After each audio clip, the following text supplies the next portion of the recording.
Hello, everyone. I'm Insane Lane, and welcome to Bad Erotica Book Club. How's your Saturday? Also known as Catterday for those of us in the know. I always like to see what Larry the Cat posts on Twitter.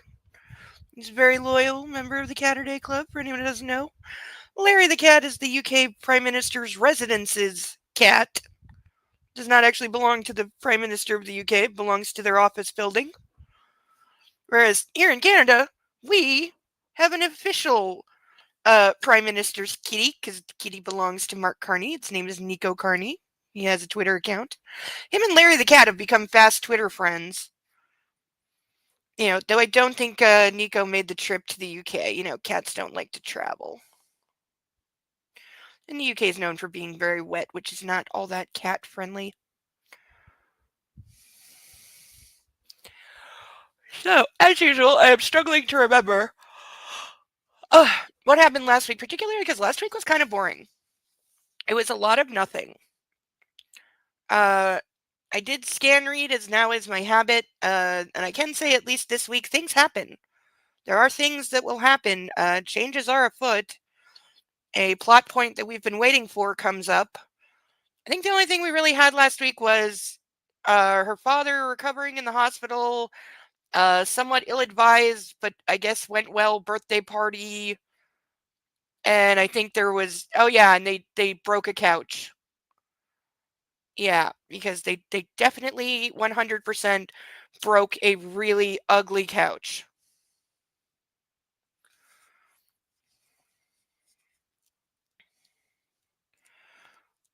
And there was a lot of emails.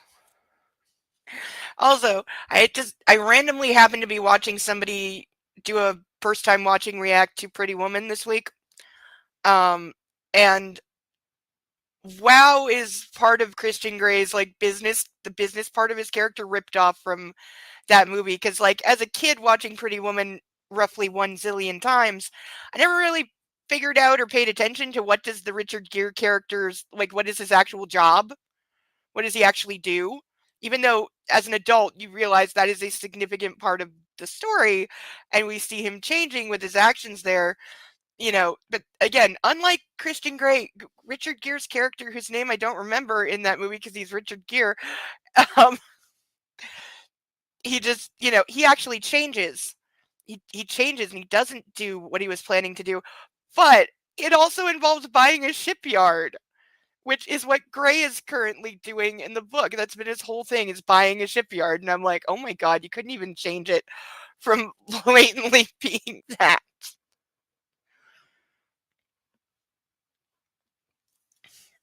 Not that we can say Grey picked up a hooker, but same kind of principle applies. He went for the girl that was completely different to everything he's ever had. Same applies in Pretty Woman. And there's some other overlaps, but we've already been through how many movies and shows that this rips off, which is a lot. Oh, why am I always yawning when I start talking? But other than that, I think that is all that went on. Don't think we had progress on anything else.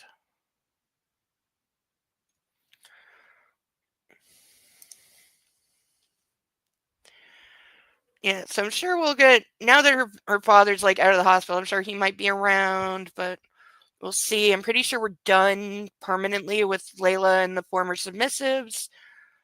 We know Hyde comes back at some point, but not really sure how that happens. And I do suspect it's going to be like it was in the original. I suspect it's going to be crammed into the last 10 pages or so, which is not great because it's it's one of the few parts of the book where again something actually happens. So that's the kind of thing you should draw out instead of putting in a useless car accident plot that comes from nowhere, goes nowhere, adds nothing, and accomplishes nothing. But I didn't write it. And that said, I'll rise for our national anthem. If you're still struggling with consent, just imagine instead of initiating sex, you're making them a cup of tea. You say, "Hey, would you like a cup of tea?" and they go, "Oh my God, I would love a cup of tea, thank you," then you know they want a cup of tea. If you say, "Hey, would you like a cup of tea?" and they're like, I'm not really sure," then you can make them a cup of tea, or not, but be aware that they might not drink it. And if they don't drink it, then, and this is the important bit, don't make them drink it. Just because you made it doesn't mean you're entitled to watch them drink it. And if they say, "No thank you," then don't make them tea. At all. Just don't make them tea. Don't make them drink tea, don't get annoyed at them for not wanting tea. They just don't want tea, okay? They might say, "Yes, please, that's kind of you." And then when the tea arrives, they actually don't want the tea at all. Sure, that's kind of annoying as you've gone to all the effort of making the tea, but they remain under no obligation to drink the tea. They did want tea, now they don't. Some people change their mind in the time it takes to boil the kettle, brew the tea, and add the milk. And it's okay for people to change their mind, and you are still not entitled to watch them drink it. And if they are unconscious, don't make them tea. Unconscious people don't want tea, and they can't answer the question, "Do you want tea?" because they're unconscious. Okay, maybe they were conscious when you asked them if they wanted tea, and they said yes, but in the time it took you to boil the kettle or brew the tea and add the milk, they are now unconscious. You should just put the tea down, make sure the unconscious person is safe, and this is the important part again, don't make them drink the tea. They said yes then, sure, but unconscious people don't want tea. If someone said yes to tea, started drinking it, and then passed out before they'd finished it, don't keep on pouring it down their throat. Take the tea away. Make sure they are safe, because unconscious people don't want tea. Trust me on this. If someone said yes to tea around your house last Saturday, that doesn't mean they want you to make them tea all the time.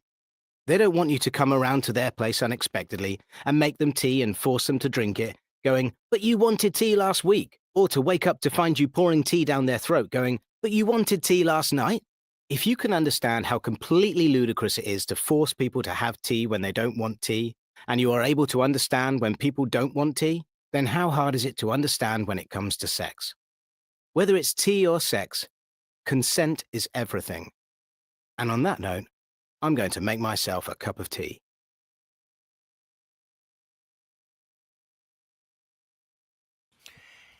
Yay. Will somebody please tell StreamYards nobody wants their vertical mode? And no wonder the thing's been crashing regularly. They're loading so many new features. It's a wonder it's running at all. But now they have a vertical mode because I want to look like I'm on TikTok. No, I don't.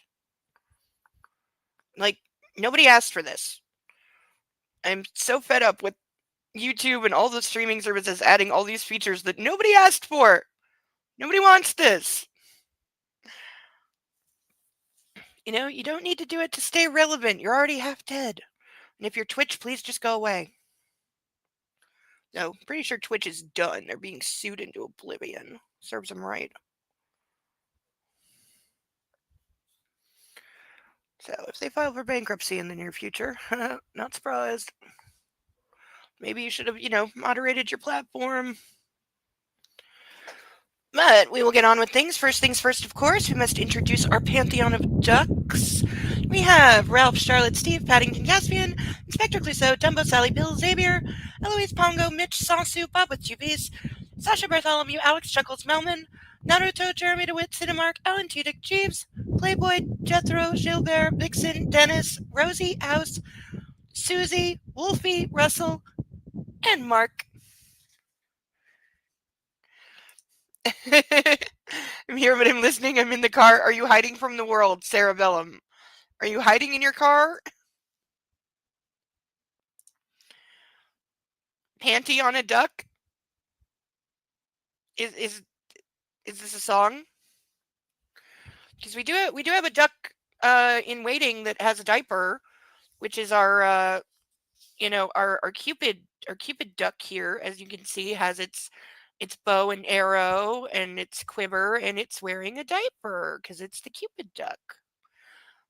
These are our painted ducks that are waiting to be sponsored. We do have 5 random ducks still for $10 each. I will draw a random duck. You get to name it, and it will be added to our stage. It sounded like what I said. Oh, I said pantheon of ducks. But if anybody wants to sponsor one of our painted ducks, hopefully this posts correctly. Nope, still didn't post correctly. I still can't get it to keep the spacing. And sorry, it's posting 4 times. I don't know how to make that stop. But I won't be posting much. I'm a passenger with family. Don't worry, I have earbuds. Oh, good. Yes, because if there are children in the car, they definitely should not be hearing anything I have to say, and I curse. So, if you would like to sponsor one of our painted ducks that I worked very hard on, and I'm very surprised these have not sold better. We have the chicken jockey duck. We have the Frosty the Snowman duck. We have the Orion Slave Girl duck with her shiny silver space outfit. We have the flounder duck that turned out way, way better than I ever expected it to. Okay, he's got all his stripes, and I looked at many pictures of flounder to make sure I had the right amount of stripes. We have our Cupid duck. We have our King Midas duck, which is my favorite at the moment. Him and Frosty are my favorites. But yeah, we got King Midas rocking all the bling, being very golden, of course. We have our Mr. Spock duck, who is awesome. So those are all available at the prices listed in the chat.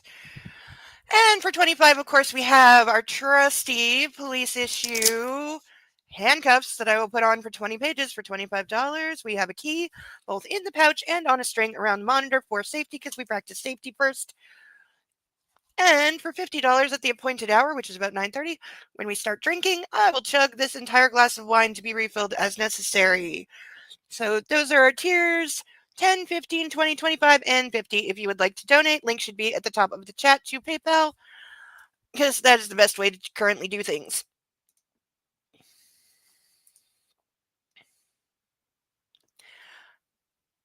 Oh dear.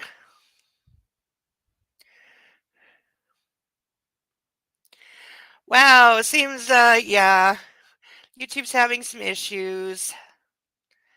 Hopefully it sorts itself out.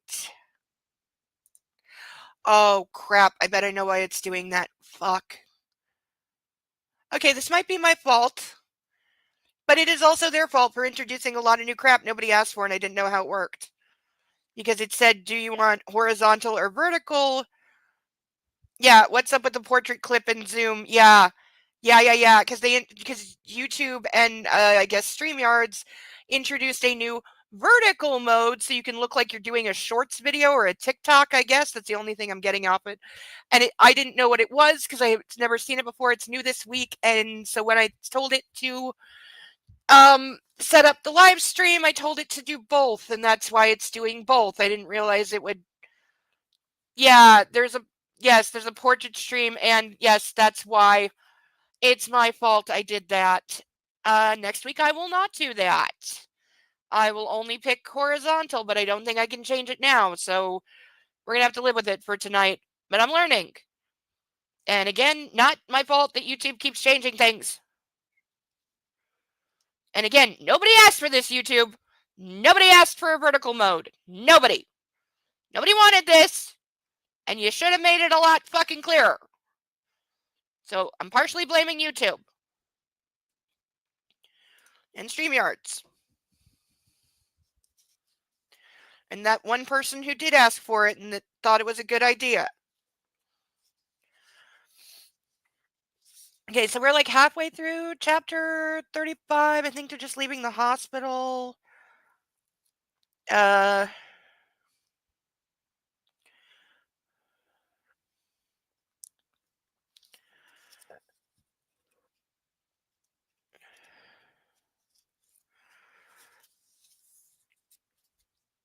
All right.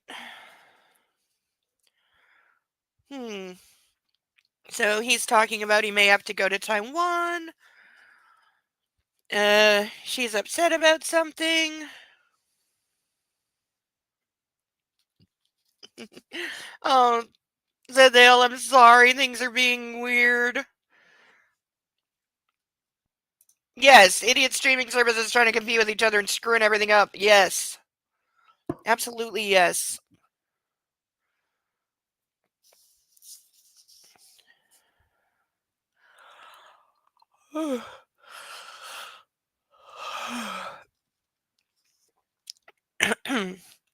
Raymond Steele is happy to see us. Can't thank you enough for organizing all this. He waves at the airy room, his dark eyes full of quiet sincerity. Ray, you're most welcome. Uncomfortable with his gratitude, I changed the subject. I see you have a stack of sports magazines. You made it through the bushes? That's good. Did you have a machete? Or a dog?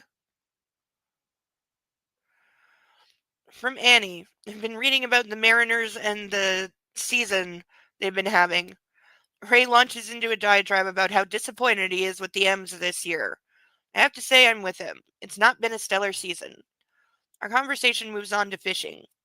He's sorry to miss out on his angling trip in Astoria, and I mentioned my recent fishing expedition in Aspen. Now it's echoing. Oh no.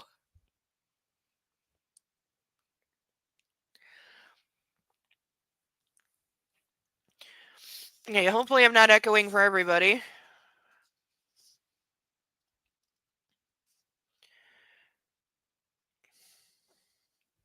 Freaking fly, go away. Go away. Yeah.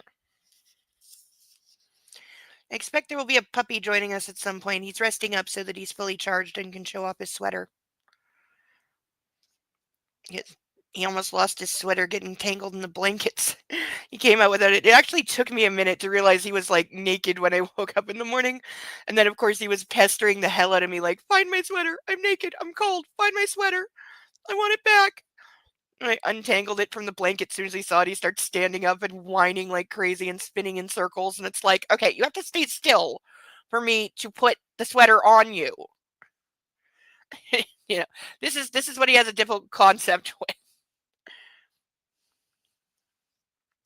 Yeah, there's some big ass flies. I'm surprised they're still around because it's been like we've had snow twice and it's been pouring rain and like thunderstorming all day and it's very cold.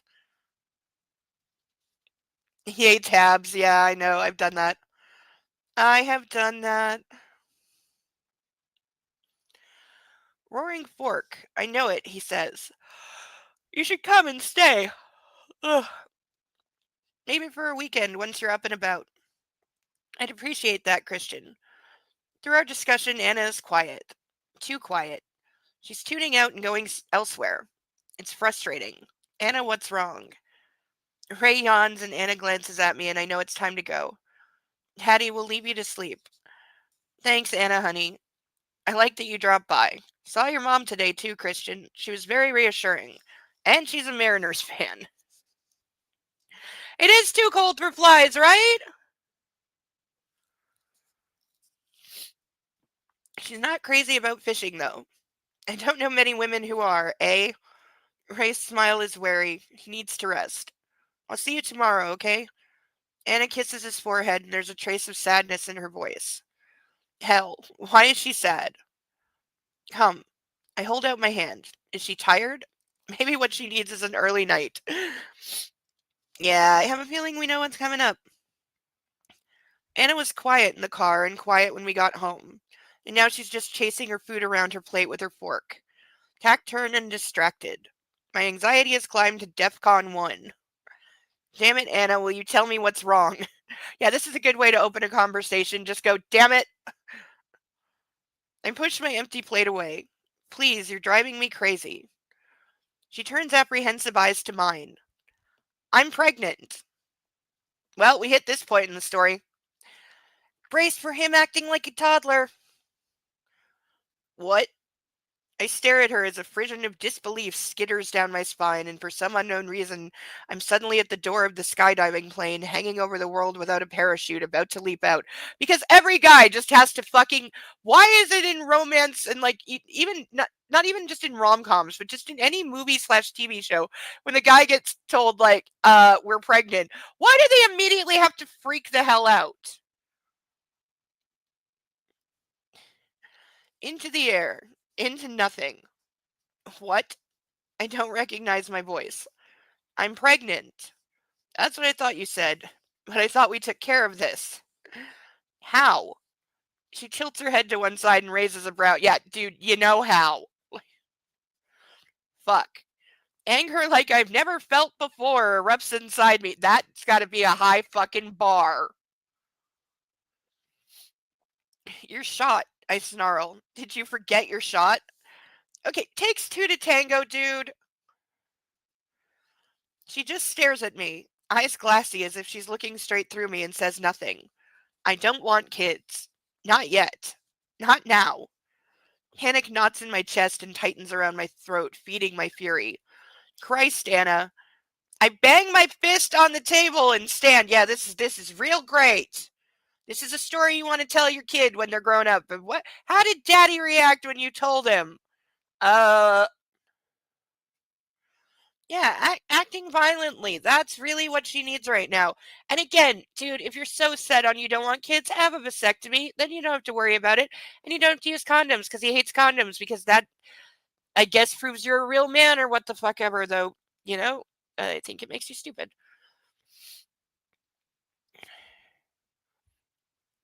Here we go. You have one thing to remember. Shit, I don't fucking believe it. How could you be so stupid? Oh, yeah, we're just 100% blaming her. This is all her fault. Yeah, how could she miss her birth control shot? How could she get pregnant? How dare she? How could you be so stupid?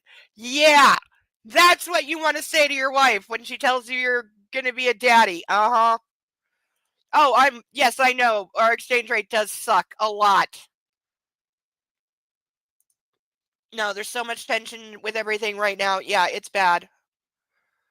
It is bad. The exchange rate is terrible.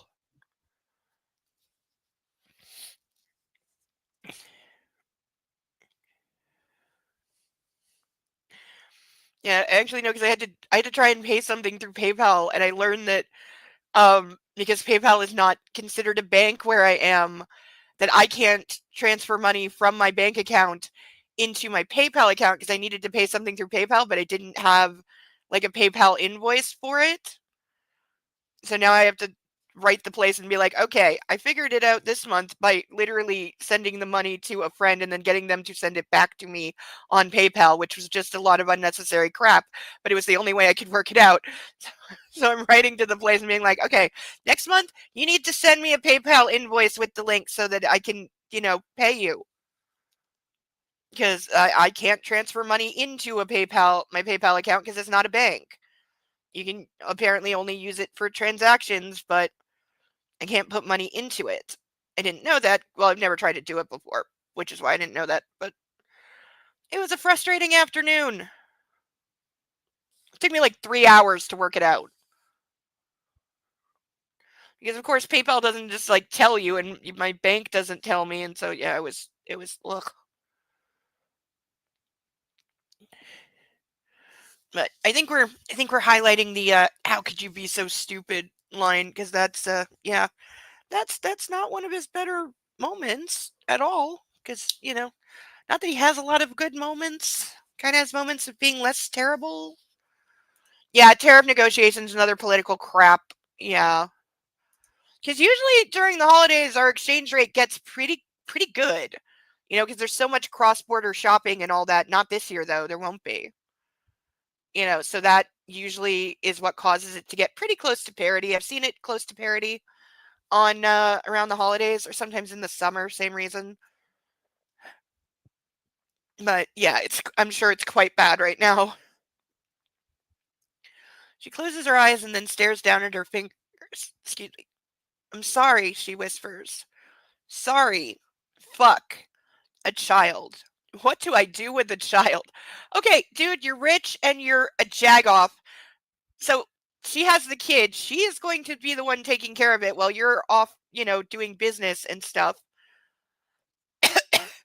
It's also a cue to check your PayPal. Okay, I will in 1 sec. But yeah, like, dude, it's not like you're gonna have to like change diapers and feed it yourself. You're gonna hire a nanny. You know, you've got her. Thank you, said Dale. Snowman Duck and Cubs. Oh, you're the best. You're the absolute best. What are we naming the Snowman Duck?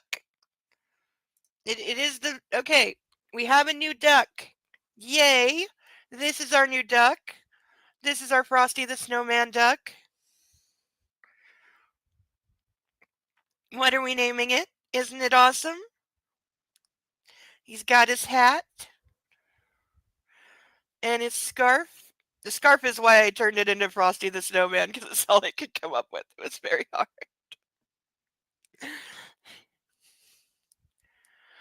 And let me tell you, that paint is like a shell. Don't squeeze the painted ducks. But we will add this guy next to Mark. His name is Glacial. I'm having dyslexia moment. Is that Glacial? He looks French. Is it the hat or the scarf? Yeah, I know the. Yeah, I totally get the aesthetic you're thinking of. Yeah. Is that pronounced Glacial? Am I saying that right? At all?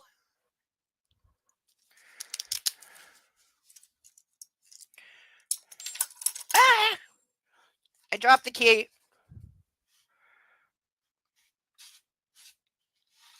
Okay, it didn't go far. Hi, puppy. He's right at the front of the cage. Right across the doorway, upside down. Got the key. And there is another key on a string because we practice safety here, but I have this key, which is on the desk right in front of me.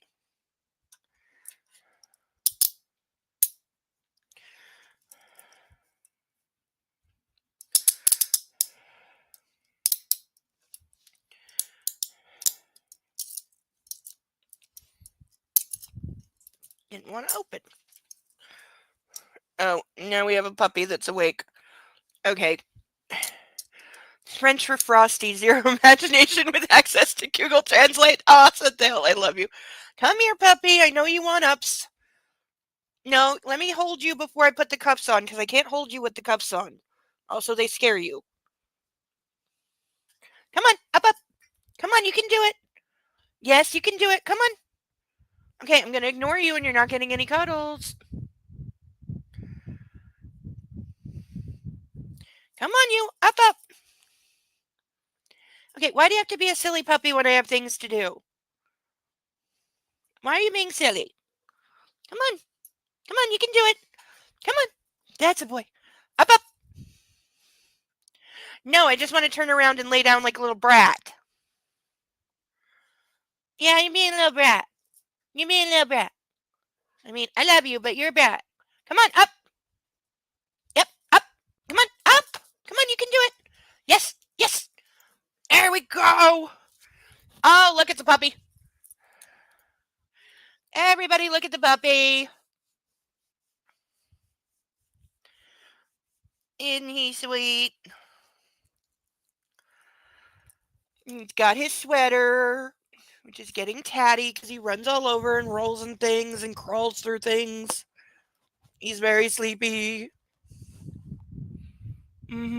Yeah, he wants to lick my face, but he knows he can't. His makeup. I know. I know. It's just not right. You can't lick my face when I have makeup on. I know. It's just not what you want the world to be. I know. Yeah. Who decided that was a good idea? Except I didn't want you eating foundation. You know, he has no problem eating foundation, but I have a problem with you eating it, okay? Of course, you once tried to eat a dead roadkill pigeon, and then you rolled in it and thought it was the best day ever. Ugh, never have you needed a bath more. He was very upset with me for bathing him and taking that smell away. Yes, you were just, you were giving me such sad little face. Don't take my dead pigeon smell away. I smell wonderful. I want all the other dogs to smell me. Yes. He could very cheerfully go to sleep in my arms right now. Okay. I'm gonna put you on your pillow. You're gonna curl up and go to sleep, okay? Because you're still very sleepy. Yes, because you were barking at the thunder all day, telling it to go away. And you won. It went away. Okay? Yes. Okay. Pillow time for you. Ooh, good boy. Oh, Izzy.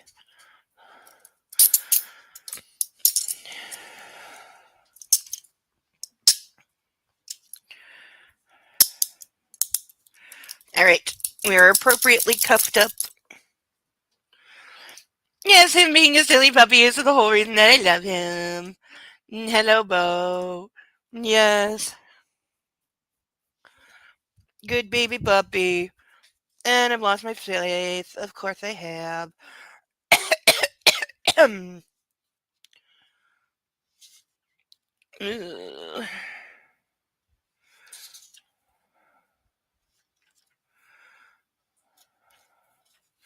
Okay. Place acquired. I know the timing's not very good. Not very good. My bellow echoes around the room, so he's full on like shouting, yelling at her.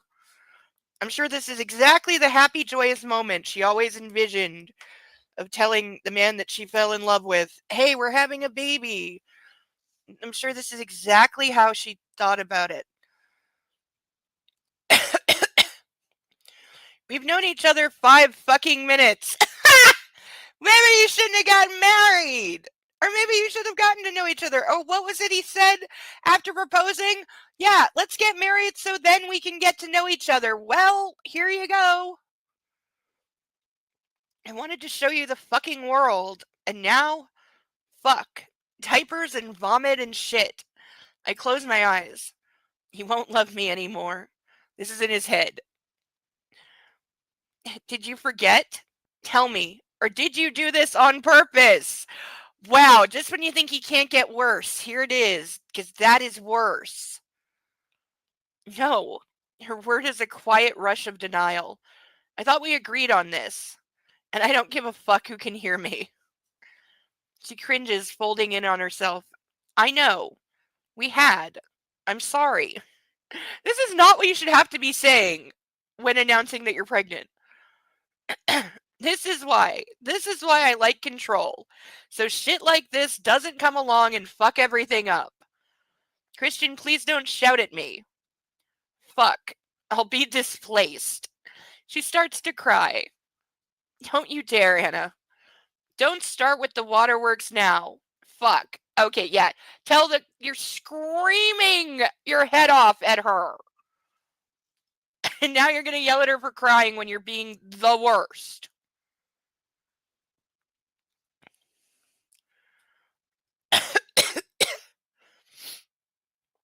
I run a hand through my hair trying to comprehend this colossal fuck up.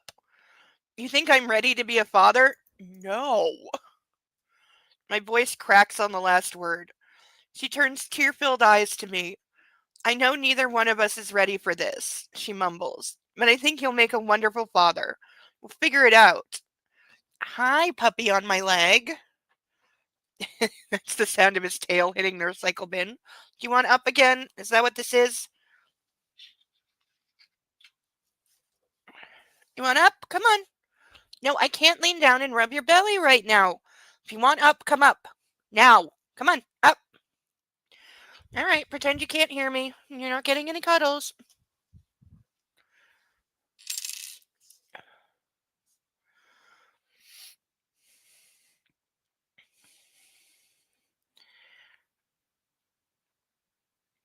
How the fuck do you know? My voice clamors around the room. Tell me how. I would not be telling him that I think he will make a great father. I'd be telling him that we will figure it out and we'll work it out together, but you know, you got like probably 7 months left to work it out. We don't know how far along she is yet. Probably fairly early.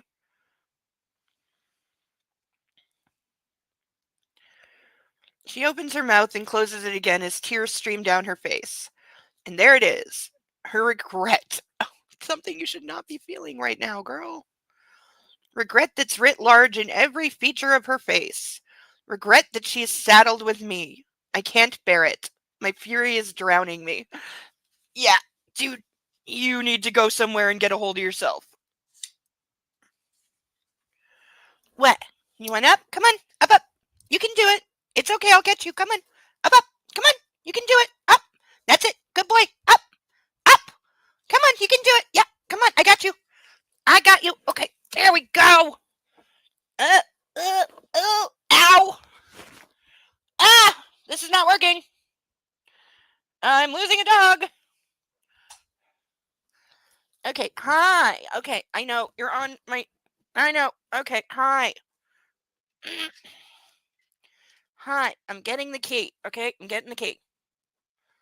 And of course it's on the other side. Fuck. Okay, should have undone them before the puppy.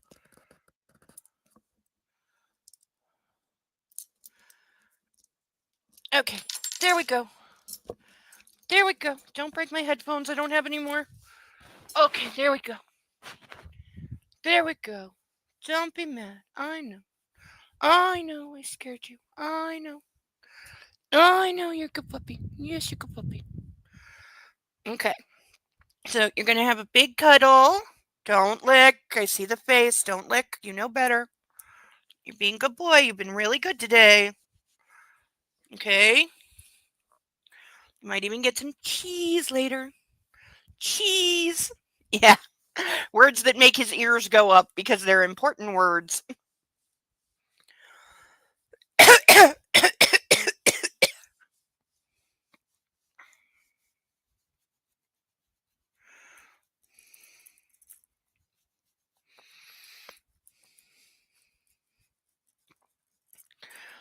Oh, you're so good. Look at you. Look at you being so good. You're so good. Oh, I wish I could cuddle you forever. Yes. Okay? You'll get lots more cuddles later. But I'm getting behind. We gotta read. I've only done one page. Okay? Okay? You've had lots of squishy cuddles. I heard you crunching your dinner, so go have a nap, okay? Okay? Go hold down the couch. Ah. Okay, lifting a puppy with handcuffs on. Not great.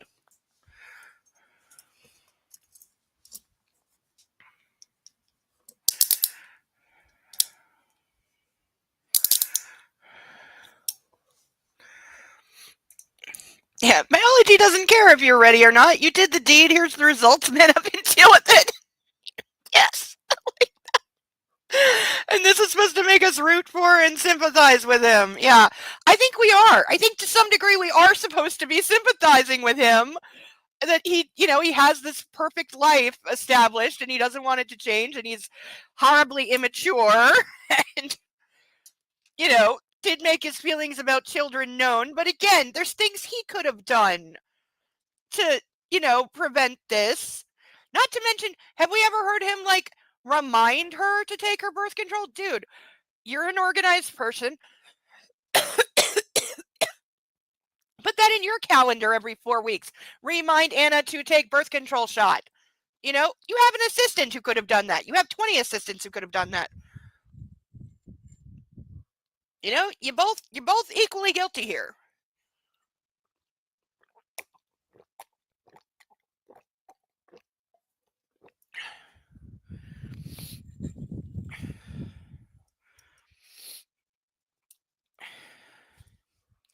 But slamming your fist, screaming, yelling, and then screaming at her not to cry is not the way you react to this.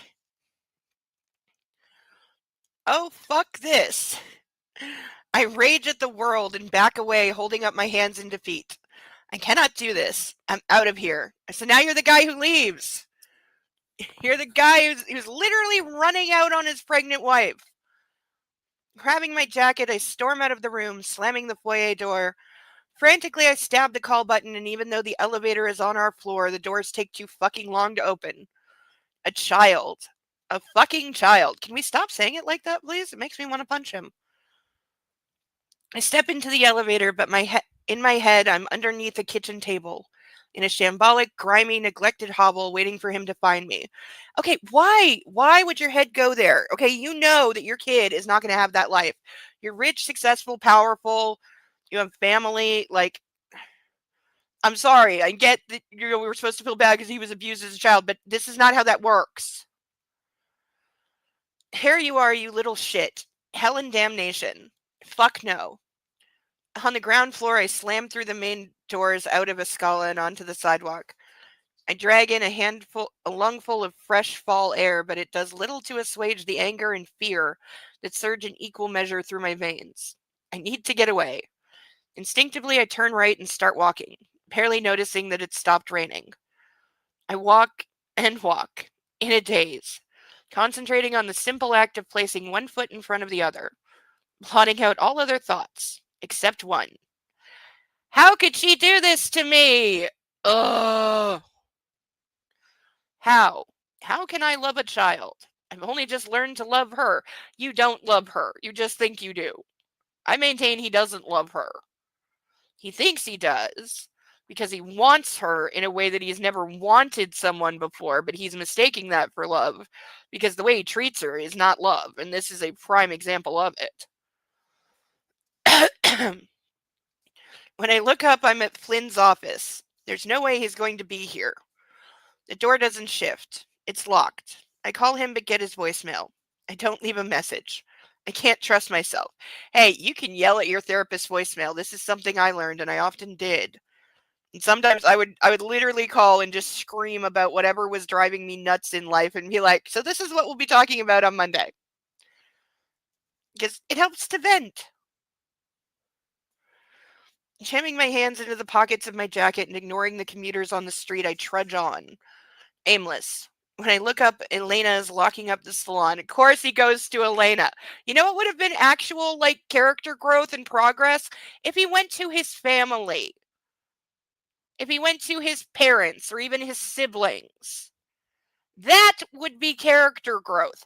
Him going back to, his abusive former mistress, not character growth. Bad choice. Very bad choice. Oh, freaking gnats.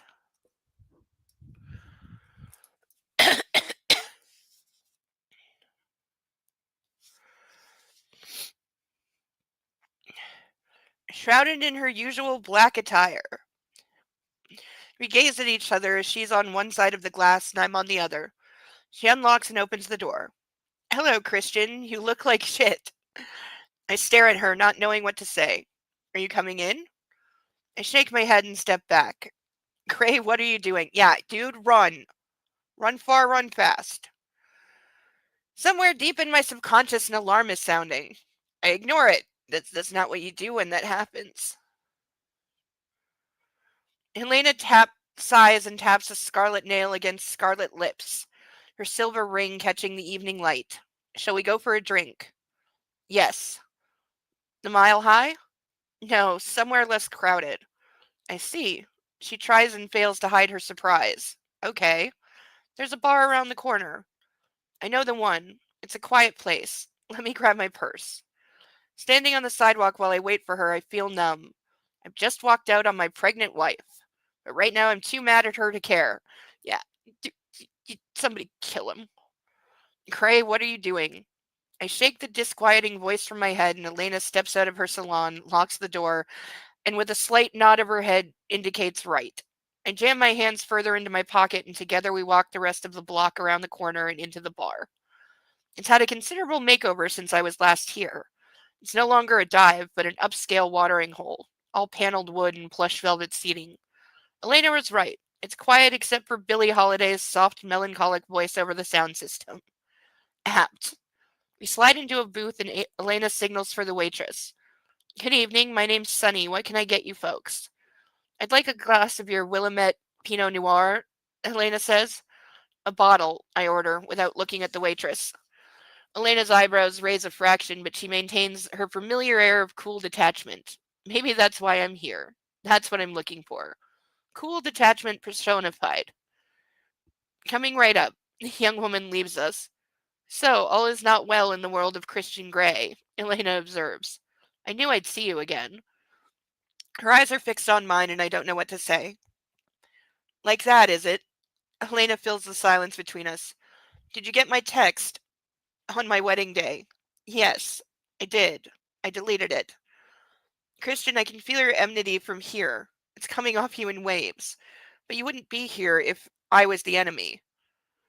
I blow out a breath and sit back in the booth. Why are you here? She asks, not unreasonably. Fuck. I don't know. Can I sound any more sullen? She's left you? Don't. I give her a glacial stare. I don't want to talk about Anna. Elena purses her lips as the waitress returns. We both sit back and watch as she uncorks our wine and pours a sample into my glass. I'm sure it's fine. I wave in Elena's direction, and the waitress fills each of our glasses in turn. Enjoy, she says brightly, leaving us with the bottle. Elena reaches for her glass and raises it. To old friends, she smirks and takes a sip.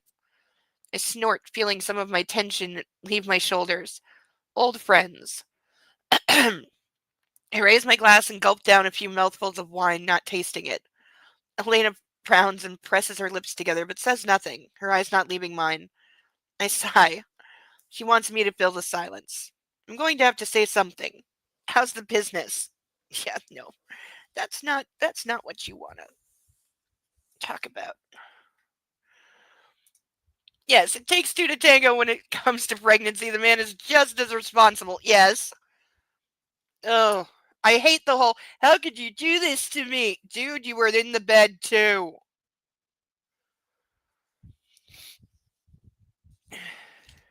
Like the whole thing of him even just asking her, like, did you do this on purpose? Like, the whole, are you trying to trap me thing, which, like, you know what? That is a trap that is voluntary. So, don't act like anybody made you.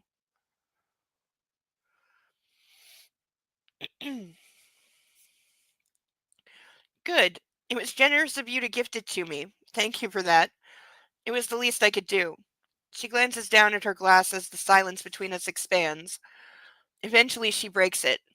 As you're here, I think I should apologize for how I behaved at your parents' house. Well, this is a surprise. It's not like Mrs. Lincoln to apologize for anything. Her mantra has always been never apologize, never explain.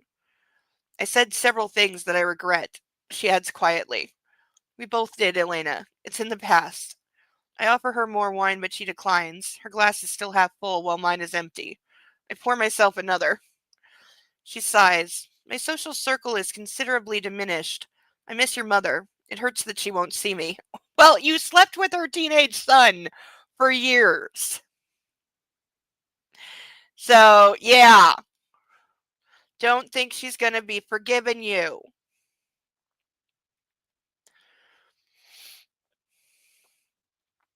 It's probably not a good idea for you to get in contact with her. Mm-mm. I know, I understand. I never meant for her to overhear us.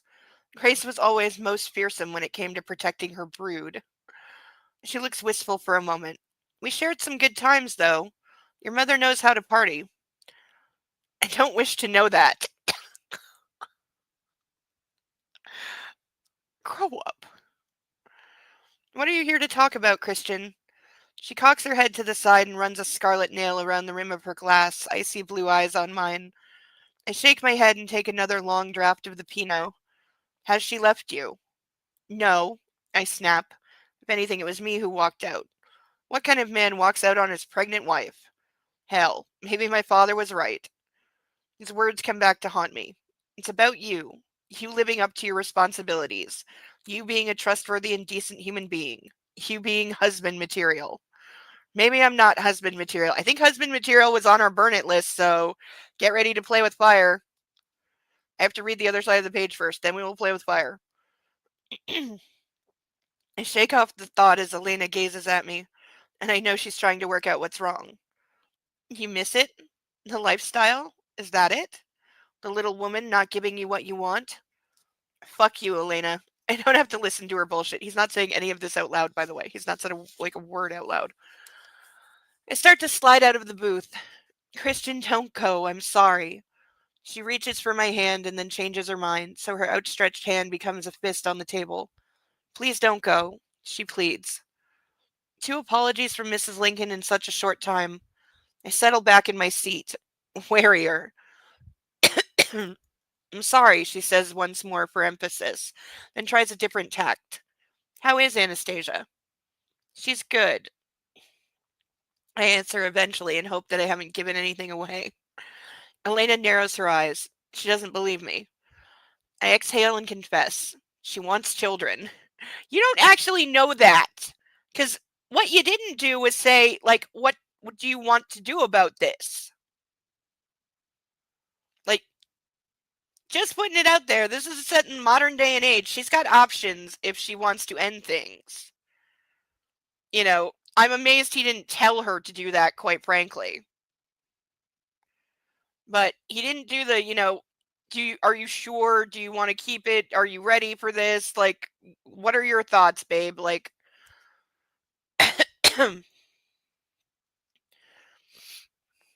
but, I can see him being the guy who slips the morning after pill into her breakfast smoothie, so.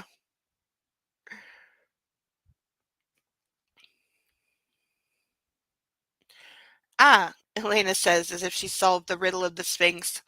This shouldn't be a surprise to you. Though I will say she's a little young to be producing your spawn. Hey, she's like 22. That's like older than a lot of girls I knew. Spawn? I scoffed because she said the last word with such malicious invective. Elena's never wanted children. I suspect she doesn't have a maternal bone in her body. Baby Gray, she muses. That will put an end to your predilections. Why? Why do people think, like, I get everything changes when you have kids. I don't have kids, so I can't fully judge, but I get that, like, yes, everything changes. But that doesn't mean he has to give up his, like, kinkiness. Why would that affect that? I mean, is your sex life going to be different? Yes, I'm sure it will. But I don't see how it affects, spanking or tying up or anything. I mean, there's going to be a few months in there where you got to be careful before the baby comes out, but afterwards, everything should be fine.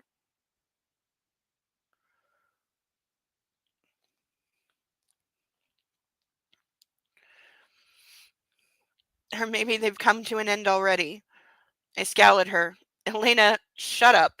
I'm not here to discuss my sex life with you. I drain my glass and pour more wine for both of us, finishing the bottle. The Pinot Noir is beginning to work its magic. I'm already feeling hazy around the edges. So he just pretty much drank an entire bottle minus one glass to himself in about 5 minutes. So yeah, he's going to be pretty hammered pretty quickly. And he's somebody who does not like normally drink to excess. So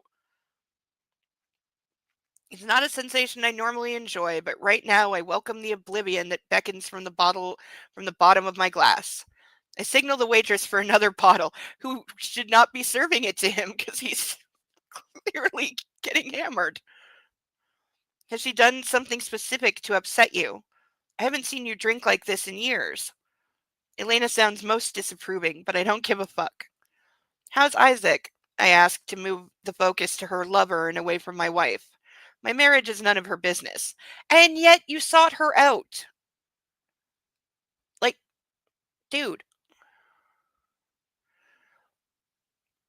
I mean, he gets a little bit of credit for trying to go to his therapist first, granted, but he should have left a message because I'm sure the therapist would have called him back and, like, tried to talk things through, knowing what a state he'd be in.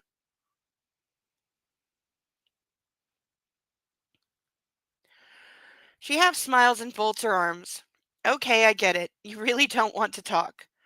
She pauses, and I know she's waiting for me to spill my guts. But my secrets are mine, not hers. Persnickety. Hi, Persnickety. Good to see you. The therapist that enables him. True. True, true, true. But I think the therapist would have, at least I want to say the therapist would have warned him to stay away from Elena right now because he's in no state. His tolerance is probably crap. That bartender needs better monitoring skills. I certainly wouldn't be serving this guy another bottle if he drank the first one that quickly. Yeah, totally.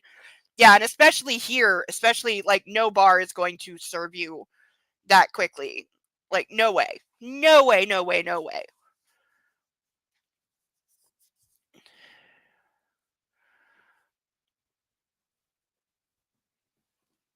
Because, yeah, he went through that whole bottle in like one page, so yeah.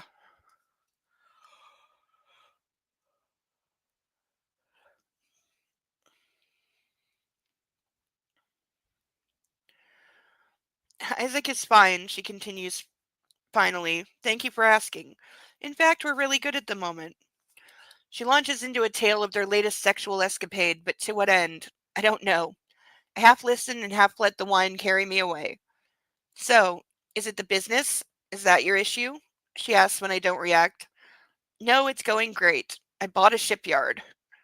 She nods, impressed, I think, and I refill both our glasses from the latest bottle and give her a rundown of what I've been doing at work. The solar powered tablet, the fiber optic business takeover, Geolumata, and of course the shipyard. You've been busy. Always. So you're talkative about business, but not your wife. And? Is this a problem? I knew you'd come back, she whispers. What? Why are you drinking so much? Because I'm thirsty, and I want to forget how I behaved 2 hours ago. He's like partially saying this out loud. But she is definitely thinking that, like, he's coming back to her, like they're going to be in a relationship together again because she, is that one who's like, someday he'll realize I'm the perfect woman for him and he'll marry me and then I'll be the princess. And she doesn't realize that's not going to happen ever for a lot of reasons. She's regarding me through half closed eyes. Thirsty, she breathes. How thirsty? Oh, here we go.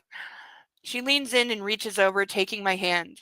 I tense as her fingers slide under my palm and beneath the cuffs of my jacket and shirt. Her fingernails digging into my flesh over my pulse. Maybe I could make you feel better. I'm sure you miss it. Her breath is stale, not sweet like Anna's. Of course, of course. We're gonna get really unflattering comparisons now because Anastasia's perfect and this woman is the devil.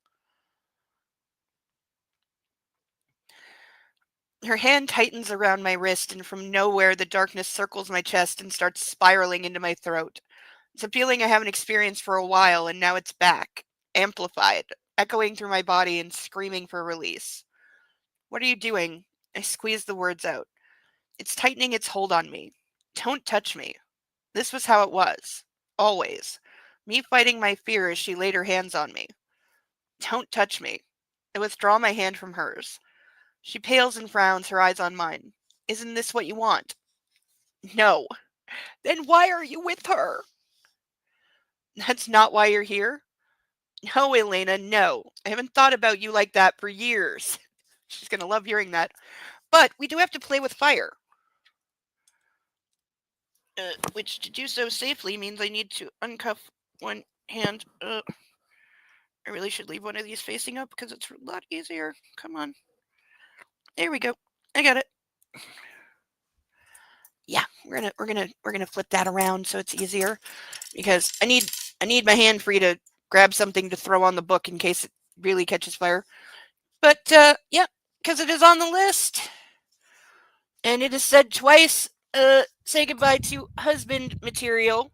Do I need to refill this yet? No, we're good. Okay, I'm gonna move my hand slightly down because. Okay, 3, 2, 1.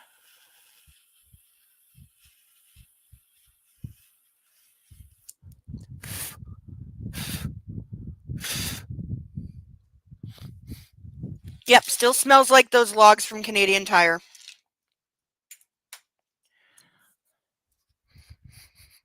Yep, exactly like those logs from Canadian Tire that came in the black wrapping.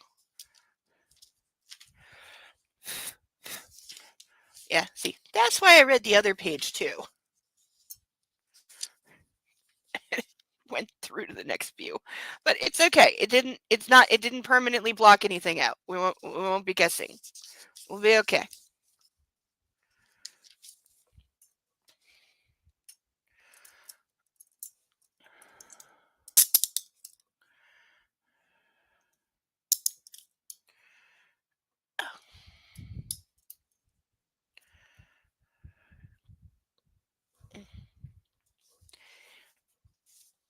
Also, what page did we start on? I didn't look.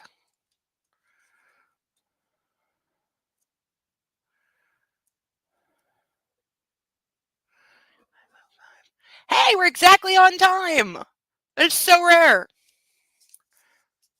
Okay, so the cups are on for another 10 pages. Ugh, itchy.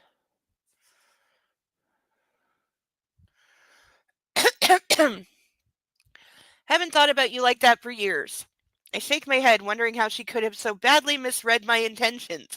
Well, yeah, no, he's just an idiot there. But my thoughts aren't as clear as they should be. I love my wife, I whisper. Anna. Elena studies me, her formerly pale cheeks reddening with wine or embarrassment or both. She frowns and looks down at the table. I'm sorry, she mutters. Apology number 3. My cup runneth over. I don't know what came over me. She laughs, but her laughter is loud and forced. I have to go. She gathers her purse. Christian, I wish you and your wife well. She stops and looks me squarely in the eyes. I miss you, though, more than you know. Goodbye, Elena. The way you say that has a finality about it. I don't answer her. She nods. It would be difficult. I get it. I'm glad you came to see me. I think we've cleared the air. Have we? Cleared the air about what? Us? There is no us. Goodbye, Mrs. Lincoln. I know it's the last time I'll ever say these words to her. She nods. Good luck, Christian Grey. She slides out of the booth. It was good to see you. I hope whatever it is that's bothering you sorts itself out. I'm sure it will. If it's about being a dad, you'll do great. She tosses her sleek hair over her shoulder and exits the bar without a backwards glance, leaving me with a half-empty bottle of Pinot Noir and an uneasy feeling in my gut. I want to go home. To Anna. Shit. I put my head in my hands. Anna will be mad as hell when I get home. No, she's probably still going to be crying. Grabbing the bottle and my glass, I head towards the bar to settle my tab. There's a stool free, so I sit down and replenish my glass. Waste not, want not. So he's he's gonna down 2 entire bottles of wine in less than an hour, and then go home. I mean, yay for having a personal driver, so he's not driving drunk. No, he walked here. Oh, that's bad. Cause yeah, walking down a crowded street while completely wasted off your ass, not a great idea. I nursed my drink slowly. Hell, I hate it when Anna's mad at me. If I go home now, I may say something else I'll regret. Besides, I've had too much to drink, and I don't think Anna's ever seen me drunk. Of course, I've seen her drunk. That first night I slept with her at the Heathman, and the night of her bachelorette party. Her words float through my slow, intoxicated brain. Are you going to punish me? Punish you. For getting so drunk. A punishment fuck. You can do anything you want to me. Stop, Gray. I wonder when she got pregnant. On our honeymoon? In our bed? In the red room? Fuck. Junior. We'll need a fucking minivan. You don't actually have to go straight to minivan with one kid. Will he have Anna's blue eyes? My temper? Shit. My glass is empty. I refill it, finishing the bottle. There will be hell to pay if Anna ever finds out I had a drink with Elena. She loathes Elena. Yeah, you. He definitely deserves to get his ass kicked for that. Christian, if that were your son, how would you feel? Oh, Anna, Anna, Anna. I don't want to think about that. Not now. It's too raw, too painful. I need oblivion. I want to forget who I am and how I behaved. The way I used to. Before. Everything. Before Mrs. Robinson. The barman looks my way. Bourbon, please. Okay, who is still serving him? You have watched this man down 2 bottles of wine minus 1 glass in less than an hour, and now he's sitting at the bar ordering bourbon. Also, isn't it a thing? You're definitely not supposed to mix like wine and spirits on top of each other because he's gonna be so. He's already gonna be like very, very sick and hungover the next day. But like bourbon on top of 2 bottles of Pinot Noir.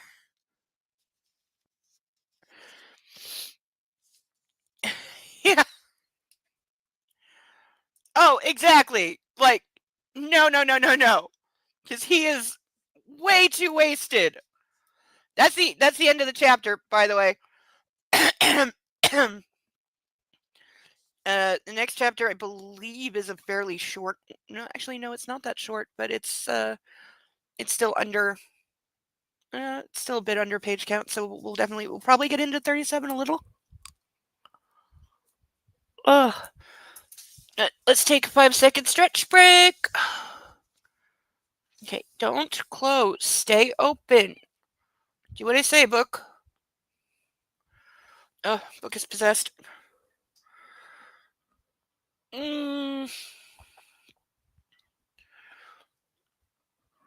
Oh, stretch.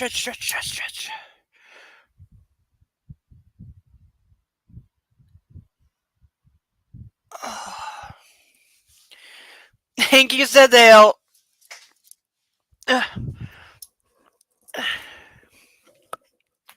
Ow.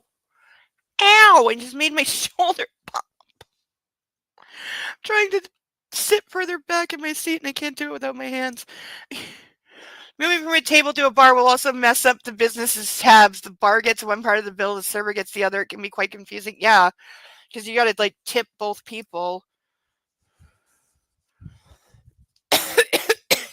But wouldn't the bartender be aware that this guy's already had 2 glasses of wine? Like, or 2 bottles of wine?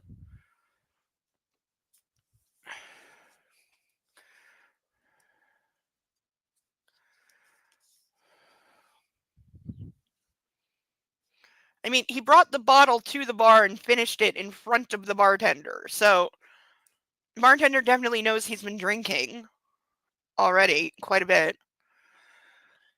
Chapter 36.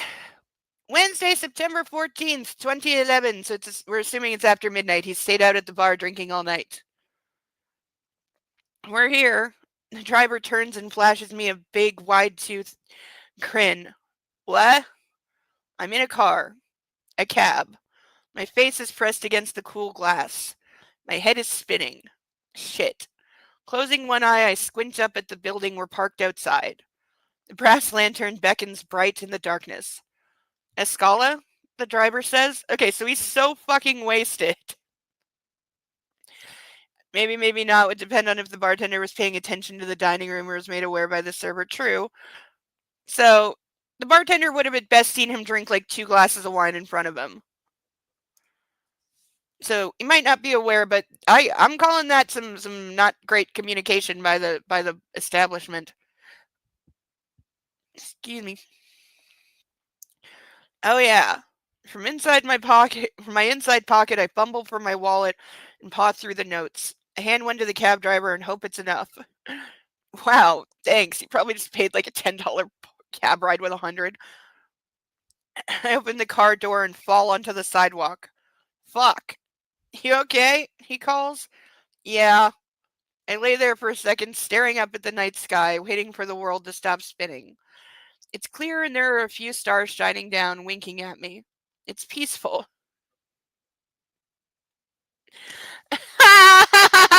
Persnickety for the win. Does he treat his wife with respect? That's the sign he's truly shipping. I love it. I love it. I love it. I love it. Yes. I completely love it. Yes, that would indeed be the Oh my god. I'm laying on the sidewalk. Get up, Gray. A man looms over me, blotting out the light from the lantern, and for a moment, a chill grips my heart. Here. He offers me his hand. Oh, he's here to help. Cab guy? Maybe. He hauls me to my feet. One too many, eh? Yeah, more than one, I think. I make a half-assed attempt to brush myself down, and the driver climbs back into his car, turning around. I start to sway and use forward momentum to stagger into the building and over to the elevator. I'll be okay if I can just get to bed. The elevator doors open and I stumble inside. I punch in the code. The elevator doesn't move. I try again. Nothing. Hell. One more time. I close one eye and jab at the buttons. That does the trick. The doors slide shut and the elevator hums, indicating some movement on its part. No, wait. Everything is moving. I lean against the wall and close my eyes to stop the spinning. The ping sounds. I'm here. I open my eyes and stumble out into the foyer. Fuck. I bump into something. Who the hell moved the foyer table? Shit. Placing my hands on the table, I steady myself, but it fucking moves again. The scraping sound grating on what's left of my nerves. Shit. I make it to the double doors. Christian, are you okay? I look up and there she is, dressed like a goddess on the silver screen. Anna, my own Aphrodite, my wife. My heart fills with love and light. She's so beautiful. Mrs. Gray. The door jamb holds me up. You look mighty fine, Anastasia. You slurring her name. Oh god, I'd be throwing his ass on the nearest couch and then going to bed and locking the door. Suddenly she's closer and I have to squint to bring her into focus. Where have you been? She sounds worried. Oh no, I mustn't tell her. She'll be mad as hell. I bring my fingers to my lips. Shh. I think you'd better come to bed. There's no way in fucking hell, after what he said, the way he acted, and then storming out in a rage, leaving me to cry and stress and worry for several hours without a word, and now he comes home so fucking drunk he can't stand up. Hell no, he's not sleeping in my bed. You're lucky I don't just let you pass out on the floor.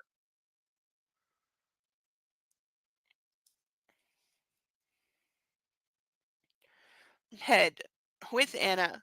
There's nowhere I would rather be. With you. I give her my best smile, but she's frowning. Let me help you to bed. Lean on me. Would she even be able to support him, like, given their size difference? Yes. Ah! Jinx! Trey deserves the couch and leave him on the floor. Yes. Yes, because he totally deserves it.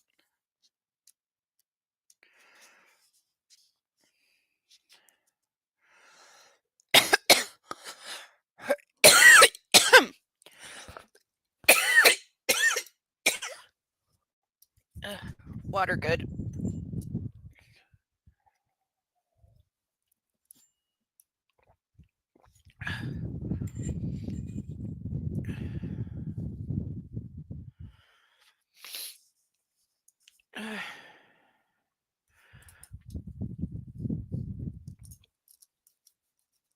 Itchy.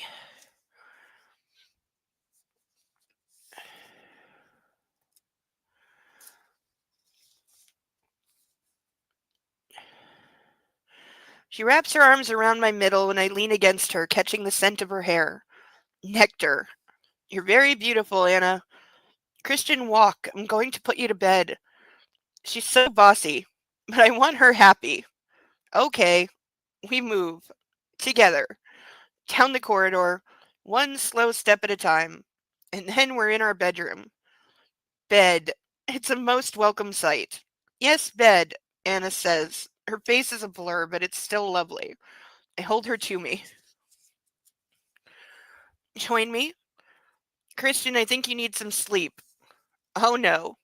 And so it begins. I've heard about this. Heard about what? Oh god, he's drunk as fuck and he's still gonna be a jagoff. Babies mean no sex. Okay. No, it doesn't. I'm sure there comes a point in the pregnancy where, you don't want any anymore because everything is uncomfortable and everything sucks and you're not feeling sexy and, like, physically it's, a little impossible. But, ugh. And also in some, like, religious bullshit, they think, oh, once she's pregnant, we shouldn't have sex until after the baby's born, or that it's somehow bad for the baby. And it's like, no, it's not.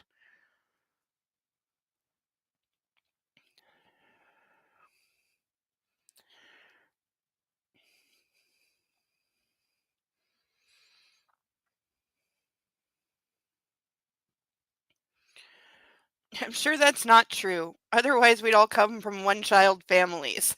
There's also that. Mrs. Gray has an answer for everything with her smart mouth. You're funny. You're drunk. Yes, very. To forget. There you are, you little shit. Come on, Christian, Anna says. Gentle, compassionate Anna. Let's get you into bed. Suddenly I am on the bed. It's so comfortable. I should just stay here. Yes, getting up, not a good idea. She stands over me dressed in silk or satin, as tempting as Eve herself. I hold my arms out to her. Join me. Let's get you undressed first. Naked. With Hannah. Now you're talking. Dude, as drunk as you are and as horny as you perpetually are, I'm willing to bet you probably couldn't get it up right now.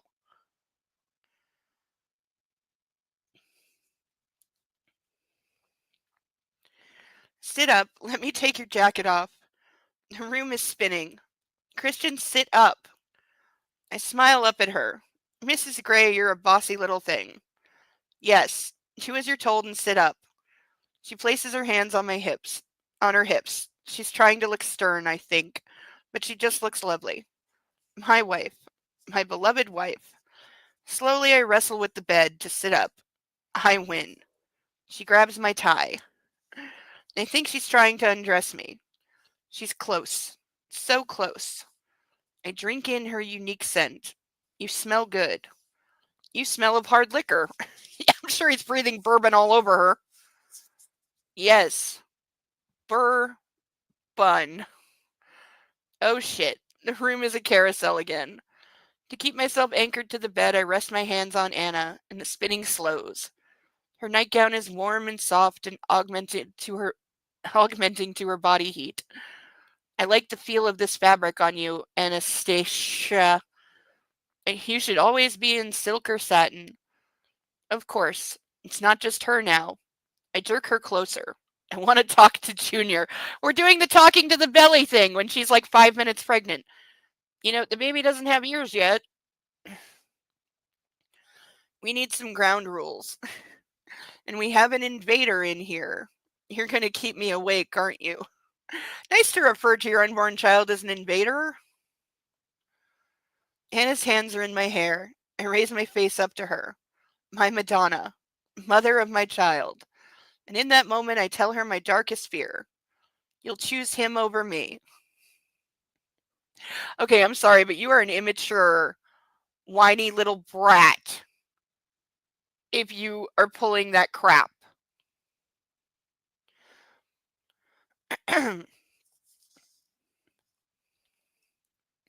Christian, you don't know what you're talking about. Don't be ridiculous. I'm not choosing anyone over anyone. And he might be a she. A she. Oh, God. A girl. A baby girl. No. The room won't stop spinning and I fall back on the bed. Yeah, seriously, which would be worse for him? A boy or a girl?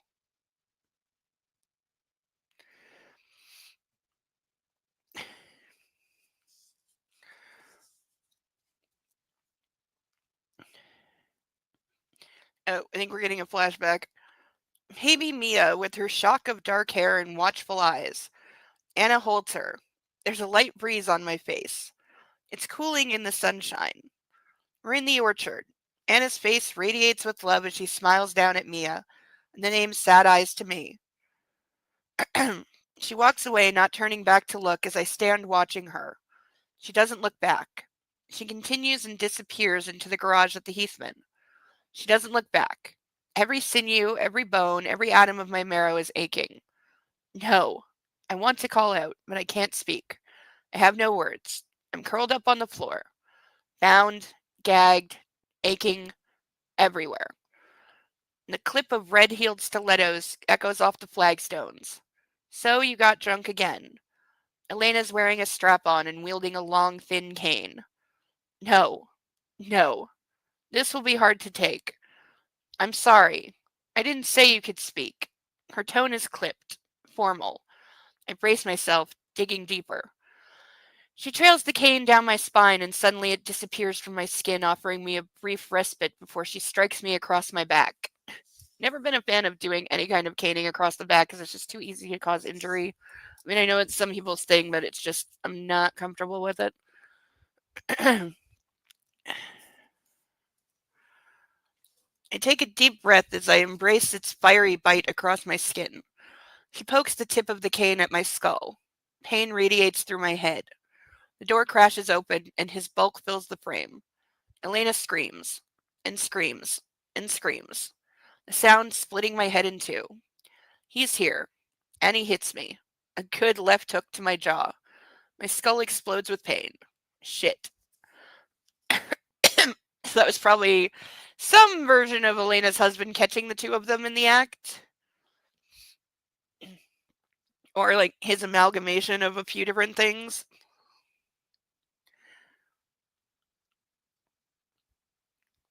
My eyes crack open and light slices through my brain like a scalpel. I shut them immediately. Fuck. My head. My throbbing, aching head. What the hell? Yeah, dude, you're going to be insanely hungover, probably for a couple days. I'm laying on top of the bed, cold and stiff, dressed. Why? I open my eyes again, slowly this time, allowing the daylight to creep in. I'm home. What happened? I struggle to remember, but something, a misdeed maybe, is chafing on my conscience. Gray, what did you do? Slowly my mind draws back the curtains on last night, revealing some of my transgressions. Drinking. A keg full. I sit up too quickly. My head swims and bile rises in my throat. I force it down while I rub my temples, racking what's left in my brain to recall what happened. Vague images of the previous evening flash fuzzy and malformed through my head. Red wine and bourbon. What was I thinking? The baby. Fuck. I lift my head to check on Anna, but she's not here. It's obvious she didn't sleep in this bed last night. Okay, so at least she didn't like sleep next to him, but again, I still would not have put him in the master bed. No way. No way in hell. That's my bed. You're a jerk. Where is she? I take stock of myself. No injuries, but I'm still in yesterday's clothes, and I stink. Hell, did I drive Anna away? What time is it? I glance at the clock. It's 7:05. Shakily, I get to my feet, which are bare. I don't remember removing my socks. I rub my forehead. Where is my wife? Unease yawns in my gut, accompanied by the burning sense of guilt. Tam, what did I do? You sure you want an answer to that? My phone is on the nightstand. I pick it up and stagger to the bathroom. Anna's not there, nor is she in the spare room. Mrs. Jones is in the kitchen. She gives me a cursory glance and then returns to her work. Anna is nowhere to be seen. Good morning, Gail. Anna? I haven't seen her, sir. Her tone is arctic. Mrs. Jones is pissed. Yeah, probably because she heard the way you were fucking acting and then knows how you came home last night. At me. Why? Yeah, why would she be mad at you? And do you think your whole staff doesn't fucking know? Ignoring her, I check the library. Nothing. My unease blooms. Studiously avoiding Gail's frosty glaze, I head back through the living room to check my study and the TV room. Anna's not in there either. Fuck. In spite of feeling like shit, I hurry back through the living room, bolt upstairs, and check both of the guest rooms. No Anna. She's gone. She's fucking gone. I dash downstairs, ignoring the stabbing at my temples, and burst into Taylor's office. He looks up surprised, I think. Anna. His face is impassive. I haven't seen her, sir. For fuck's sakes, we have how many security personnel in here? Where the fuck is my wife? I explode and my head pounds. I close my eyes as Taylor's face pales. Shit. Get a grip, Gray. Okay, it is not their, fault that, you didn't... Okay, again, he is pretty much admitting right now that he expects his security to keep his wife hostage. That they are to know where she is and be ready to report on her whereabouts and activities at all freaking times. Because now he's yelling at them for not knowing where she is. Yeah, his father, Elena's husband, the boogeyman, we aren't told, so it's hard to equate it to any kind of threat. A better writer wouldn't leave it so ambiguous. Yeah, because it was a consistent, series of events. He was clearly reliving a past session, but then it, just went off the rails, of course. Where is she? She's had an early morning meeting with her divorce attorney if this had any connection to reality. Oh, yeah. Oh, yeah. Oh, yeah. Oh, yeah. I've almost made that joke like so many times. Oh, and I have to take these off because I need the ladies' room. And that's really hard to do with handcuffs on. Ugh. When you pissed off people you pay to like you, you done fucked up, son. Yes, true. I don't think he cares if he's liked as long as he's obeyed. Oh, why is my nose running? I will be right back. Talk amongst yourselves. I'll give you a topic.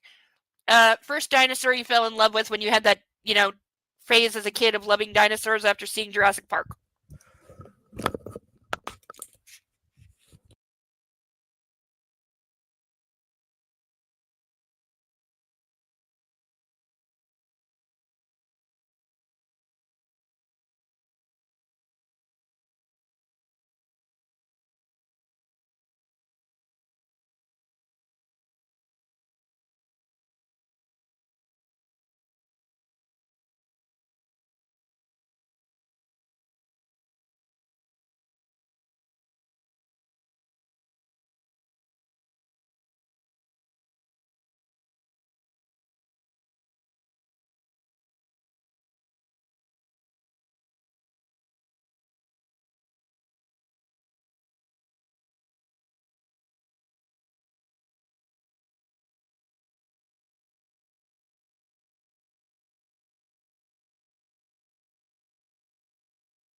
Hey, Land Before Time. Oh, I love those. They made me cry. There's a lot of them. Like I can remember seeing at least 5 of those when I was a kid. At least. And they're still making them. They never stopped. They just, went directly to video.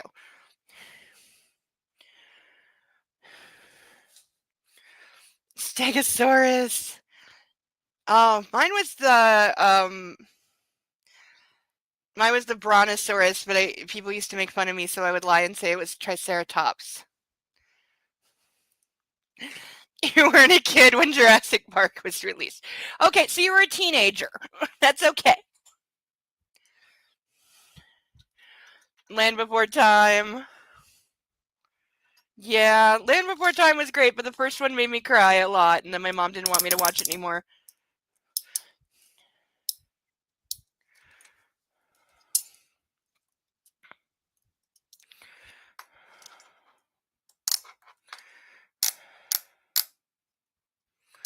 And persnickety, is Sam O'Neill a dinosaur?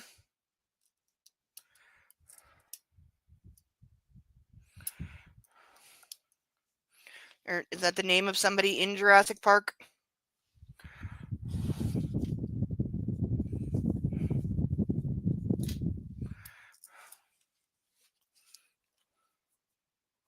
Ugh, itchy.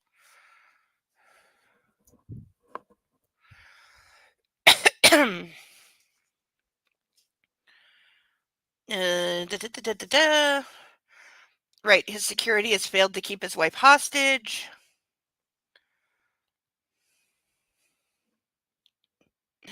Turn in your pop culture card, Sam O'Neill. I know the name, it's just not placing in my head right now.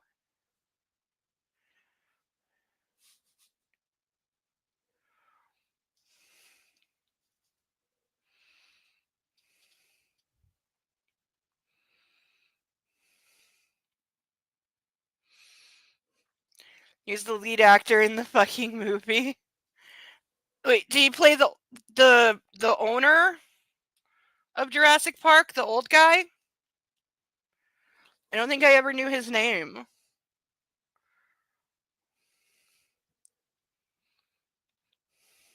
Oh, I know who you mean. The guy who played the actual paleontologist. Yes, I know. Yes. Now I'm registering. And yes, I do know Sam O'Neill. And how did I not put together for all these years that the guy the guy who was in Jurassic Park is also, I believe, if my brain is making the appropriate connection, also plays Merlin in my favorite version of Merlin. The one with Martin Short and Helena Bonham Carter.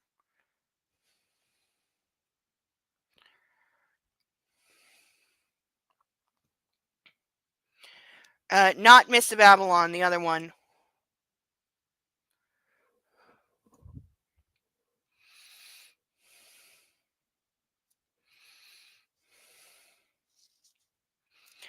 That's actually David Attenborough?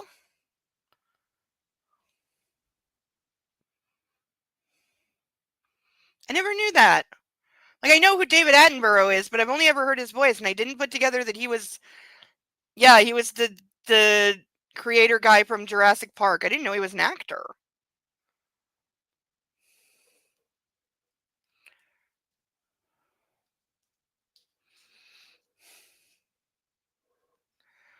And yes, it's the guy from Merlin. I love that version. It's so good.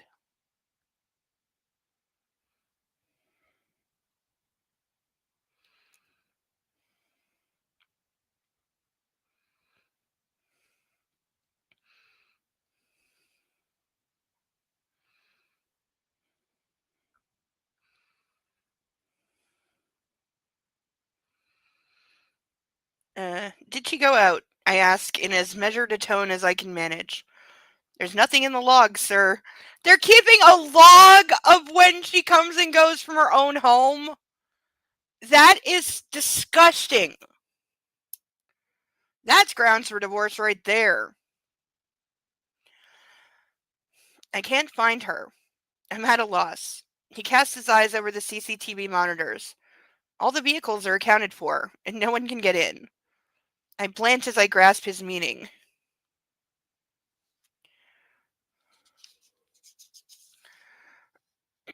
Has she been kidnapped? Yes, somebody broke into your extremely well-protected, now, kinda, home and just silently kidnapped her while like 3 other people were asleep in the place and nobody noticed? I don't think so. Taylor notices my expression. No one can get in, sir. He repeats for emphasis. Yeah, why do we think Gray is not going to believe this?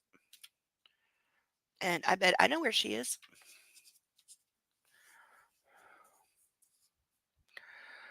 Layla Williams and Jack Hyde got in, I snap. So now he's going full conspiracy theorist. He's gone fully down the rabbit hole. Miss Williams had a key and Ryan let Hyde in, Taylor counters. I'll check the apartment, Mr. Gray. I nod and follow him out into the hallway. She wouldn't leave, would she? I rack my addled, aching brain and recall a vision of Anna from last night, I think, dressed in the softest satin, fragrant and beautiful and smiling down at me. Taylor heads off to our bedroom, no doubt to look there, and I don't stop him. I might have missed something. My phone. I could call her. Wait, there's a text from her in very shouty capitals. This is all in capitals. Yeah, again, no one can get in again. She wouldn't leave. She's not that smart. Yes, we're snickety. That's true, because she should have left him a lot of times ago. But he's got an all caps text from her. Would you like Mrs. Lincoln to join us when we eventually discuss this text she sent you? It will save you running to her afterwards, your wife. With a forwarded attached text, it was good to see you. I understand now. Don't fret. You'll make a wonderful father. Yeah, now she's going to kill him. Oh shit. Anna's been reading my text. When? How dare she? How dare she? How dare she? You drunken fucking asshole. How dare she? When you ran off to see your ex-mistress, got trashed with her, and told her your wife is pregnant. Oh my god. Anger flares inside me because of course he's angry at everything. Everything is her fault. He never takes responsibility for his actions. Ever. Ever. Nothing is ever his fault. Not like she couldn't just walk out in the street. No, it has to be a kidnapping. Yep.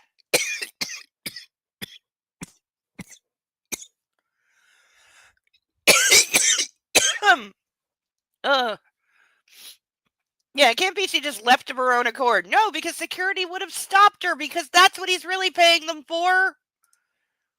And she didn't read your text. You left your phone open. Yes. True.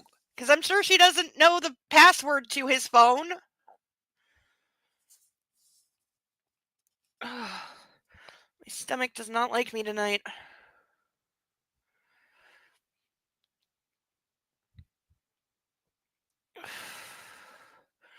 I press call and Anna's phone rings. And rings and fucking rings. Eventually it diverts to voicemail. Where the hell are you? I snarl into my BlackBerry. Furious that she's been reading my texts. Furious that she knows about Elena. Furious with Elena. But most of all, I'm furious at myself. And at the clawing fear that threatens to choke me. She's missing. Hannah, where the fuck are you? Perhaps she's left me. Only if she had a brain, which she doesn't. Where would she go? Kate, of course. I call Kavanaugh. Hello? Kate answers after several rings, her voice thick with sleep. It's Christian. Christian, what is it? Is Anna okay?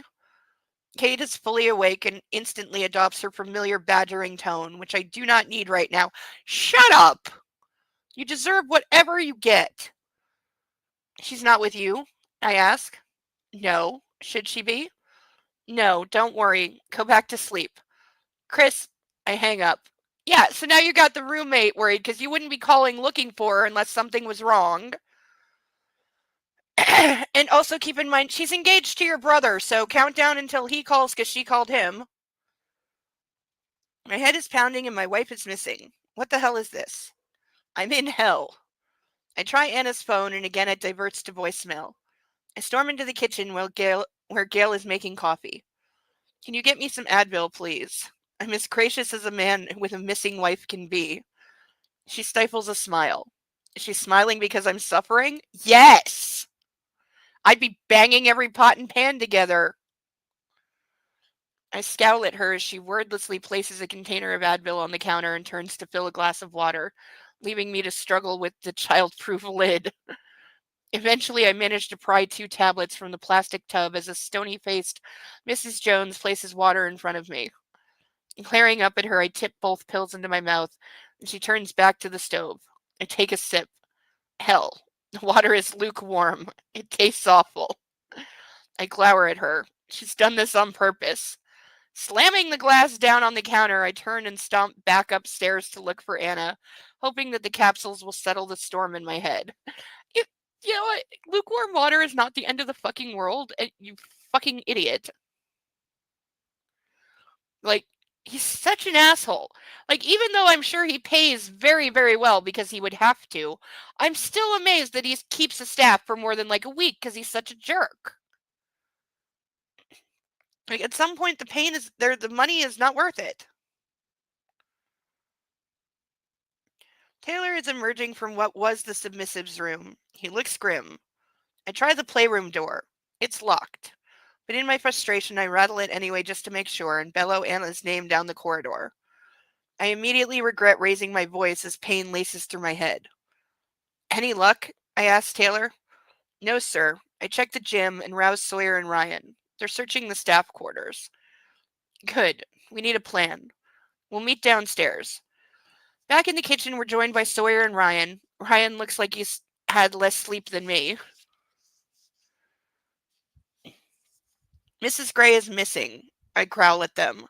Sawyer, check the CCTV footage and see if you can track her movements. Ryan, Taylor, let's search the apartment again. All of them look shocked, their eyes wide, their mouths dropping open. Yeah, because how is she missing? And again, there is one locked room in this house that he was just at. Gee, do I think that after he's drunk and the way that he was acting, she might have wanted to lock herself in the only secure room in the place that he has a key to, and maybe you should check? Furious, your wife found out about the shit thing you did. Yes, this is true. Yeah, because he's only pissed off because he got caught. Like, he's not regretting or feeling bad for what he did or the way he acted. He's pissed off she found out about it. Calls Kate in a panic, is annoyed that Kate showed concern about you calling before the crack of dawn. Yeah. That bitch served him tap water. Yes, she did. Hey, he deserves it. Struggling with a childproof lid is accurate. This is true. Because yelling for your wife is the best solution here. Yeah, no. He deserves everything he gets here and more. Yeah. Just randomly screaming her name through the apartment. That's just gonna make her come running and fall into your drunken arms.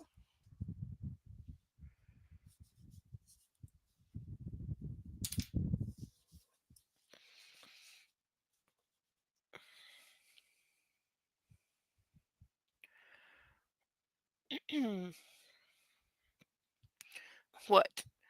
A movement from the corner of my eye catches my attention. It's Anna. Thank Christ, she's here. For a moment, my relief is overwhelming, but as Anna stands and surveys us, I see she's cool and distant in and her eyes wide, but with the telltale dark circles beneath. She's wrapped in a duvet, small, pale, and utterly beautiful, and mad as hell. As I drink her in, a sense of foreboding creeps up my spine, raising all the hair on the back of my head. She squares her narrow shoulders, raises her chin in that stubborn way she does, and completely ignoring me, addresses Luke. Sawyer, I'll be ready to leave in about 20 minutes. She tightens the duvet around her, keeping her chin high. Oh, Anna, I'm just so glad she's still here. She hasn't left me. Because as we've established, she has no sense of self-preservation. Would you like some breakfast, Mrs. Gray? Gail asked in such a sweet, salacious tone that I turned to look at her in surprise. Her eyes slide to me as frigid as ever. Yeah, they all know what an ass you were. They heard you. Hannah shakes her head. I'm not hungry, thank you. Her voice is soft and clear, but her expression is implacable. She's not eating, and is she not eating in order to punish me? Is that what this is? But now, but now is not the time for that argument. Where were you? I ask, amused. Behind me, there's a sudden burst of activity as my staff make themselves scarce. I ignore them as does Anna. She turns and heads down our bedroom, towards our bedroom. Anna, answer me. Don't fucking ignore me. Oh, dude, if ignored is the worst you get, you got off easy. I follow in her stately wake down the hallway to our suite, until she turns into our bathroom, shuts the door, and locks it. Shit. Anna. I thump on the door and then try the handle. Domestic violence much? Anna, open the damn door. Go to hell. Why is she doing this? Because I walked out last night? Because I saw Elena? Well, dude, if you already know the answer, like, why are you expecting anything different right now? Let her be.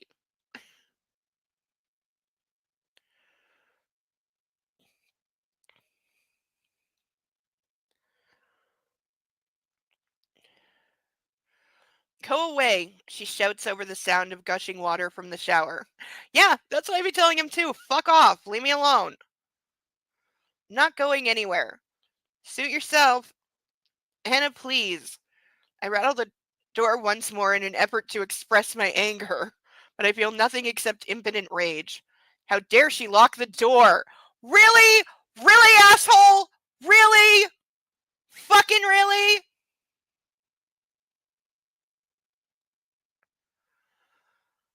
Okay, the handcuffs are coming off at the end of this page because that's 20 pages and that's half, so the handcuffs are only sponsored for half, so they will be coming off, and thank God, because wow, do I need to drink, and it's a lot easier without the cuffs on.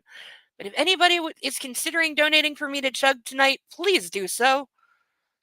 Because, oh, I need to be drunk to not set this whole book on fire right now with the power of my mind. It takes all my self-control not to break it down. But given her attitude and my headache, that probably wouldn't be a wise choice. The fact that you're considering it, though. Like, okay, I can at least do this. Here. Come here. The fact that you are considering breaking down the door. Okay. Haven't shown off our red flag in a while. Big, big, big freaking red flag. Epic red flag.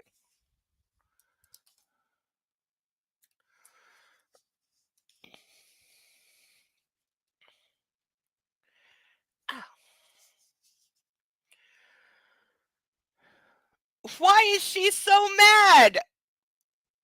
You want the full list or just the cliff notes?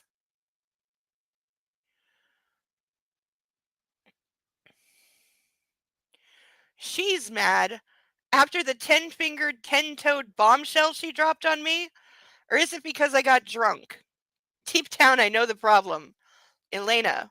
Why couldn't Mrs. Lincoln keep her thoughts to herself? I knew it was a mistake to see her. I knew it in the bar. This is a fuck up, Gray. Okay, dude, she's not just mad at you about Elena.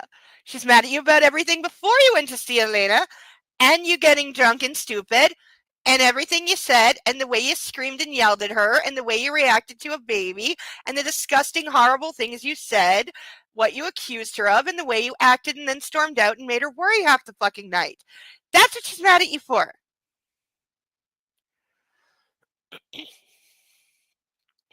Well, as my mother always likes to say, it takes two to tango. The book is almost becoming self-aware. Wives get mad at their husbands all the time, don't they? This is normal, surely. I scowl at the locked door. No, this is not normal. Her hiding in the bathroom with the door locked while you pound on it and scream in rage?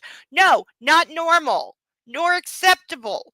This is called the police. My husband needs to be taken away for the day. We need to be separated. I need him somewhere else because I'm pregnant and locked in the bathroom and he's pounding on the door, screaming at me.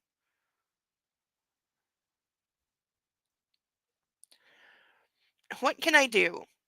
Find your happy place. Flynn's words invade my thoughts as I lean against the wall. Well, my happy place is not fucking standing here. My happy place is in the shower. But I don't have a choice. My head is thumping. At least the sound of rushing water from the shower is less painful than my shouting. Otherwise, it's all quiet. I contemplate going to have a shower myself, in the spare room. But she might duck out on me. Sighing, I run my hand through my hair, reconciled to waiting for Mrs. Gray. Again. Like I always do. When the fuck has he ever waited for her, ever? The guy who has physically hauled her around, dragged her out of places, and thrown her over his shoulder when she was walking too slow. When has he ever waited for her? My mind drifts to the previous evening, to Elena. What did we talk about? As I try to remember, my sense of unease returns. What did we discuss? My business. Yes. Her business, Isaac, the fact that Anna wants kids. I didn't actually tell Elena that Anna was pregnant, did I? No, thank Christ. Spawn, I snort. That's the term Elena used. And she apologized. Now that is a first. Oh my god. Yeah, you. Oh, he's the worst, and then some. But these unfortunately and very, very sadly have to come off because rules are rules, even though I don't like them. Even though I would like to keep them on for the rest of the time, I have to be fair.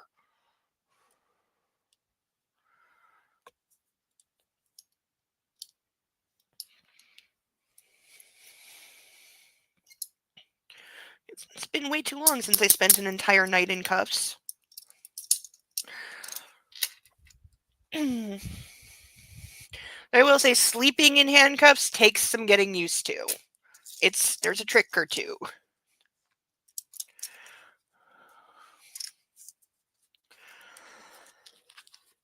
But on the whole, not so bad. See, these are the kind of marks I wish I could have like all the time, but they fade so quickly. Like you'll see, they'll be half gone by the time we even finish, which is just not fair.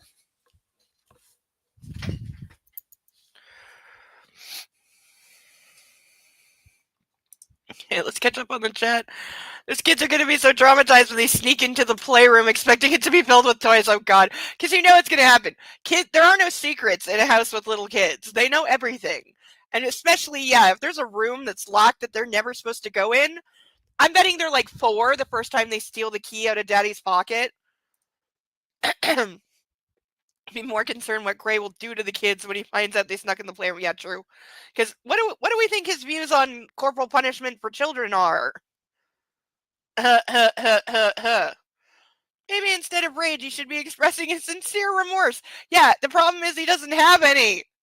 He doesn't seem in the least bit regretful, remorseful, or anything for what the fuck he's done. He's only doubling down on everything being her fault. And how dare she be mad at me just because I'm the worst? Sons will be fine. You have to worry about what he'll do to a daughter in the playroom, especially if she has the misfortune of looking like her paternal grandmother. Yeah, we've had this conversation before. Yeah, what if he has a daughter, that also has brown hair, brown eyes, and disobeys him?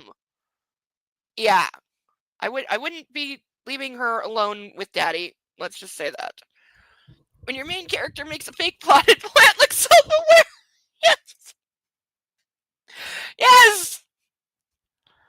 It's like, yeah, like, because he says he knows she's gonna be mad at him, and now he's acting like this when, shocker, turns out she's mad at him.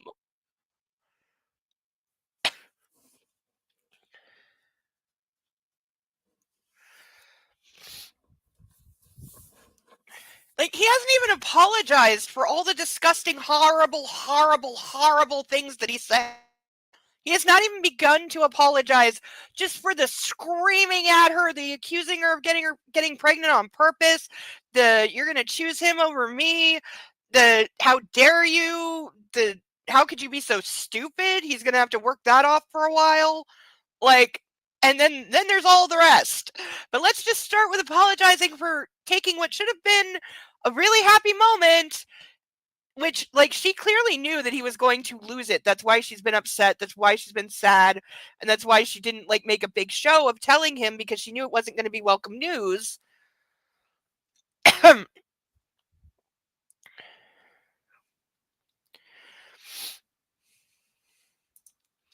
He waited for her to sign the contract. Oh, wait, that never actually happened. This is true. You know their daughter will be a hellion in her teen years, sneaking out, ditching her useless security. Oh, God, yeah. God, yeah. He's going to put an ankle monitor on his kids. I swear to God. Or, like, RFID chips in their arms. That's a thing. Some parents actually do that, because you can implant RFID chips into people now, like the same way they do in dogs and cats. There are people who do that to their kids. So he will definitely be one of them. Like, I'm amazed he hasn't done it to his wife yet. Like, this is 2011, so the technology is maybe a little rudimentary, but nowadays certainly quite common.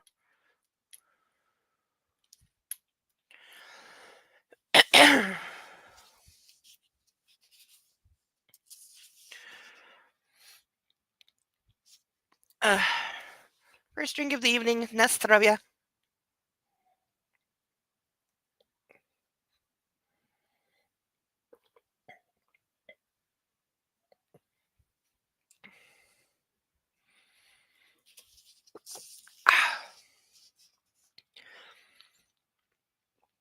Really want to down the entire glass.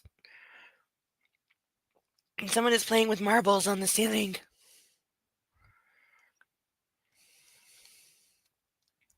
But at least there's no smoke alarm going off. I haven't heard it in a couple days, thank God. I think the fire department got their point across. And yes, I wound up calling the fire department about the smoke alarm that was dying for a week straight, because the building said they dealt with it. And it did shut up for like an hour and a half, and then it came back on again, and I was just like, fuck it, I'm over this. So I called the fire department. They showed up with the quickness. I wasn't expecting them to come even the same night. They were here in like 10 minutes. So I'm guessing it was a really, really slow night for them. But they got to see Bo, and Bo got to be petted by firemen. And he got probably the biggest compliment he has ever gotten in his puppy life. Because one of the firemen said, he's got a big bark for a little dog. And they loved on him, and he was so happy.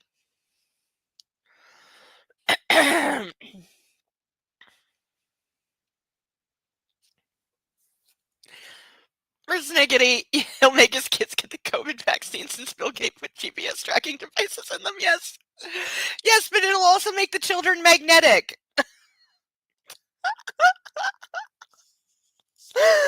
Oh, I'm never forgetting that clip. Ever, ever, ever, ever.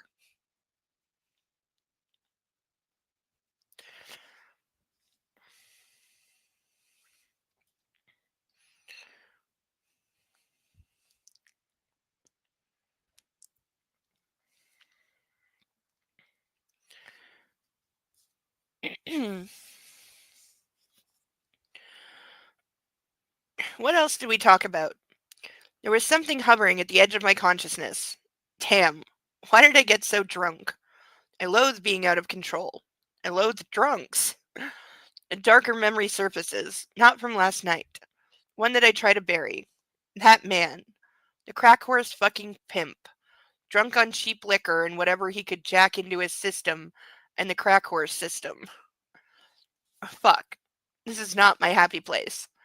A cold sweat breaks out over my skin as I recall the stench emanating from his unwashed body, and from the Camel cigarette jammed between his teeth.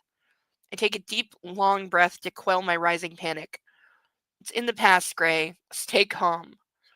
The door clicks open, and I open my eyes to see Mrs. Anastasia Gray wrapped in 2 towels emerging from the bathroom. She strides right past me as if I'm invisible and disappears into the closet. I follow her and stand on the threshold, watching as she ever so casually selects her outfit for the day. Okay, don't do the following her around thing, dude. Leave her alone. Go away. She doesn't want to see you right now. You're a big jerk. Are you ignoring me? I think she's made that abundantly clear. Disbelief is evident in my voice. Oh yes, how dare she ignore you just because you are the worst. Perceptive, aren't you? She mutters as if I'm some kind of afterthought. I watch her, helpless. What do I do? Well, you could start by saying I'm sorry. How about you start there? Her clothes are in her hands as she waltzes towards me and halts, finally looking me in the eye, a get out of my way asshole expression on her face. I really am in deep shit. I've never seen her this mad, except maybe that time she threw a hairbrush at me on the Fair Lady. I step out of her way, when really all I want to do is grab her, press her against the wall, and kiss her. Kiss her senseless, then bury myself inside her. Yes, because God forbid I acknowledge her feelings, her very rightful and justified feelings. No, I'm in a bad mood, and all I ever want to do is fuck when I'm in a bad mood because it makes me feel better. And she is the stress release ball slash fuck doll that I do that with. So I don't care about her feelings right now. I just want to use her body to make myself feel better. But I follow her like a fucking lapdog into the bedroom. Hey, don't get down on good boys. Lapdogs are good. Even when they're overgrown puppies who think they're a lapdog and they're not, but they try really hard to make themselves fit in your lap.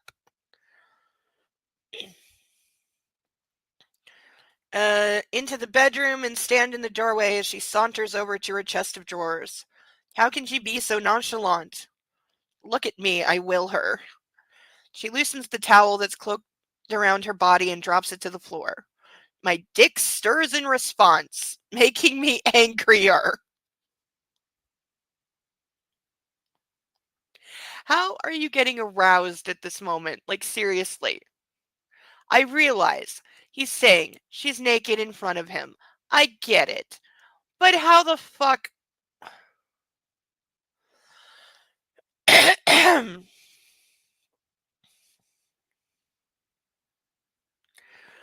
Christ, she's beautiful. Her flawless skin, the soft flare of her hips, the swell of her behind, and her long, long legs that I want wrapped around me. Her body shows no signs of the invader yet. Christ, I have no idea how pregnant she is. Well, you could ask, but at the moment I think she'd probably throw something at your head and you'd deserve it. Shit. I put Junior out of my mind. How long will it take me to get her into bed? Really? Really? Really? Really? Really? He's actually gonna make a fucking move? He's actually gonna try to stop her from going to work just so he can have sex with her purely to make himself feel better when she is furious with him, and rightly fucking so. This is taking a lack of accountability to like a whole other level. He is actively thinking about how do I get her in bed right now rather than deal with anything, including the fact that she is not going to be inclined to give you sex right now.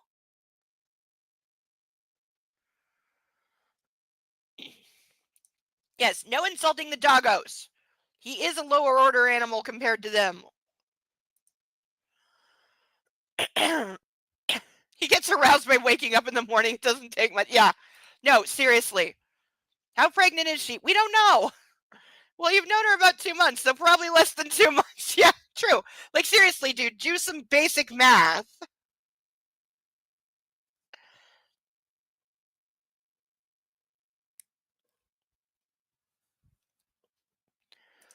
He's still fine with drugging her into bed. Yeah, completely.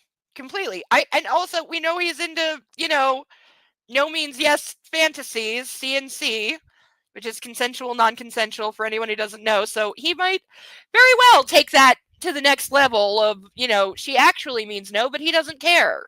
Do we put it past him? No, not at all. Ever. I put nothing past him. Ever, ever, ever, ever, ever.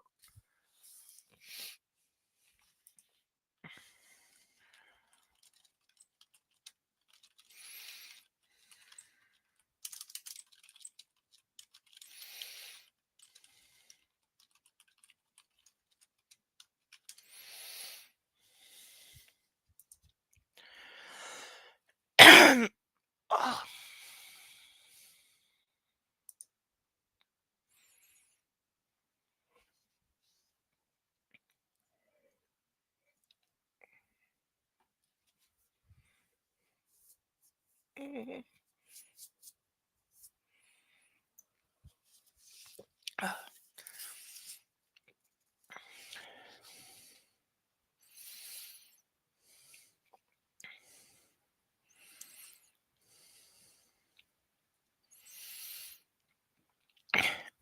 Gray, no, keep it together. So at least his subconscious is telling him, not the time, dude.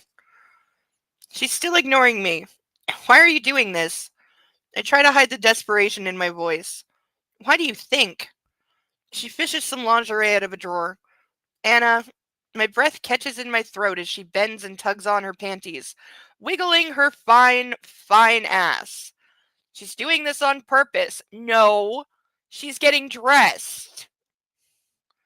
In spite of my aching head and my filthy mood, I want to fuck her. Now, just to make sure we're okay.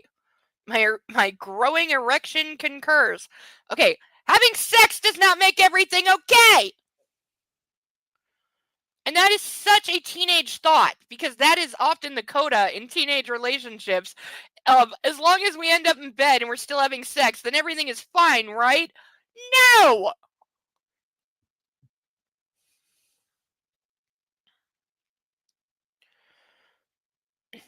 Go ask your Mrs. Robinson.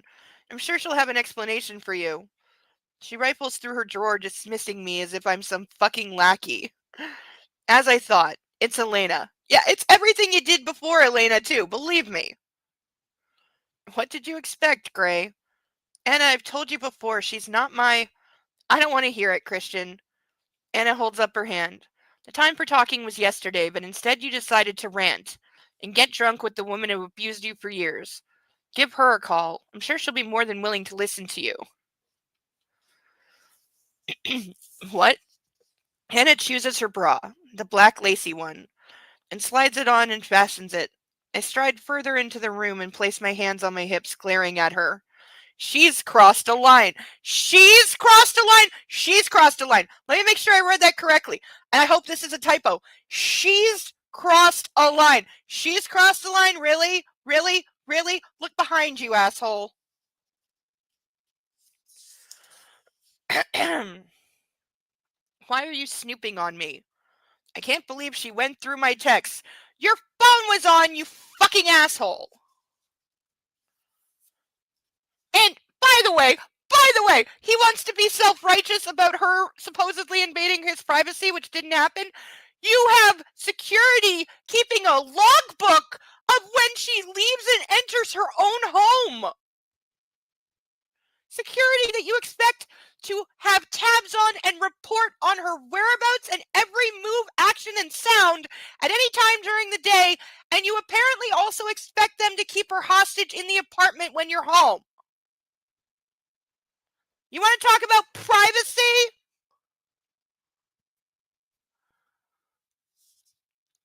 That's not the point, Christian, she hisses. Fact is, the going gets tough and you run to her. It wasn't like that. I'm not interested. She stalks over to the bed while I gaze at her. Lost. She's so cold. Who is this woman?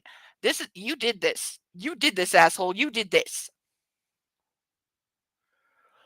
Sitting down, she stretches out, long, shapely legs, points her toes, and slowly eases one thigh high up over her shin. My mouth goes from parched to desert as I watch her hands glide up her leg.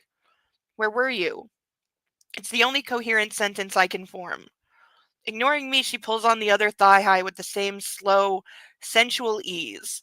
Then she stands, turns away from me, and bends over to towel dry her hair, her back in a perfect curve. It takes every remaining shred of my self-control not to grab her and toss her into the bed while she beats you to death with the blow dryer. Like, what do you think what is the next sentence in that? If he did, right now, grab her and throw her on the bed like he wants to, do we think he's going to stop if she says stop?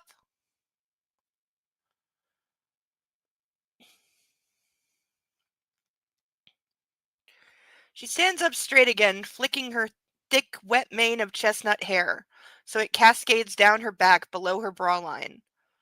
Answer me, I murmur, but she merely stalks back to the chest of drawers, picks up her hairdryer, and switches it on. wielding it like a weapon. The noise grates on my frayed nerves, unraveling them further. What do I do when my wife ignores me? I'm at a loss. Hey, she could ask you, where were you all night, too?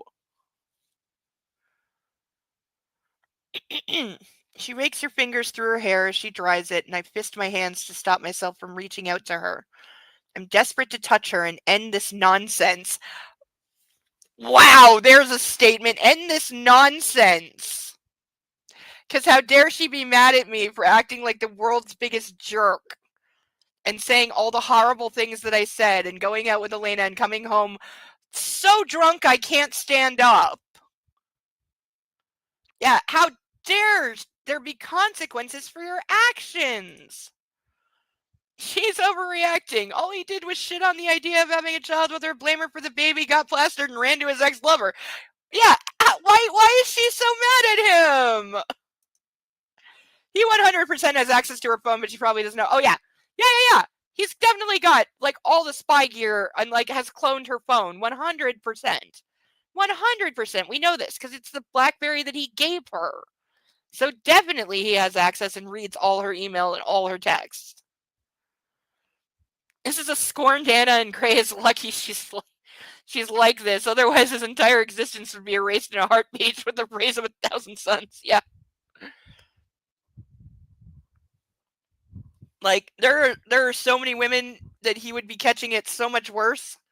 Like, if all you're getting is ignored and the silent treatment, be very, very grateful. That is your cue to shut up and stay out of her way.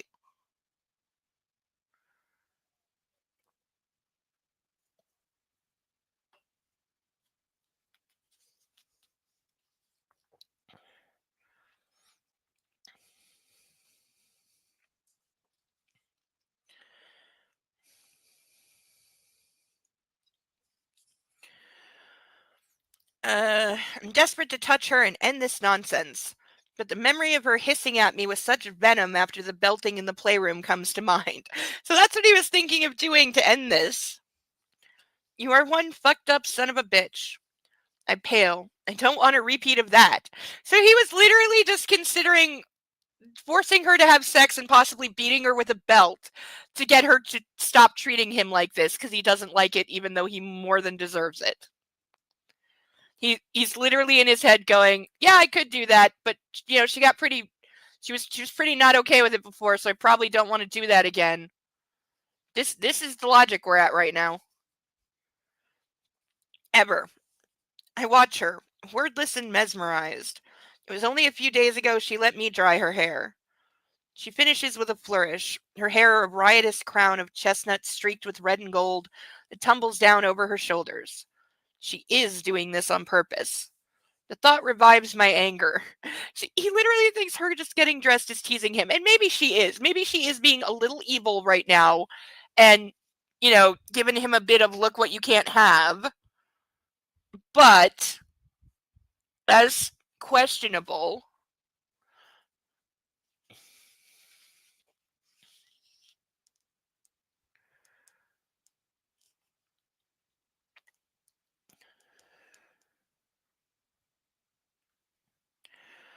Where were you? I whisper. What do you care? Anna, stop this. Now. Oh yeah, I order you not to be mad at me anymore. Some men think that works. It doesn't. She shrugs, like she doesn't care, and my blood boils. I move quickly towards her, unsure what I'm going to do, but she whirls to face me like an avenging angel. Don't touch me, she snarls through clenched teeth, and I'm catapulted back to the moment in my playroom when she left. It's sobering. No, it's not. Not enough. Where were you? I clenched my fist to stop my hands from shaking. I wasn't out getting drunk with my ex. Yes, you were. Oh, that was her. She's accusing him. Her eyes blaze with righteous indignation. Did you sleep with her? It's like she punched me in the face. I gasp. What? No. How could she think that? Sleep with Elena? Oh, gee! I wonder! You think I'd cheat on you? Yes! Christ, she thinks so little of me. And you've given her so much cause to think so much more of you, especially with the way you're acting right now. And not twists in my gut and a memory lost in the midst of red wine and bourbon stirs. You did, Anna continues, by taking her very private life and spilling your spineless guts to that woman. Spineless? That's what you think? Jesus, I thought I'd fucked up, but this is so much worse than I feared. Yeah, seriously, what did you think? Take notes, this is what not to do, yes. I would totally be doing the teasing to be mean. Yeah, I might too. I can be petty in that way if I'm mad enough and I want you to suffer. Yes, I could totally be doing the teasing thing too. I have two sisters who have kids. Trust me, I know to never do this. I consider myself lucky I survived what I did.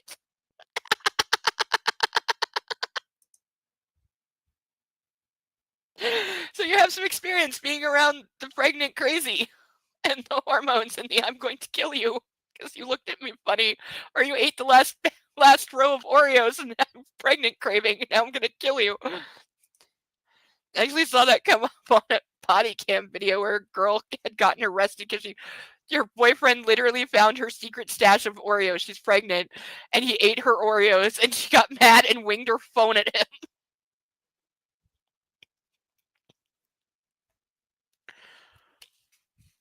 Yeah. Don't do that.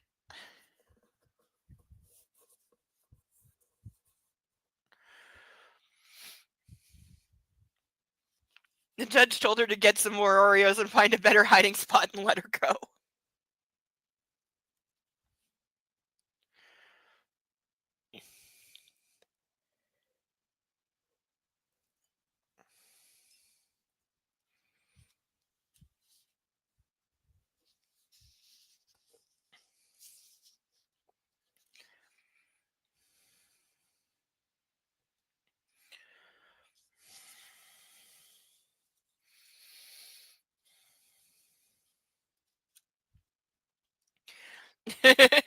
How is he not arrested for eating her Oreos?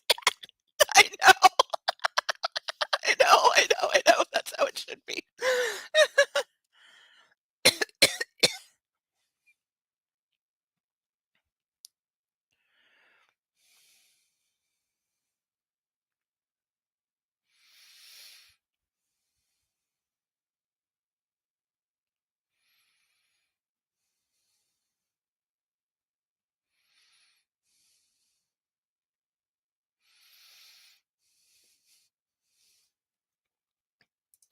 You chose the wrong time to grab a chocolate bar from the kitchen.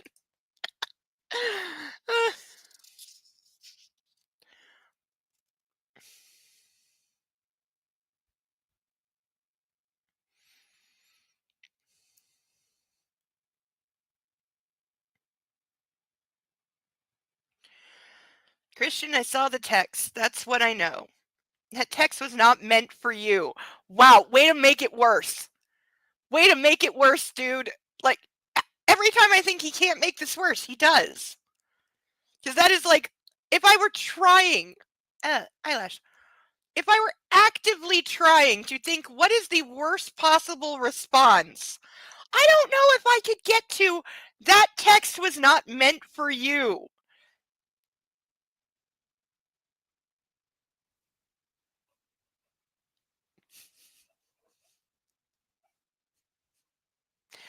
If you hear tiny squeaking sounds, it's the puppy on the couch barking in his sleep. I don't know if it's loud enough for the mic to pick it up, but he's being pretty loud for him. He does bark at a lot of things in his sleep. And recently, for the first time, he growled in his sleep. It was a very bizarre sound.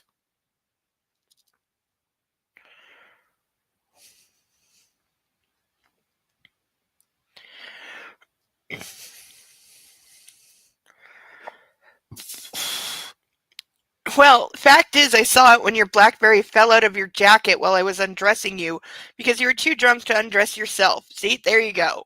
She wasn't snooping through your phone. It just appeared on the screen and she saw it.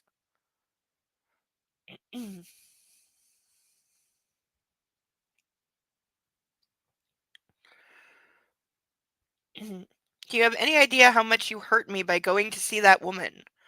She doesn't pause for breath. Do you remember last night when you came home? Remember what you said? Hell, no. What did I say last night? I was just mad at you, Anna, shocked by your revelation. I want to say it, but I can't find the words. Like, again, dude, seriously, say some of this out loud. You're not getting out of the doghouse, for several months, but, well, you were right. I do choose this defenseless baby over you. My world grinds to an abrupt halt. What does that mean? It means I'm going to protect myself and the baby from you if necessary. So grow the fuck up. Don't ever act like that again. And I'm going to do what I have to do. Like, there's a reason a lot of women get out of abusive relationships when they find out they're pregnant.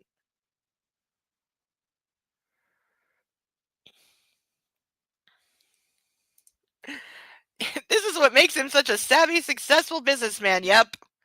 His astute understanding of people. Could not try harder. Making the you don't say face right now. My little Keys would do that. He would bark and growl at things in his sleep. Sometimes his leg would start out. Yeah, Bo does that too. I can tell when he's really happy and running, because he'll get like all four legs going. He'll be dead asleep and he'll be like, yeah, nah, nah, nah. And sometimes I've even seen his tail wag in his sleep, which is the most adorable thing. Mad at her because she had no business getting herself pregnant. There we go. That seems to be where he still is. He's just still pissed off that she got pregnant, acting like he had nothing to do with it, and continuing to be the worst, and just digging the hole deeper every time he opens his mouth.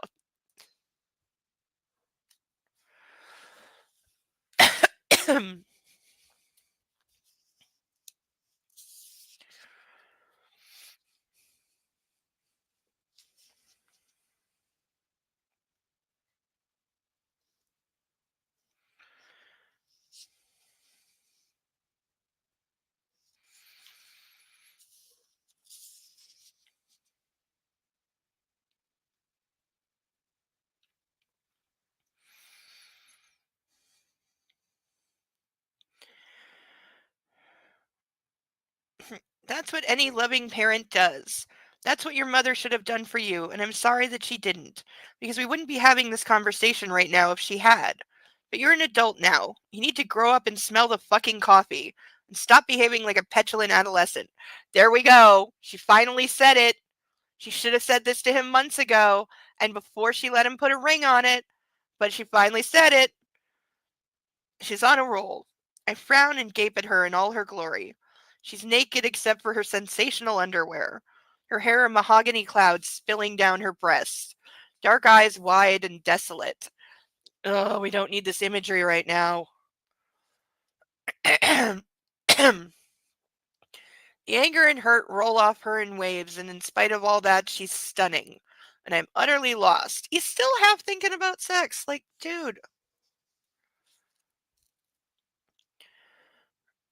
You may not be happy about this baby, she exclaims. I'm not ecstatic, given the timing and your less than lukewarm reception to this new life, this flesh of your flesh. But you can either do this with me or I'll do it on my own. The decision's yours. While you wallow in your pit of self-pity and self-loathing, I'm going to work. When I return, I'll be moving my belongings into the room upstairs. She's moving out. She's leaving me. She is choosing the baby over me. No, you fucking ass clown. She is choosing to protect herself and, yes, the baby from you, but she's not actually leaving you yet, or she would say, have my things packed and sent to Kate's. I'll be there until you grow the fuck up and stop acting like this.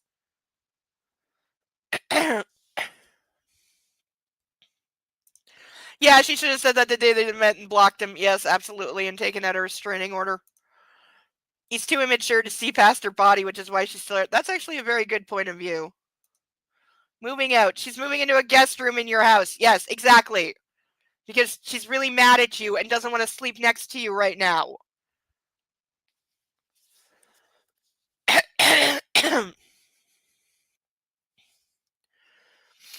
Panic overwhelms me. It's like a knife in my guts. Now, if you'll excuse me, I'd like to finish getting dressed. My scalp prickles as I edge towards the abyss. She's leaving. I step back. Is that what you want? My voice is a shocked whisper. And again, he's going to extremes. And he's not listening because that's not what she said. But it's what he expected, so he's going to double down on his own black narrative, even though it's not true. Her wounded eyes are impossibly wide as she scrutinizes me. I don't know what I want anymore, she says quietly, and turning back to the mirror, she smooths some face cream over her cheeks. You don't want me. There's no oxygen in the room. I'm still here, aren't I? She says as she opens and applies her mascara. Yeah, dude, listen to that. She is still here. She's not saying she wants a divorce. She's not moving out. She's saying, you are an asshole. I don't want to be around you right now. And you need to figure your shit out. How can she be so cold? You've thought about leaving. The abyss opens and yawns in front of me. When one's husband prefers the company of his ex-mistress, it's usually not a good sign. Her disdain drips from every word and pushes me closer to the abyss. Pursing her lips, she dabs on some lip gloss, oh so fucking casually, while I'm poised on the edge of this awful precipice. Okay, you did this to yourself. I don't feel sorry for him one bit. And we're supposed to feel very, very sorry for him right now. I don't feel sorry for him at all because he deserves everything he's getting and more. It's all entirely his fault, and he still is not taking any accountability, responsibility, nothing. He's just stuck in a web of self-pity and woe is me and everything's her fault and why is she doing this to me and how dare she not let me rage and get drunk and be angry and be awful and still put up with me and give me sex when I want it. How dare she suddenly act like an independent person? She reaches for her boots, strides to the bed and sits down. I watch her completely at a loss. She pulls them on and stands to face me, her hands on her hips, her expression aloof. Fuck. In her boots and lingerie, her wild hair, she's a woman to tame. There's a she's a woman to tame. There's a fucking sentence. A dom's wet dream. My wet dream. My only dream. So yeah, he's still thinking with the downstairs head. I want her. I want to tell her that I want her to tell me that she loves me. The way I love her. You don't love her. You're proving that over and over right now. You possess her. You want to possess her. She's an object. She's property. That's why he repeats, you are mine ad nauseum. Because he wants her to know that she is property. And until now, it's been working. But now she's not acting like, a fuck doll anymore. And he can't take it.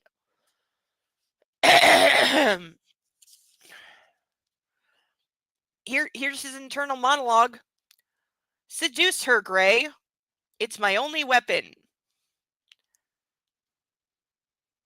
No. I know what you're doing here, I murmur, pitching my voice lower. Do you? Her voice cracks. Is that the chink in her armor? Hope flares briefly in my gut. She feels. Unlike yourself. I can do this. I step forward, but she steps back and holds up her hands, palms toward me. Don't even think about it, Gray. Her words are bullets aimed at my heart for saying she doesn't want to have sex with you right now. When, again, you are such an asshole and have continued to be more and more of a toxic jerk all morning. You're my wife, I murmur. Let's just let the disgusting hang on that. Because he basically just said, you are my wife, therefore you are my property, and if I want to fuck you, I will. That is the translation of that. I really, really could do with chugging a glass of wine right now. Really, really, really good.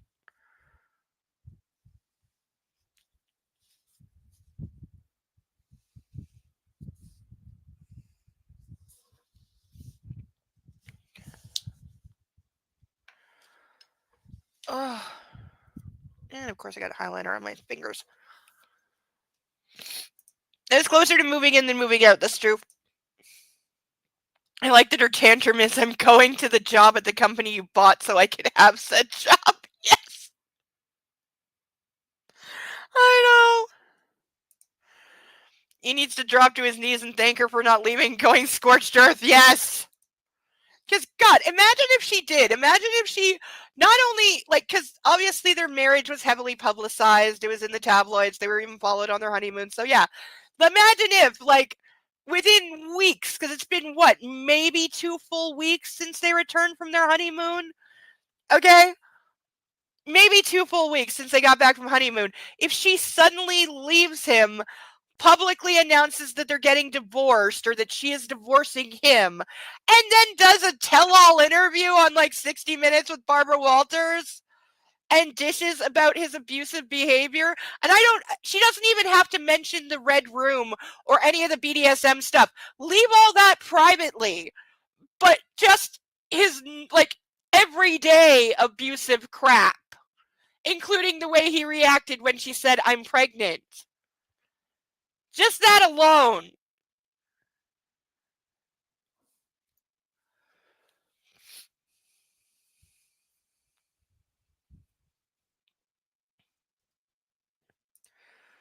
I'm more and more impressed with Jamie Dornan. He really had shit to work. This is true. Yeah, this is true. He did pull off a better performance than some people would have been able to. Though we understand now why, especially the third one. The third one was the hardest one to adapt to movie form, and they had to cut the most out of it and then add things that weren't in the book back in for runtime and to try and humanize him, which didn't really work because it's all truncated at the end. It's all at the end of the movie that we see him like visiting his mother's grave, etc., which never happens in the books. Because yeah, he's just an evil bastard. And that never changes.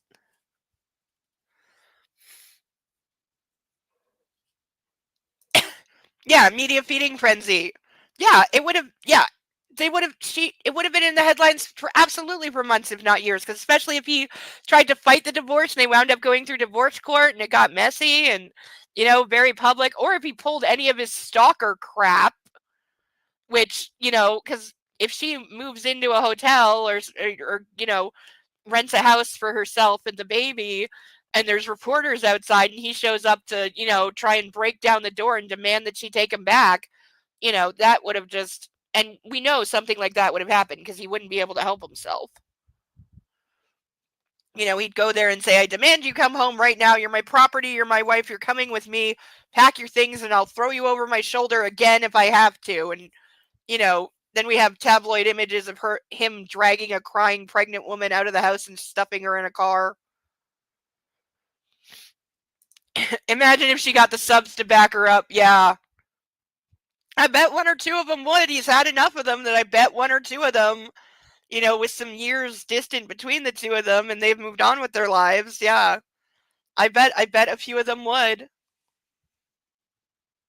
Or once she goes, and does an interview about she's leaving him and, he's very controlling and he was abusive in this way. But even if she doesn't get into the stuff about the subs or the BDSM, just seeing that might make one of the previous subs come forward and say, oh yeah, I can tell you about Christian Grey and his controlling, demanding behavior. You haven't heard anything yet.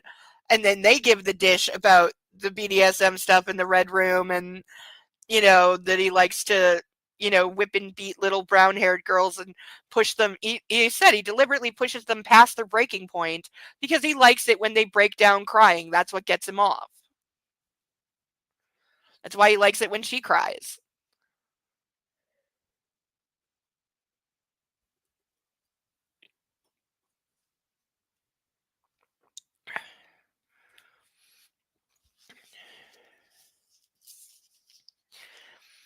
Or how about the security person that he fired for letting Layla show up at her office? She was only there a couple weeks, but I bet she could spill some tea. Yeah, NDAs are not valid when it involves a crime, and he probably committed crimes with them. Absolutely. Absolutely. Well, we know he did illegal background checks on them. And that he keeps and maintains files on them long after they've left him. He still maintains files on his former subs and keeps them current. And he has access to like their bank information and stuff that he should not have access to.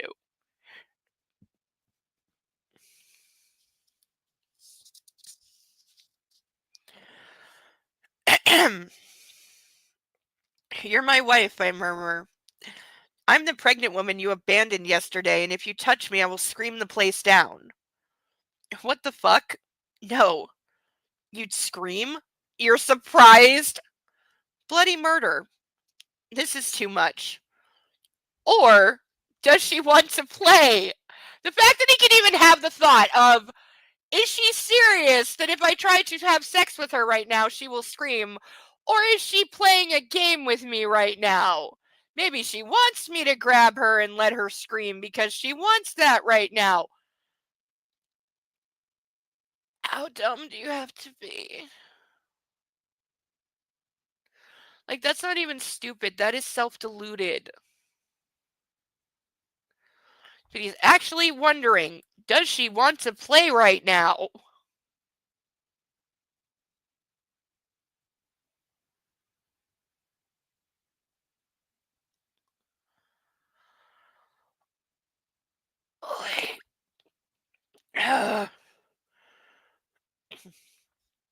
Maybe that's it. That's what she wants. No one would hear you, I murmur. And now I'm looking for the nearest sharp object because I'm absolutely taking that as a threat. Are you trying to frighten me? What? No, never. I back away. That wasn't my intention. How in the fuck did you think that would be taken?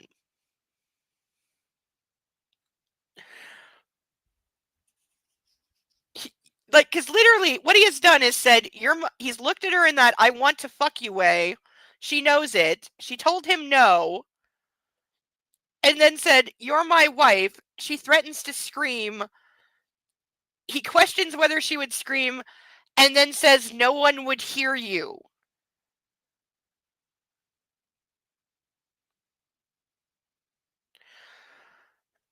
And now he's like, what? No, how could you possibly be afraid of me when I just didn't said that while you're trapped in the closet? I'm in free fall.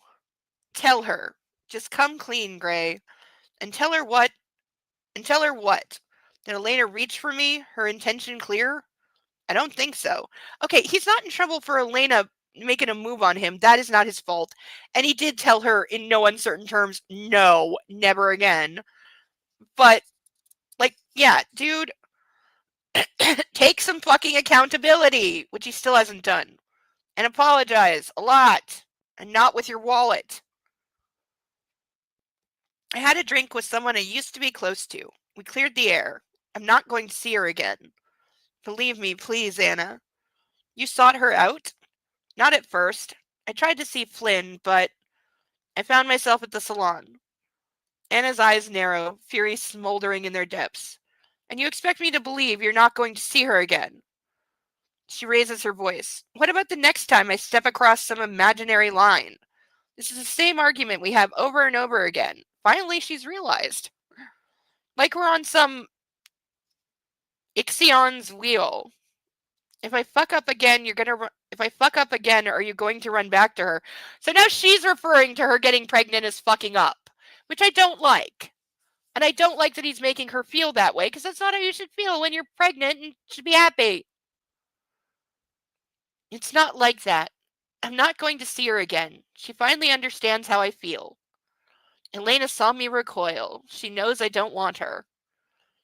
What does that mean? If I tell her Elena made a pass at me, Anna will go into meltdown. Shit. Why the fuck did you go to see her, Gray? I gaze at my furious, beautiful wife. What can I say? Why can you talk to her and not to me? Anna whispers. He's never talked to you. You don't do talking. That's not part of your relationship. You yell and then you fuck. No, it's not like that. You don't understand. She was my only friend. Again, not saying this out loud, because why would he say something out loud that would be helpful? I was mad at you, like I am now. The words come out in a desperate rush. I don't care if you're mad, that doesn't make it okay. You don't say, Anna shouts. Well, I am mad at you, right now. Mad at you for being so cold and callous yesterday when I needed you. Mad at you for saying I got knocked up deliberately when I didn't. Mad at you for betraying me. I didn't. I should have kept better track of my shots, she continues, quieter. But I didn't do it on purpose. This pregnancy is a shock to me, too. It could be that the shot failed. This is true. Birth control is not 100%. You're shocked. I'm shocked, too. We're not ready for a baby. I'm not ready for a baby. Yeah, this is a man who should never have children. You really fucked up yesterday, she whispers. I've had a lot to deal with over the last few weeks. I fucked up. What about you? Okay, again! She didn't magic the baby out of thin air! You had something to do with it too! Cornered again, I lash out. You really fucked up 3 weeks ago. Or whenever you forgot your shot. Again, stop blaming her stop blaming her. Just stop blaming her. You're such an ass. And you have no ground to stand on, especially not after the way you fucking acted. Well, God forbid I should be perfect like you. Touche, Anastasia. This is quite a performance, Mrs. Gray. You think her being furious at your behavior is a performance? I'd be murdering him just for that. Like, seriously, if she murdered him, if she stabbed him to death with her nail file right now, is there a jury that would convict her?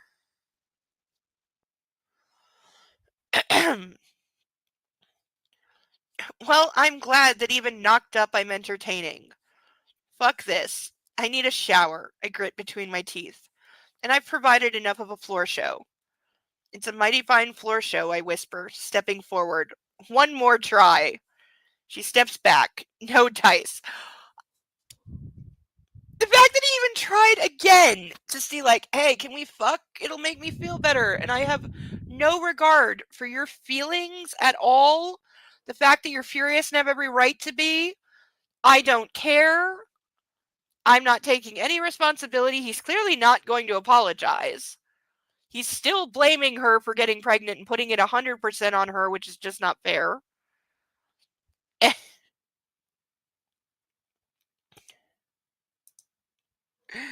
The phrase you're a special kind of stupid, ain't you? Is playing in my head. Yeah. It goes to a different level though. Nothing more romantic than no one will hear you scream. Yes. It never were finer words said to woo a woman. He's right. Why would he even consider being honest with his wife? If they saw video evidence of this exchange, hell no, not a single one. I know. She could totally murder him and get away with it. I bet even Taylor would back her up. She could easily be like, hey, I'm pregnant. I was trapped in the closet. He kept making advances. You know, he wanted to get some. I made it clear I was not in the mood. He wouldn't take no for an answer. I was scared for myself and my baby. Yeah, she could totally get away with just straight up offing him.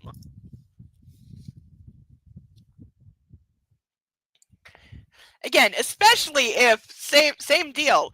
Especially if once it hit the papers that, you know, pregnant newbie wife of Christian Grey murders him in violent blah blah blah, and then some of his subs come forward and back her up about what a violent temper he had, and how when he flew into a rage they were afraid of him, and how he used to beat them.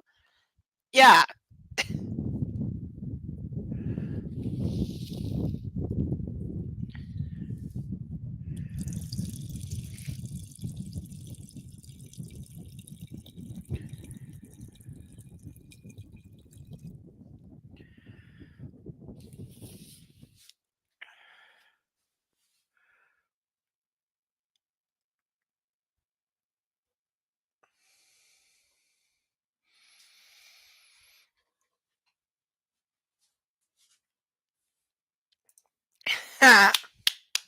Good one, persnickety. Taylor would be saying, here's where he forced me to bury the bodies, or he'd offer to bury Gray with the other subs. Yeah, that's an option. We'll just bury him with the other subs.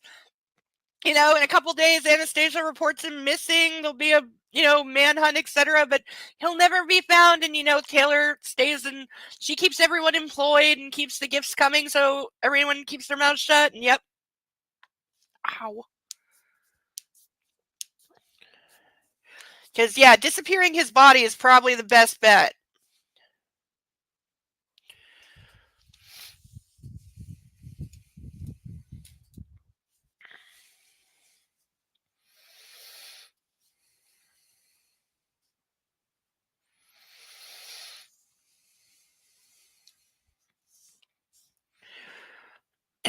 Stepping forward one more try, she steps back, no dice.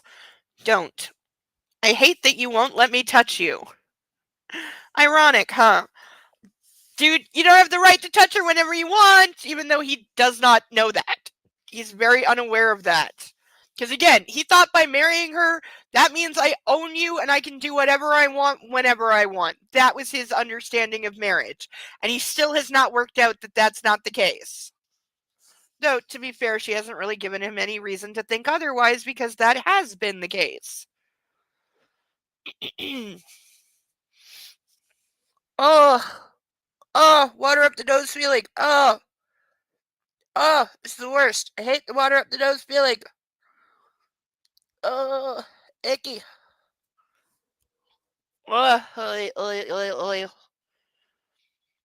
Yes. Dribble the brave into Gray's so-called psychologist and you'd have the complete package. Yes. If the body is found, get the psychologist to testify that, yeah, he had a lot of rage issues and he'd spoken of violent fantasies of hurting his wife before, and yep. Oh, yeah. So that guy's definitely bribable. I gasp as her words slice through me. Who knew she could be such a bitch? Really? Refusing to let you touch her and refusing to let you fuck her purely because, by the way, the only reason you want sex is to make yourself feel better. You want to use her as a fuck doll and a stress relief toy, and that's it. And she's furious at you right now and probably afraid that you will get violent and way too rough, which he definitely would. Yeah, but she's a bitch for not letting you do that right now. My sweet Anna, hurt and aching, unleashing her claws. Is this what I've driven her to? Yes. This is getting us nowhere. We haven't resolved much, have we? Well, that you could be saying that about any day you two have known each other because you never resolve anything. This is why you need to finish a goddamn conversation, finish an argument, but they never do.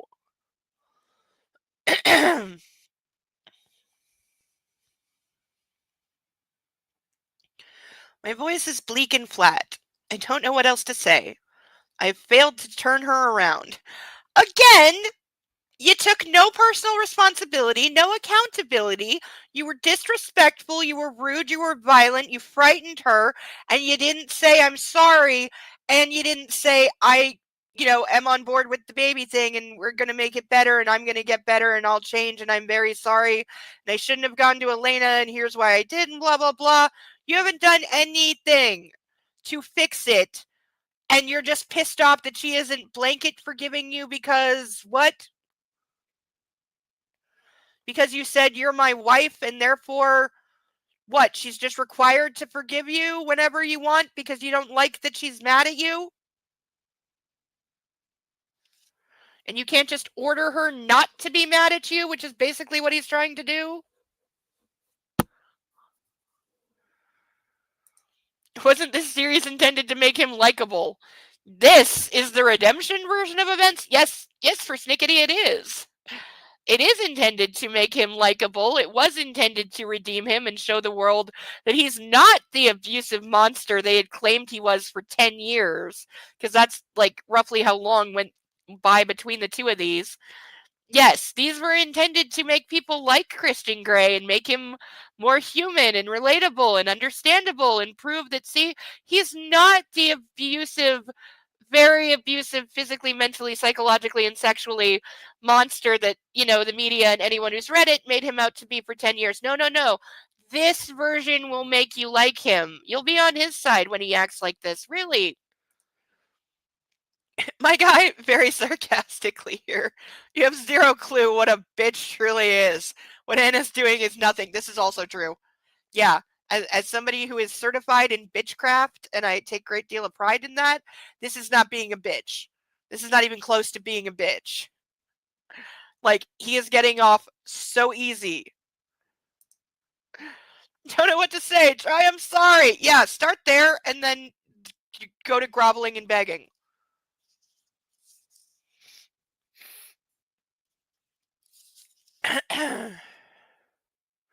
Neil James missed the mark to quote Bob Uecker in Major League.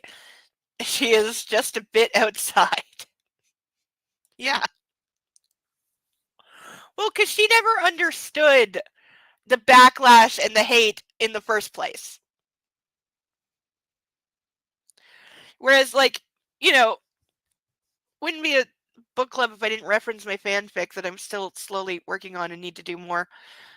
If you don't get the reference, you need to watch the movie. Yes, I probably do. But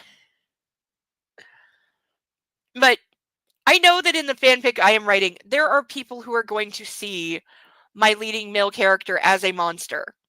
They're going to see him as abusive and manipulative and other things, and you can read it that way. You can. And it's valid, and I understand that. That's not what I intend, and that's not my telling of the story, and I hope that by the end, well, again, I'm writing a story that takes actual thinking, because it's largely told out of chronological order, and you have to be able to put dots together through multiple parts, but I'm hoping that by the end, you figure it out, and realize that what looked one way at the time actually wasn't, now that you have more pieces of the puzzle, and basically, the more you read, the more you gain context that makes past things that seemed awful in the moment, you realize that the way it looked is not the way it was, is the intent. That hopefully I will get to in the last 4 parts. But I am well aware that even with that explanation and the pieces of that and that implied understanding that I hope people figure out, because again, it would take intelligence and thinking to put it together, which not everybody is capable of or wants to do when reading, which is fine. But, my intent is that it is romantic and a love story and about redemption and etc. But if people want to read it the other way as a, monster tale, that's fine. I'm not going to say that they're wrong, because they're not. Often things are a question of perception, but here it's just literally, he is the worst. There is no, not to make a pun out of it, but there's no gray zone here. And he doesn't have, there is no redeeming feature, and they don't have, agreements on things, and he is just a complete jerk.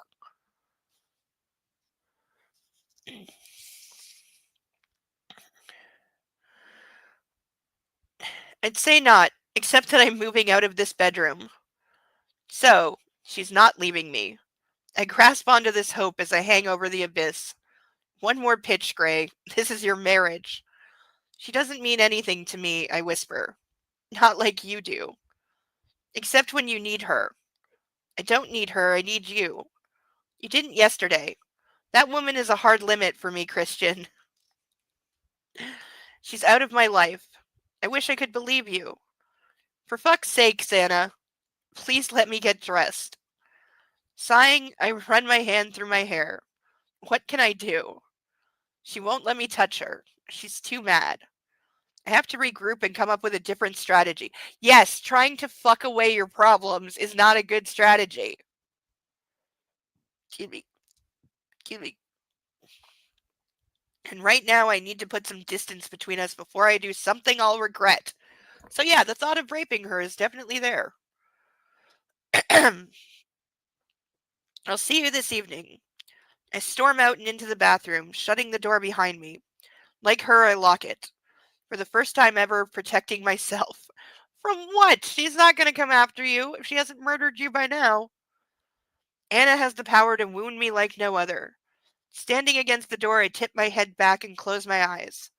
I have really fucked up. The last time I really fucked up, she left me. You don't want me. I'm still here, aren't I? I clutch onto that hope.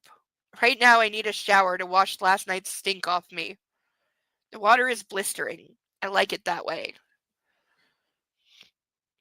I tilt my face to the steam, welcoming its stinging heat as it douses me. Christ, I'm confused. Nothing is simple where Anna's concerned. Actually, it is. You fucked up. You need to apologize. You need to take back everything you said. And then you need to do nice things and be nice to her and treat her with respect and dignity and like a person.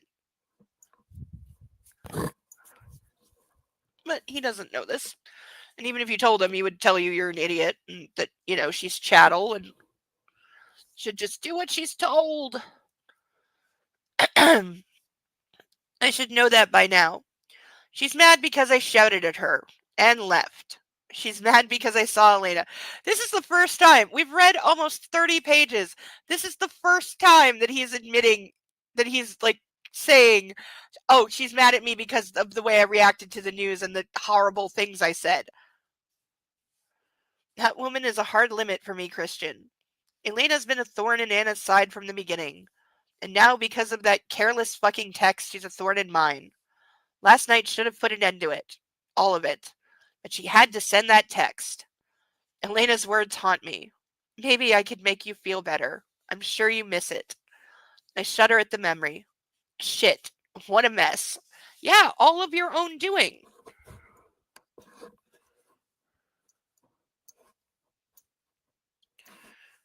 Oh. He hasn't done anything regrettable yet. Did I say that? Did I accidentally say that?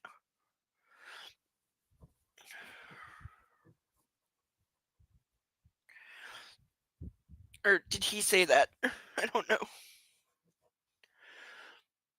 Yeah, it's not the text. The text is not the problem. The text is just how she found out. It's the running off to see her that's the problem. Yes. 100%. Yes. Absolutely, utterly 100%. Oh. Oh no. Whew. Welcome to Hot Flashes. They suck. Oh. If somebody could just drop like 5 ice cubes down my boobs right now. I have this memory in my head of a commercial from when I was a kid that I didn't understand, but now I do. And it was a PSA health ad, and it showed a outside scene in winter, like 4 foot of snow, and how you have the outside thing for the air conditioner, so you put a cover on it in the winter so the snow doesn't get in, and it showed a woman who was sweating profusely running out of her house in shorts and a t-shirt and pulling the cover off the air conditioner and flipping it on, even though we're seeing 4 feet of snow. And it was an ad for you can manage your menopause symptoms, call your doctor and discuss blah blah blah. It was one of those. Now I get it. At least so far mine, well, I've only been getting them for a few weeks, so mine are only a couple minutes long right now, but I know they can last quite a long time, so not looking forward to that. Hill James attempted to write a tragic backstory to make Gray seem damaged and mentally ill, but utterly failed in my opinion. This in no way excuses his immaturity and abusiveness. Yeah, basically she was trying to use, horrific childhood abuse as an excuse for him to become an abuser as an adult, and it was just supposed to be accepted that he's abusive because, oh, he was raised that way, oh, he doesn't know any better, oh, you're supposed to feel sorry for him for this, this, and this. And it's like, no. And also, most people who are abused as children don't grow up and become abusers. That is a myth. That is a complete and total myth, and not a kind one.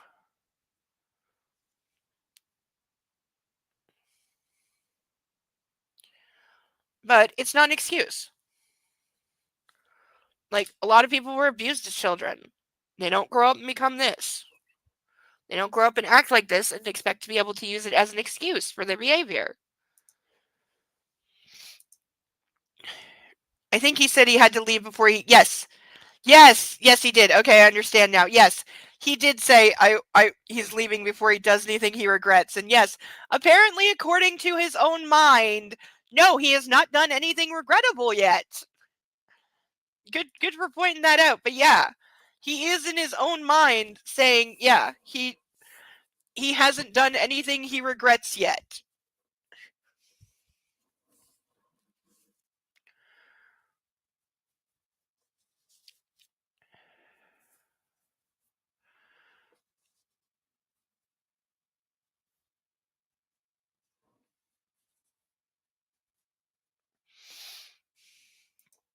I remember one PSA where a woman was standing almost naked in a walk-in freezer and still sweating profusely. I forget which menopause treatment it was for, but it was memorable. Yeah, I would like to do that right now.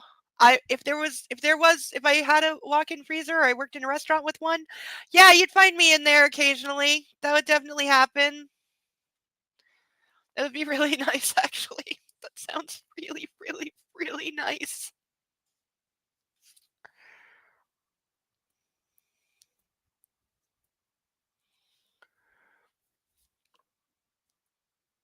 You know, when we're playing house later, can we have a walk-in freezer?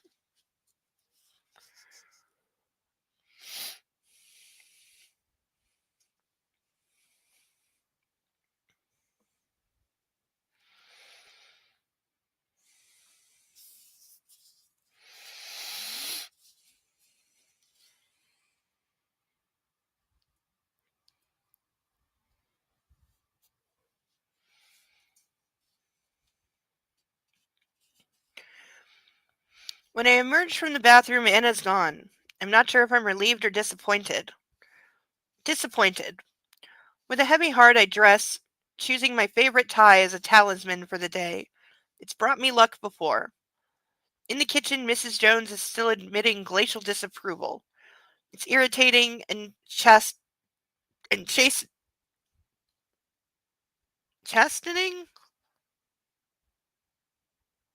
I think she invented a word, or I'm having an extraordinarily dyslexic moment.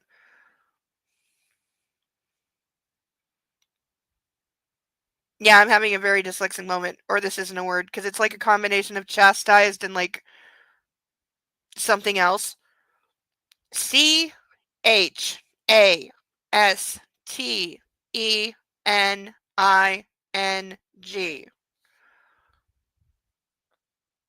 Chastening. Like, I get you're going for some version of like chastised, but I don't think that's a word. Though I did query this week whether relentment was a word, apparently it is.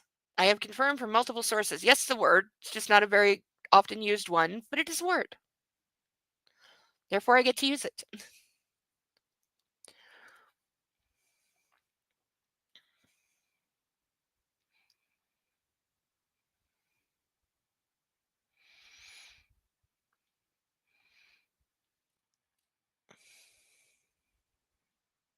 I think the T is silent. It's supposed to be chastening, but poor choice of word. However, she's prepared a substantial fried breakfast for me. Yeah, you need the fried foods for the hangover, dude. Thank you, I mutter. Her only reply is a tight smile. I suspect she heard Anna and me fighting last night. I suspect half the building heard you screaming at your pregnant wife last night. Cray, you were shouting. Everyone heard you. Shit. Yeah, no fucking duh. He even had the thought at the time, I know I'm shouting and I don't care who hears it. Chastening of a rebuke or misfortune having a restraining or humbling effect. I'm pretty sure this doesn't qualify. This is true. Okay, if it's supposed to have a restraining or humbling effect, no. Very, very poor choice of words because that is not the effect. He is not capable of feeling humble. We know this. He has a fucking narcissism complex. Christ.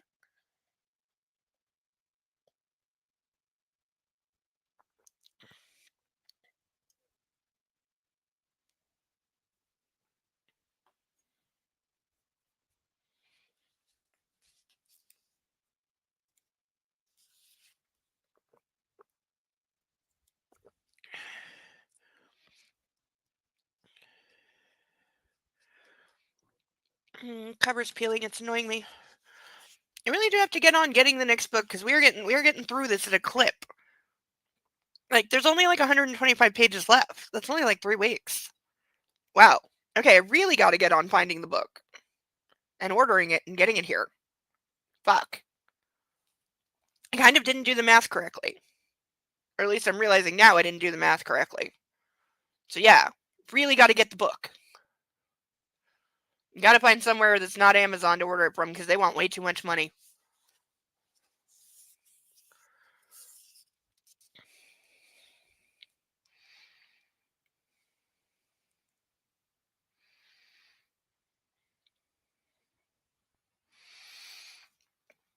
I stare out of the car window as Taylor drives through the morning rush hour traffic. Anna didn't even say goodbye. She just fucking left. With Sawyer. Taylor tells Sawyer I want him to stick to Mrs. Gray like glue. I need to know if she's eating. So there we go. We have confirmation that the only purpose, because again, the person threatening them, both people who have threatened them, one is gone permanently and one is in jail. So there is no reason for her to have a private bodyguard or security at all anymore, but she's too chicken shit and too much of a, doormat to point this out to him and say like, okay, we're getting rid of the security now because we don't need them anymore. But he has just confirmed that the entire reason of their existence is to report on his wife's every move and make sure that she is obeying him and his wishes even in his absence. And again, he's still treating her like she's one of his subs because he had all those rules about eating and food and, maintaining your body and your health, etc. in his subcontract. So he's still treating her as if she had signed the contract and that is how their marriage functions. And she's let him do that repeatedly. So, like, she's given him no reason to stop behaving that way, despite she's paid lip service to it. But then she still puts up with it and lets him get away with it. So he's got no motivation or incentive to change. This is what I mean. He paid lip service to saying, oh, we'll have a vanilla normal relationship and I won't be such a control freak. But he never actually meant that. He certainly never did it. He didn't have any intention of doing it, ever. Because he hasn't changed at all.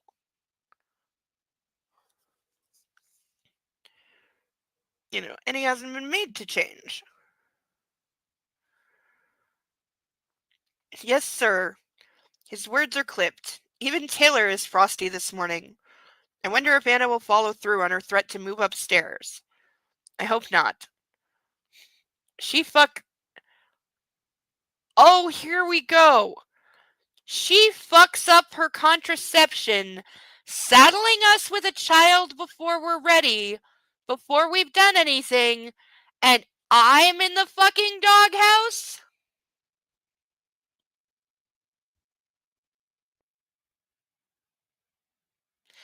If ever you needed grounds for divorce,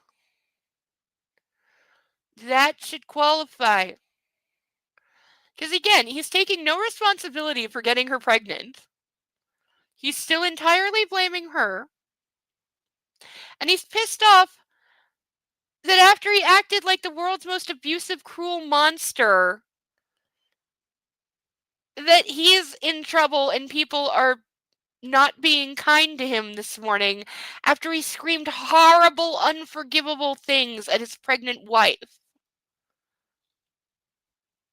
Yeah, everyone else is the problem. That is the theme of this whole night, is him being absolutely the worst, but it's everybody else's problem. And again, this is narcissism. This is, I'm entitled to feel however I feel. I only feel rage and horny, if ever it was true. All he's felt is rage and horny. And it's everyone else's fault if they don't like it, because I'm allowed to be like this, because I was abused in the past, because I'm not normal, because I refuse to even try to emotionally regulate or have any kind of empathy or self-control that I'm not capable of, or take accountability or responsibility for any of my actions. No, it's everybody else's fault, and they made me act this way because I just can't help myself. And they know if they act like that, then I'll act like this. And so it's their fault when I'm the worst because they know not to do what they did because it sets me off and oh, woe is me. He's very much got the victim mentality going through the roof.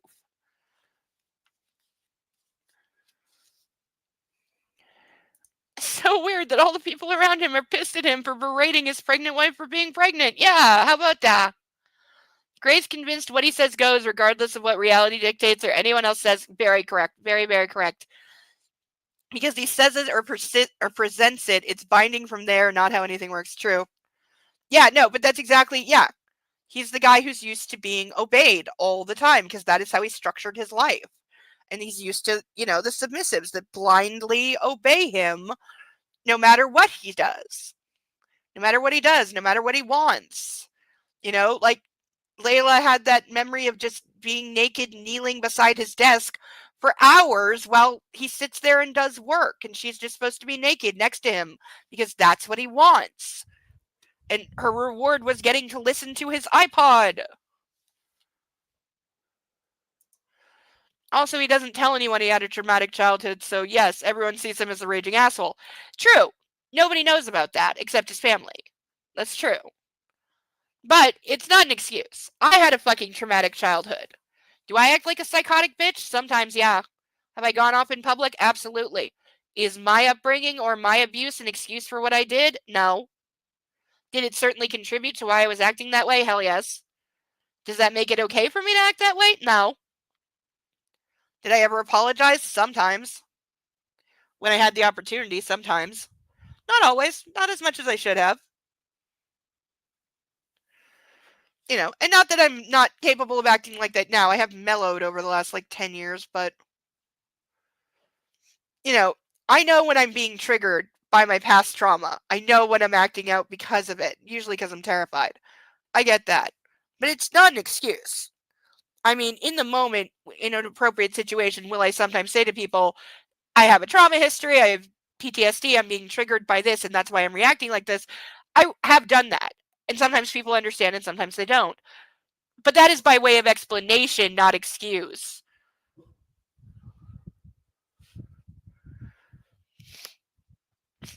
That's so, whoever I just said horrible things to and called every name under the sun, they might have some understanding that I don't actually mean it. It's just a defense mechanism because I'm scared and panicking and I feel cornered and I want you to go away. And a good way to make you go away is for me to be really, really vicious and nasty.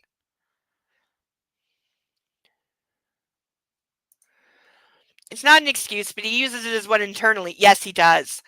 And seems to expect everyone else to give him grace for his behavior when they have no context for his behavior.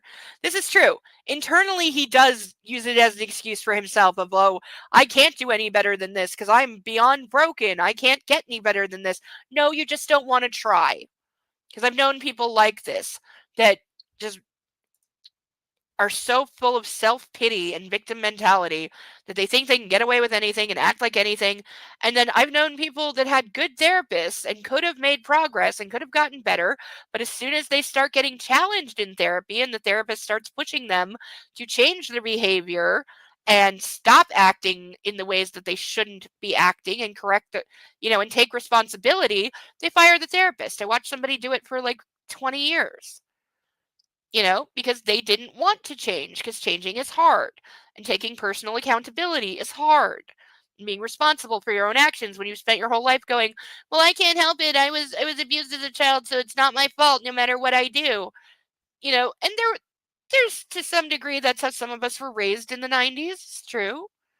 But you grow up. You realize the world is not that way. Like I said before, if there's 20 people in a room and you are one of them, and what 19 people are doing is bothering you, you don't have the right to stand up, throw a fit, and demand that 19 people stop doing what they're doing because it makes you uncomfortable. You have the right to do one of two things: leave the fucking room or grow the fuck up and shut your mouth. And realize the world isn't made to pamper and cater to you. You're going to be around things that make you uncomfortable.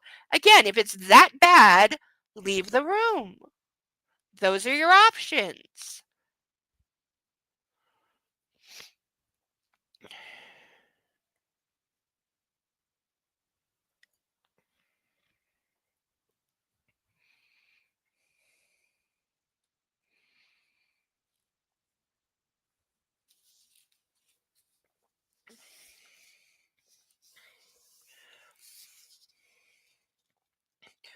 I don't even know how pregnant she is.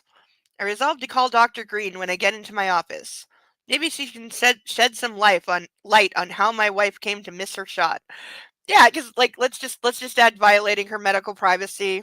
That's right in there. Not that we expect the doctor not to tell him. My phone buzzes and immediately my heart starts pounding. Anna? No, it's Roz. Gray, I snap. You're bright and breezy this morning, Christian. What is it, Roz? I snap again. She pauses for a nanosecond, then she's all business. Hansel from the shipyard wants a meeting, and Senator Blandino too. Yeah, excuse me. The unions and the politicians. Could this day get any better? Excuse me. They have wind of the Taiwan deal already? So it would seem, and they want to talk. Okay, this afternoon. Set it up. I want you and Samir there too. Will do, Christian. That's all? Yes. Good. I hang up. What am I going to do about my wife? Truth is, I'm still smarting from angry Anastasia. Who knew she had such gumption? Stop ascribing traits to her she doesn't fucking have. I don't think anyone's bawled me out like that since forever. Dude, if you consider that being bawled out, you have no fucking definition of what that fucking term means at all. Apart from my mother and father. At my own birthday party, no less. And that was because of fucking Elena. As well. I snorted the irony. Yeah, fucking Elena. I shake my head in disgust. Why did I seek her out? Why? The Advil has kicked in and Mrs. Jones's fried breakfast has helped. I feel almost human. But miserable. Utterly miserable. What is Anna doing now? I picture her in her tiny office wearing her purple dress. Perhaps she sent me an email. I scramble for my phone, but there's nothing. Is she thinking about me like I'm thinking about her? I hope so. I want to be in her thoughts. Always. Taylor pulls up outside GEH, and I brace myself for a long day.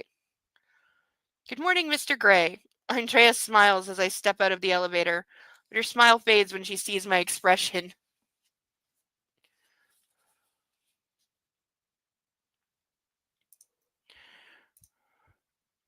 He probably made him put her on all her HIPAA release forms, so it might not be a violation, but it's a possibility. His wife knows why her schedule didn't allow the shots. Yeah, I know, right? Like, you could just ask your actual wife, how far along are you? Because she probably knows. For a bit of funny, I just imagine Senator Blandino as our friendly neighborhood Kim Blandino. I do think of him every time the name comes up. Like, yeah, no, every time, because the name has come up before. Every time the name has come up, yeah, I always flash to that guy and his insanity. Yeah. And yet, he doesn't understand that fucking Elena is exactly why he's in this mess. Yes, true. True, true, true, true, true.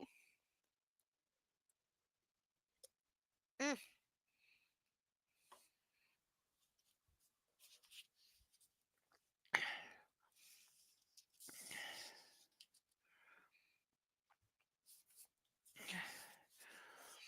Get me Dr. Green on the line and tell Sarah to bring me some coffee. Yes, sir. After I've finished with Green, I need to talk to Flynn. Then you can bring in my schedule for the day. Has Ross spoken to you about Hansel and Blandino? Yes. Good. Dr. Flynn left for a conference in New York early this morning. Fuck. I forgot. See if he can find a moment for me on the phone. Will do. The flat screen you requested for Mr. Steele will be installed this afternoon. And the additional PT. What? That will start tomorrow. I don't know what the hell he's talking about. Okay, put Dr. Green through when you have her. I don't wait for an answer, but stalk into my office and sit down under the watchful gaze of my wife. I let out a long, slow breath, wondering if her photographer friend ever witnessed her the way she was this morning. From Aphrodite to Athena, goddess of war, a scalding, angry, alluring Athena. Dude, if you think that was angry, you ain't seen... My phone buzzes. I have Dr. Green for you. Thanks, Andrea. Dr. Green? Mr. Gray, what can I do for you? I thought the shot was a reliable form of contraceptive. Oh my fucking god, is he really about to yell at the doctor because he's too fucking stupid to understand that no, birth control is not fucking perfect? Dear God, something heavy needs to fall on his head, please. PT usually means physical training, physical therapy. I don't know why Gray is talking to someone about that. Yeah, that was my thought too. He's talking about a flat screen TV. Like, I assume because Ray is still in the hospital, what is he having a giant flat screen installed at the hospital? Like, what? I don't know. I don't give a flying fuck what's going on with her dad being in an accident recovering. That should never have been in here. It's a waste of space and stupid. It goes nowhere, adds nothing. So why is it a thing?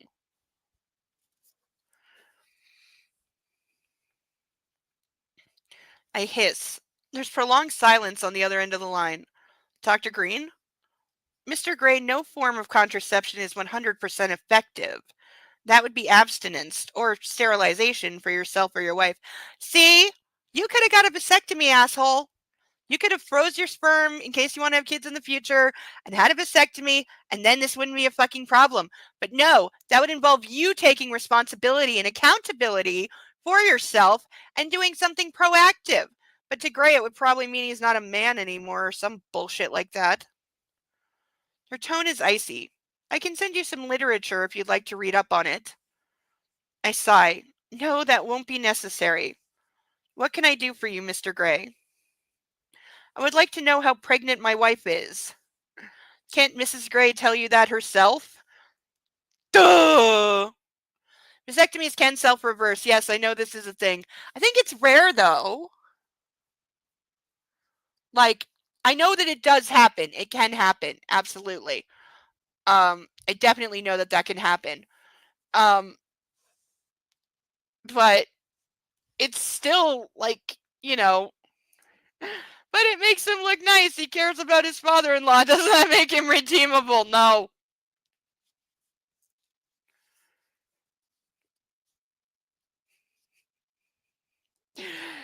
Persnickety, tell me what Sasha's doing. I need puppy relief. Mine's finally sleeping. Is she on your lap? Is she being a good girl? Is she on her red blanket? Did she see any bunnies today or chase any bunnies? Did anyone come to the door and look at her toys?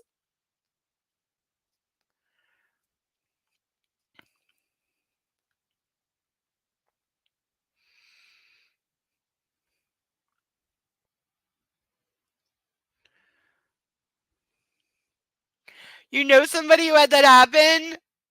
Oh my god. That would be like the worst way to find out you're pregnant. Honestly, that's probably the worst. What is this? Just answer the question. I'm asking you, Dr. Green. That's what I pay you for! Suck my dick. My patient is Mrs. Gray. I suggest you talk to your wife, and she can give you the details. Is there anything else you need? In other words, yes. Confidentiality, asshole, even from you. And it doesn't matter that you're the one who pays the bills. My temper reaches boiling point. Take a breath, Gray. Please, I ask through gritted teeth. Mr. Gray, talk to your wife. Good day. She hangs up and I glare at the phone, expecting it to shrivel to ashes under my gaze. Some bedside manner she has. Fuck you! Fuck you to the highest order, you fucking asshole! She actually did the right thing! She told you to go fuck yourself because she doesn't have to tell you anything. You're not her patient, and you're asking about another patient, and it doesn't matter that she's your wife or that you're the one who pays her bills. That doesn't fucking matter. You don't get to call her and spy. Besides, dude, just call up which one of your cronies is willing to break the law. The one that you know illegally traced Anna's phone that first night at the bar. Just call them and get them to hack her medical records. But we don't even know that she's had the pregnancy confirmed by this doctor or done her due dates yet, because that sometimes it can be too early to figure that out for a while.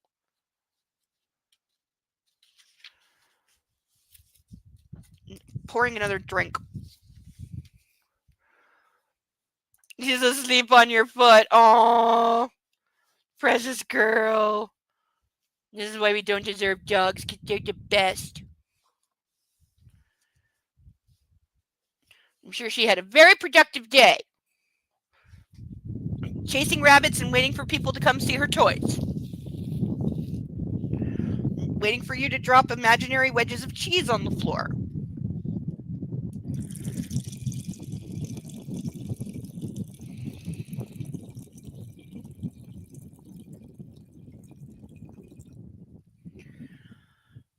Ooh, 3 minutes to 11:30. Last chance to make me chug a full glass. PayPal link is at the top. Oh, I haven't been doing my shoutouts tonight because I've been too mad. Okay, last shoutout of the evening for anyone that wants to sponsor anything. We have our random ducks for $10. There's 5 of them left. They would like to go on the stage.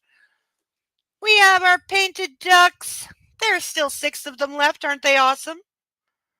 They would also like to join their painted brethren on the stage. It's too late for handcuffs, but we do still, for $50, have the option of making me chug. Or $10 to $15 for a duck, depending on which duck. We did get glacial earlier.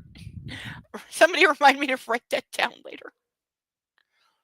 And look up the French pronunciation. We now have like 3 ducks that have French names. My brother's roommate was supposed to be an only child. 16 years later, his parents had a second child. Probably caused some awkward conversations between his parents when the mom got pregnant. I bet, because I'm sure the father was like, how did that happen? Yeah, I'm sure there was, yeah.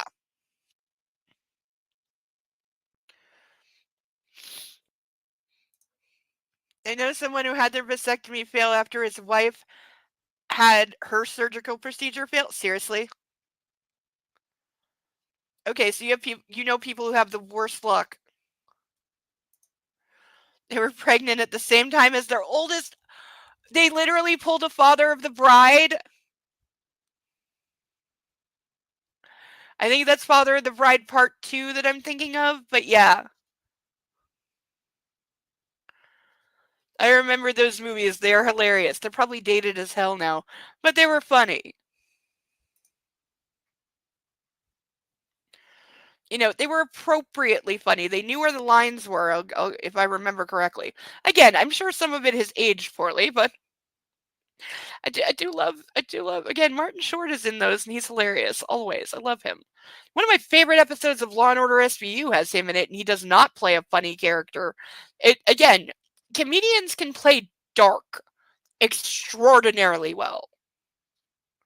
Like, there's so many examples I can point to. But yeah, you ever want to see Martin Short like in the way you've never seen Martin Short, if you've only seen him in comedies or as like the comic relief, yeah, find the episode of Law & Order SVU that he's in.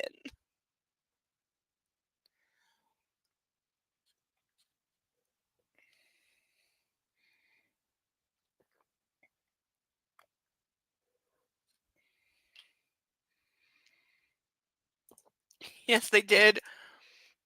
I went to high school with a guy and his nephew. For the record, they were 5 months apart. It's not like one was super slow. Yeah, it happens. Late babies happen. I also have been told that like right before like menopause really kicks in and you stop releasing the egg. You don't produce the egg, you're born with them. But right before like menopause happens and you stop ovulating, that there is this like last minute rush of fertility because it's like evolution and biology making like one last ditch effort to have as not only a child if you don't have any, but as many children as possible, because that was what was needed for so long.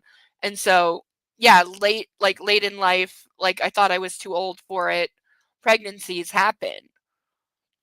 And that's why even though I'm now showing, I'm definitely moving from like premenopause that I've had for about 2 years into actual menopause because my symptoms are changing and they're getting more frequent and they're getting more intense and they're getting scary. And I could definitely use some help if I could find a doctor, which I've started looking for. I have a health card now. I have started cold calling. Doctor's offices, the problem is a lot of places that are advertising as we're taking patients are actually walk-in clinics. They are not an actual doctor. And they even say on their own websites and their own materials cannot handle like long-term healthcare. Basically, we can't deal with any ongoing problems. We're only to deal with like colds, flu, vaccines, but we're a drop-in shop. We're the I don't know. I can't think of a good comparison. But basically, they're not a real medical office. They're a joke, and they're just trying to make as much money as possible off the government and see as many patients as possible in an hour without doing any actual health care. But they can't provide any consistency. They can't provide any long-term care. You'll see a different person every time, which is very like useless when it comes to dealing with a lot of things. And there's a lot of things walk-in clinics won't deal with. They won't deal with pain management. They certainly won't deal with hormone replacement therapy. Hell no. They wouldn't even be equipped. And so they have a purpose and a place, but the fact that they are becoming the norm, or they're trying to become the norm, and there's this push for people to just accept this garbage healthcare, is horrible. So, and it's getting really hard to tell one from the other because they've gotten really good at making themselves look like an actual doctor's office when they're not. They're not a doctor's office, and they don't provide proper medical care. And sometimes they don't provide any medical care at all, depending on what you need, because there's several things they won't address or deal with at all. Because they can't. But that's why they suck. And they shouldn't exist. But yeah, finding an actual doctor that is taking new patients, so hard. I have spoken to so many voicemails. Like, I've cold called probably 25 places. And at least 20 of them, I got voicemail, and most of them were full. And also, I've gotten recommends, because there is a service, shall we say, here in Ontario that is supposed to keep a list of doctors accepting patients. I let them send me 2 different lists. I gave them my criteria for what I need in a doctor. I let them send me 8 different options for doctors in my area supposedly taking patients. 3 of them, after Googling extensively, I could not confirm that the name of the doctor they sent me, I could not confirm that that person even existed. And I know how to look for med school records. I have access to med school records. I can trace you all the way back through med school and find out how long it took for you to do your internship and residency. I know how to do that. Those are public records if you know how to look. I know how to look. Like, 2 of the places they sent me, I literally Google Earth the address just to see it. There's no clinic there. It's listed as the whatever clinic being there. I Google Earthed it, and it was up to date. There is no clinic at those places. Those addresses don't even exist. And these are on a list being given out by a government program. And most of the other ones, as I found out, again, I Googled them before I called. Way too many of them were walk-in clinics, which I'm like, that's not a doctor. That's a walk-in clinic. I need one person. I need one doctor that can consistently deal with all of my stuff and keep track of it and provide long-term ongoing care, which seems to be next to impossible right now. And again, if you can even find a fucking actual doctor taking patients, all their idiot receptionist who is probably not a real nurse because they've learned to hire strippers and just put them in scrubs, because you don't actually have to be a qualified nurse to work in a doctor's office as long as they don't do anything medical, as long as they don't try to like do any actual procedures. You can hire strippers and bimbos because you like to look at them around your office. I've seen it. And they can, put files on the slot outside the door and show people to a room just as well as anybody. You don't actually have to be a nurse to do that. Oh, it is suspicious as hell, and I told them so. One of the people they send me, I looked this guy up. He has a chain of pharmacies. Like 14 of them all over the city. And then there's signs in the window, because I Google Earth them to see them. And there's signs in the window with his picture like he's a fucking cardboard cutout, like he's a used car salesman. That was the vibe I certainly got. And he basically says, like, oh, he's at this location of a pharmacy Tuesday mornings between 9 and 11 to see the doctor. And it's like, okay, so you're pimping yourself out as a doctor, but you're not a doctor. You're a pill pusher. This guy is a pill mill, I guarantee it, because he owns 14 pharmacies where he spends half a day a week at like each one, and I guarantee you does nothing but write scripts. Somebody check on how much Oxy this guy is writing for, because I bet you anything it's a lot. But yeah, this guy is a drug dealer with a license. Big pharma salesman, yeah. Yeah. Totally. It said stripper staff. You know, he's come to the States and deal with the US health system. No, thank you. Thank goodness that will be impossible.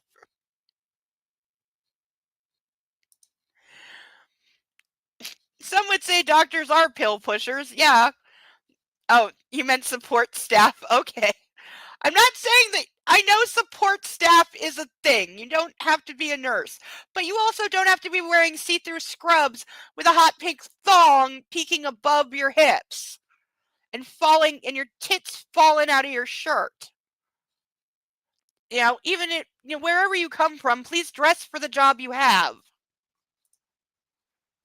And I'm not a fan of receptionists, etc., wearing scrubs and giving the impression that they are a nurse. That's definitely self-serving, for sure. Like, if you are a nurse, dress like a nurse. If you're the receptionist, you know, blouse and skirt. Don't dress like a nurse if you're not one. Don't, you know, put on fake authority. Because to me, that's the same as somebody wearing a police uniform who's not a cop. You know the impression you're giving. You know people are going to make assumptions, and I find it disgusting. You sure you didn't wander under a porn set? No. I believe me, I'm sure porn had been filmed in those offices. But no, I am talking about a real doctor's office that I went to several years ago now, but it was a real doctor's office that I was considering becoming a patient of at the time. And yeah, the so-called nurse who I even asked her, I'm like, "Are you actually a nurse?" And she was like, "Oh no, I just do files." And so props to her for admitting it. But she was wearing see-through purple scrubs with a bright hot pink bra that you could clearly see through it. Her tits were completely spilling out of her way too tight. Her shirt was like 3 sizes. She was a skinny person, but her shirt was like 3 sizes too small. There was a gap between her shirt and her pants, so she's showing visible midriff, which I don't have a problem with, except that we're in a healthcare setting and it's not the most hygienic. But she was wearing see-through scrub pants with a bright pink thong with the straps above her hips, you know, in that way. Scrubs are comfy, though. I have heard that scrubs are very comfy. So yeah, I don't begrudge the comfort, but girl was a stripper.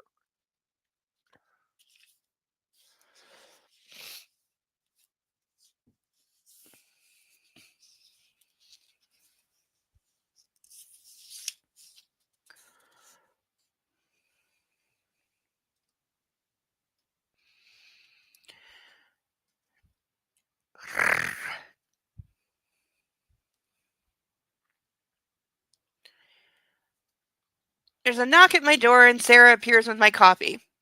Thanks, I mutter, trying to rein in my fury at the goddamned officiousness, unhelpful, so-called doctor? What? Okay, she's a doctor, you fucking asshole, and she's acting like a proper one by telling you to talk to your wife because she's the patient, and I can't just tell you things about her because you're the husband. And you definitely know that. Ask Andrea to come in. I want to go through my schedule. Sarah dashes out and I stare at monochrome Anna on my wall. Even your doctor is pissed at me. I don't think she was pissed at you. She was just respecting her patient's privacy and acting within the bounds and guidelines and laws of her profession. Misery is my constant companion. Ugh. I'm gonna gag. All the way through my meetings, my lunch, and my boxing session with Bastille. You look like a wet weekend, Gray. Yeah, I was calling him out on you are hungover as fuck. Because try to do anything athletic when you're hungover. I feel it. Let's see if we can turn that frown upside down. Really? I knock him on his ass twice. He deserves to go down for that comment alone. Okay, fine. I wear scrubs when it gets hot, but I've never seen anyone who took healthcare seriously wear them like that.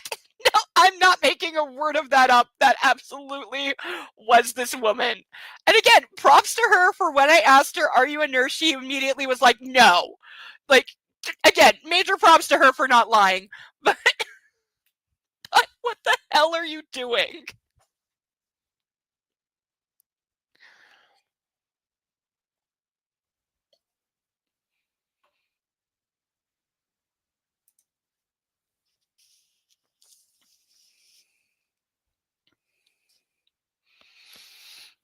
By 4:30, I've heard nothing from my wife. Not even an angry, hectoring email, liberally sprinkled with shouty capitals. Sawyer has reported in to let me know she had a bagel for lunch. Spying on your wife. Spying on your wife and getting reports from her security on her eating. This is wrong on so many levels. This is wrong on so very, very, very, very many levels.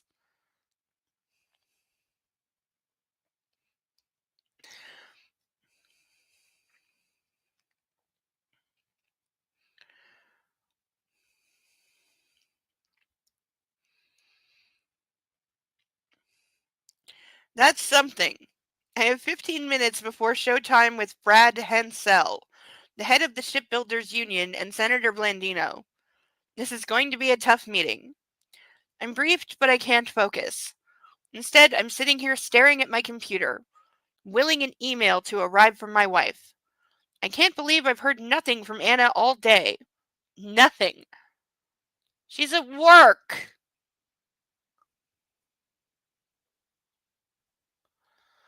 Okay? I am in a relationship with somebody who works. Guess what? We have different hours. We get up at different times. So when I wake up, I have a message from them in the morning saying hello and I'm going to work. And then guess what? I usually don't hear from them while they're at work because they're working. The next message I get is usually after work hours when they're at home or heading home and saying hi. So if I don't hear from them for the 8 hours that they're working, that's how it goes because they're working. And I'm okay with it because they're working. And if I was working, it would be the same. You know, most places don't want you having your phone in your hand or texting while you're at work. It's usually a no-no. Also, if you're at work, you could be busy or in a meeting or something. Like, you got shit to do. There's work to be done. And that's what you're getting paid for. So that's what you should be focusing on. So yeah, if I don't get a message while somebody is at work, that's fine. That's normal. Like most people, again, just for anyone who doesn't know, most people don't email constantly while at work so they can email fight with their significant other. Because all they ever do is fight by email. And he's wanting to fight by email. That's what he wants right now. But like, most people do not do that because they separate their work and home lives. Oh, my makeup is just not holding up well tonight. I'm starting to melt. I'm blaming the hot flashes. It's melting the makeup off my face, clearly.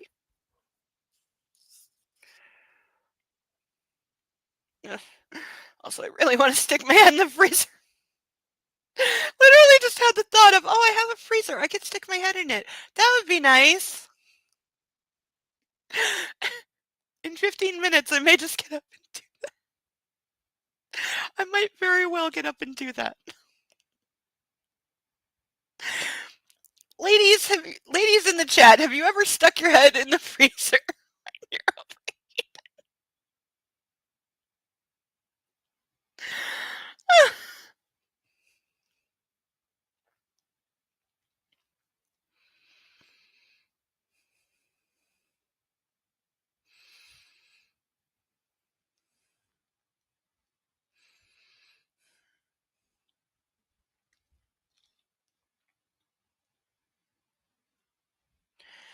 I'm sitting here staring at my computer, willing an email to arrive from my wife. I can't believe I've heard nothing from Anna all day. Nothing. I don't like this. I don't like being the object of her anger. I put my head in my hands. Maybe I should apologize. He's just getting here. We're at almost 40 pages, and he's just getting here now of maybe I should apologize. Wow. What did Flynn say? It's better to concede the battle to win the war. Oh my fucking god, and then it gets worse. That's the theme of tonight. He says something horrible, and then it gets worse. That's the official theme tonight. But Jesus H fucking Christ almighty!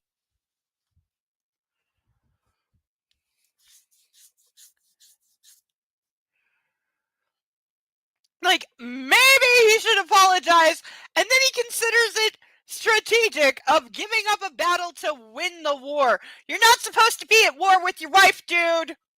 You're doing marriage wrong.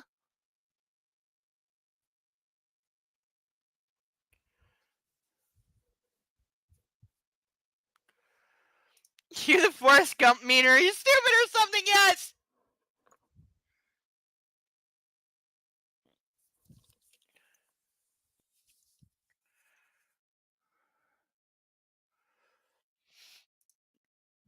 Well, he did blame the doctor for a malfunctioning birth control without saying hello. This is true.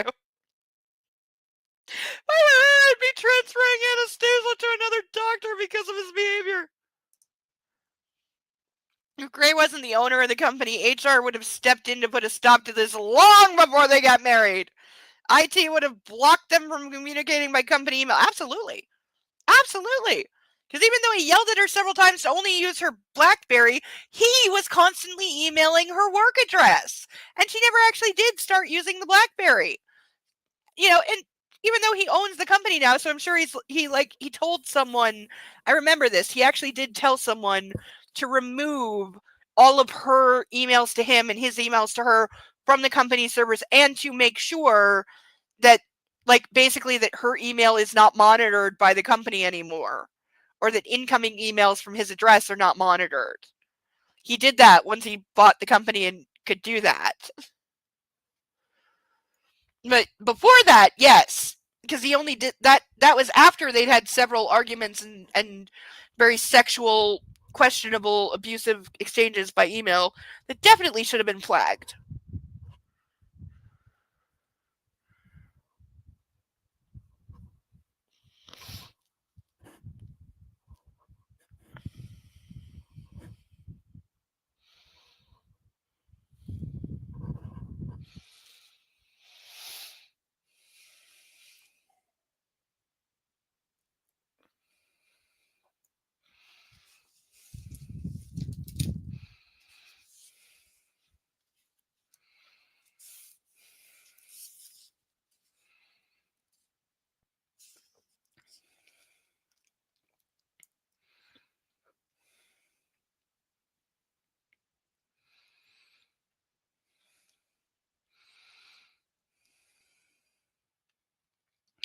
And deep down, I know I've fucked up, but I'd hoped that she would have forgiven me by now. Well, you've done absolutely nothing to make amends, and you haven't even said, I'm sorry. So, what, she's just supposed... And again, this is what he's used to. Because with his submissives, if they got mad at him, he basically could just say, don't be mad at me, I order you. And they were expected to stop. He expects to be forgiven because he orders them to forgive him. So he's expecting her to do that, and guess what? Not how the real world works. Like, he is so far up his own ass and in his own delusional fantasy. That's the thing. People need to remember with BDSM and, like, all the Dom sub stuff, that is a fantasy world. You are fantasy role-playing when you are in that world. That's not reality, and you need to keep those lines very clear. He didn't. Because he thinks that's how all of life should be. And again, he basically still treats her and sees her as a submissive. He's never changed from that. He's never made any effort at all to change from that. He's never even paid lip service truly to changing from that. That is the way he wants his world to be. That's what he expects. And he's not going to stop until he gets it, and she's so weak and spineless that he will. Or he'll murder her and bury her with the other subs and move on. I type out an email. Here we go. This is going to be... oh, yep. Yep. He went full immature. From Christian Gray, subject, I'm sorry, to Anastasia Steele.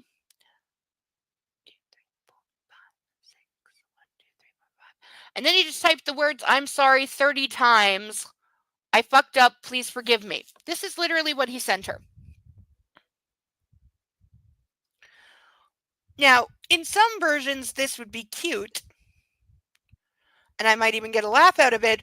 But I would get a laugh out of this if you were sending me this because you are 20 minutes late to our date and I'm sitting in the restaurant alone, and you know that I have a personal rule that if you're going to be more than 10 minutes late, you are expected to text me and let me know so I don't worry about you, because I will start having images of you dead in a ditch by the side of the road because I'm the person who worries like that.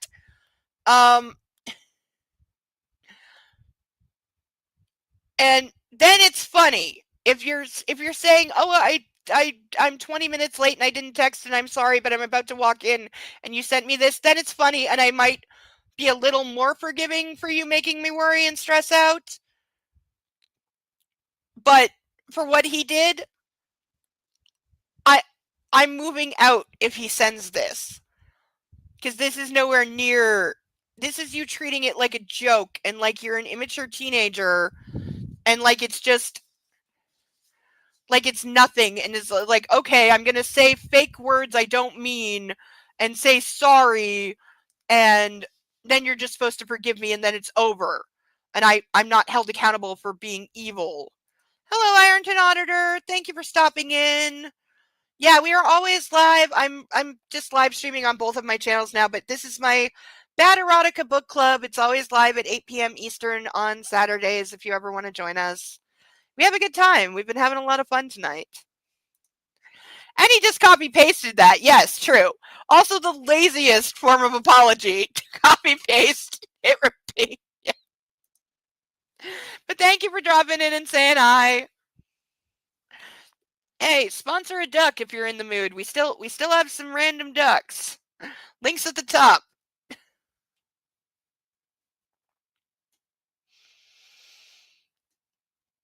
You could use another new duck tonight. That would be great. In other words, his email is all of the red flags.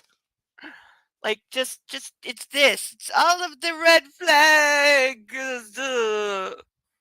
Run fast, run far while you're still alive. Take his money and flee.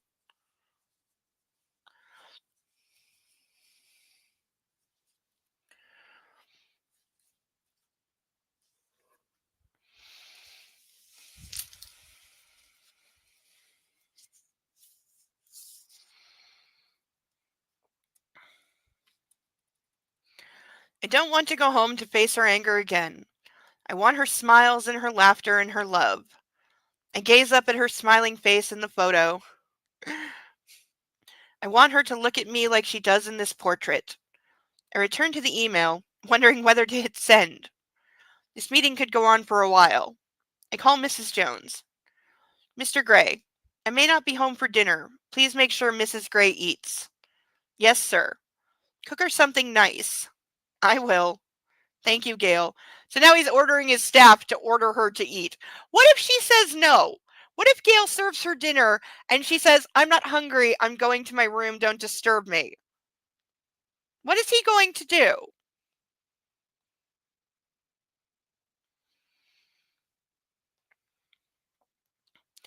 I hang up and delete the email. So he didn't even send it. It's not going to be enough. Okay, there we go. I could try jewelry. Flowers?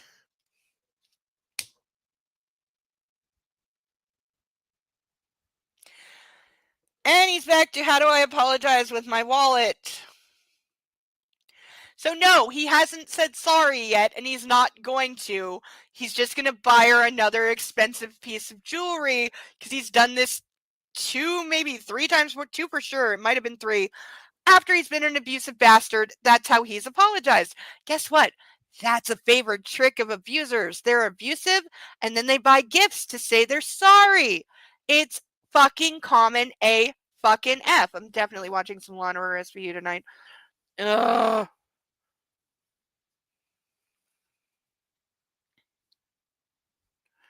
My phone buzzes. Yes, Andrea. Mr. Hanson and Senator Blandino are here with their terms.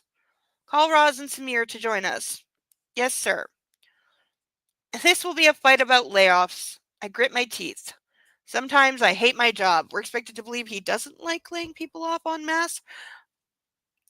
Control C, then Control V, Control V, Control V. Yep, I've done it. Yep. And he didn't even send it. He hasn't even said I'm sorry. What he wants is for her to go back to normal and not hold him accountable for his behavior. Entirely correct. Entirely correct, yes. 100%. That's exactly what he wants. He doesn't like being held accountable. You can start with an apology and then add jewelry and flowers. Yes, true. I'm not saying you can't add the jewelry and flowers after you very sincerely said you're sorry. But by the way, you need to say I'm sorry, finish the conversation, come to a resolution, have her say, okay, I forgive you, and we're okay. Then you break out the flowers and the jewelry. Not as part of the bargaining process, because I will throw those in your face and hope the diamonds cut you. Yep, there it is. I was thinking, where's the shinies? Yep. It isn't an either-or situation. This is true. How about the simple phrase, I'm sorry, babe? Maybe start with that and work from there. Jesus H. Christ, Grace sucks. Yes, he does. His go-to apology is, here's a shiny, look at the shiny, like me again now. Yep. It's look what I can give you, babe. Yes, I'm a lot to put up with, and I raged at you and got angry, but look at all the money I have. Look at the diamonds I can give you, and the house, and the stuff, and Aspen, and that is what he expects. He expects a transactional marriage. Like, she wants a love romance marriage. He wants a contractual, literally, a contractual transactional marriage where, okay, I fucked up. Okay, I buy you $50,000 diamond watch. I give it to you. Now I'm forgiven. That's how it works. That's what he expected. That's what he thought he was getting into, even though she made it clear that, no, I want love. I want romance. And he lied his ass off and said, okay, I will change and I will give you those things and I will stop doing the controlling, doming, wanting to run every moment of your life and expecting you to live by my 250 ridiculous rules. He lied and said that he could do that when he had no intention of doing that. He's never made any effort to do that. He's never treated her any differently from the first day they met until now. He's never treated her any differently. He just put a ring on it because he thought, oh my God, I found my ultimate submissive. She's a virgin. She's a blank slate that I can pull a Svengali and I can mold her into my perfect submissive. And then I can own her forever because I put a ring on it and that makes her my property forever. And then I have a permanent sub that I can do whatever I want to. And I can play with my dolly until it breaks. And then I bury her with the rest and get a replacement. That's what he expected. That's not what he's getting. And he can't handle it. I would almost forgive you, James, if it was Senator Plantino and the ambassador from the Kingdom of Israel. Are you here with your passports? Yes. I know, I can't stop thinking it too. It does. The levity is helping, though. It's helping. And I'm glad that I ate really early before the stream, so I'm not throwing up on it. Also, that rice settles well. Rice and chicken and peas for dinner. It was very, very good, and I have lots and lots of leftovers, which is always good because I don't like cooking all that much, so I Do you enjoy when I can make something in bulk and have it last for a couple days?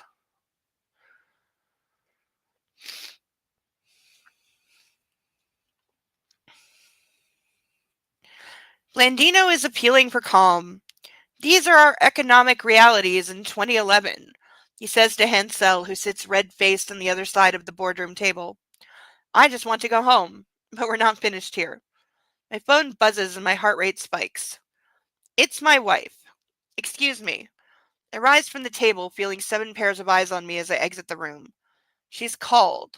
I'm almost giddy with relief. My heart feels like it will escape my chest. Anna. Hi. It's so good to hear her voice. Hi. I can't think what else to say, but I want to beg her to stop being mad at me. Please don't be mad at me, I'm sorry. In his head! Didn't say it out loud. Are you coming home? She asks. Later. Are you in the office? I frown. Yes. Where did you expect me to be? Where do you think, you fucking... Why is he so stupid? Seriously, why is he stupid? We're getting... The end of this chapter is in 1, 2, 3, 4 pages, and we are definitely stopping. So, last chance to sponsor a duck.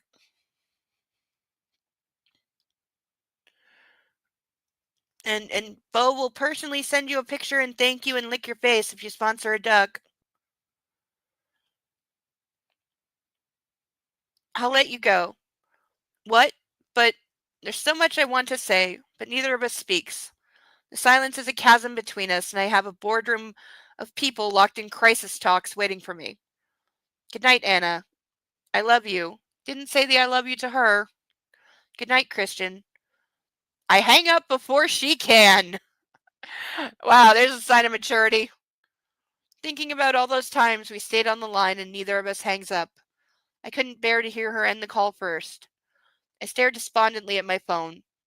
At least she asked if I was coming home. Perhaps she misses me, or she's checking up on me. Either way, she cares. Maybe. A small ember of hope glows deep in my heart. I need to wrap this meeting up and get home to my wife. It's late when we agree on a potential compromise. With hindsight, I see that confrontation with the union is inevitable, but it's been good on all sides to air their grievances. Samir and Roz will now take the negotiations from here and hammer out a deal. Compared to the battle I'm facing at home, this wasn't so bad. Roz was an impressive negotiator, and I persuaded her to go to Taiwan tomorrow evening without me. Okay, Christian, I'll go, but they'll really want you there. I'll find time, later this month. Her lips tighten, but she says nothing. I can't tell her I don't want to leave Anna when she's not even talking to me. Deep down, I know it's because I'm petrified my wife might not be there when I return. The apartment is dark when I get home. Anna must be in bed. I head into our bedroom and my heart sinks when I find she's not there. Stifling my panic, I head upstairs. In the dim light from the hallway, I make out her form curled up beneath a duvet in her old bedroom. Old bedroom. It's hardly that. She slept in it, what, twice? She looks so small. I flick the dimmer switch on to see her better, but keep the lights low, and carry the armchair over so I can sit and gaze at her. Her skin is pale, translucent almost. She's been crying. Her eyelids and lips are swollen. Wow, he must really have a hard on now. My heart free falls through my body with despair. Oh, baby, I'm sorry. I know how soft her lips are to kiss when she's been crying. I knew it, I knew it, I knew it, I knew it, I knew it. Told you he would get horny. Told you seeing that she's been crying would make him horny, and there it is. Because this is like the 9th time that he said, oh, after she's been crying, her lips are so soft and kissable, and I love it so much. You are a sick twist. She's been crying. When I make her cry. And my banging on the desk has alerted the partially trained emotional support puppy that I need him, and he's rubbing on my leg, going, Mommy, you need me. I'm sorry, Bo. I didn't mean to disturb you. Aw, are you in your crate because you think you're in trouble? You're not in trouble, baby. I wasn't banging at you. You're okay. He's half asleep. I don't know what he thinks right now. Oh, come here, baby. Come here, come to mommy. Come on. Oh, you're too sleepy. You want to go back to sleep? He's literally like yawning and like. I wasn't banging at you. You're okay. I think I scared him. You're a good boy. Mommy loves you. You're a good boy. Yeah. Yes, I love you. I love you and you're a good boy. Yes, you are. Yes, you're a good baby. Yeah. Okay. Yeah, you go sleep. Oh, there's the tail. Good. Yes, we got the tail wiggle. That's good. I like the tail wiggle. Okay. I'll cuddle you in like 5 minutes, okay?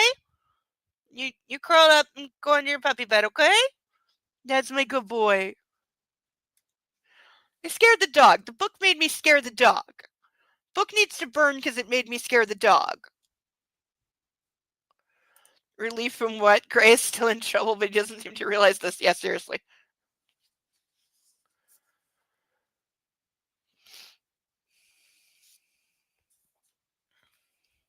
I want to climb in beside her to pull her into my arms and hold her, but she's asleep. She needs her sleep. Oh, look who's on my leg. Going, okay, I'm not in trouble. Okay, cuddle me. Come here. I know you want your belly rubbed. I know you always want your belly rubbed. I know, belly, belly, belly. Come here. Come on, up, up, up. Last chance, up. Yep, there we go. Oh, look who's doing his job as a puppy. Look who's being a puppy. I do my job. I'm a puppy and I do my job. I'm a good dog. And I am sniffing the book because it's there. And I am a really good dog. And I have really stinky puppy breath. Yeah, you have stinky puppy breath. You do. Okay. Cuddle, cuddle, cuddle. I love you very much. Cuddle, cuddle, cuddle. Got 2 pages left and I need to finish and, get off this. So, cuddle, cuddle, cuddle. You need a bath. Your sweater stinks. Ugh. Like a week from now, when I do laundry, he's going to have a panic attack when I take the sweater off him to wash it. Still haven't found his other sweater, the puffy jacket one. I know it's here somewhere. I just can't find it. Like I also can't find my dustpan. Again. You're going to put a low jack on that thing.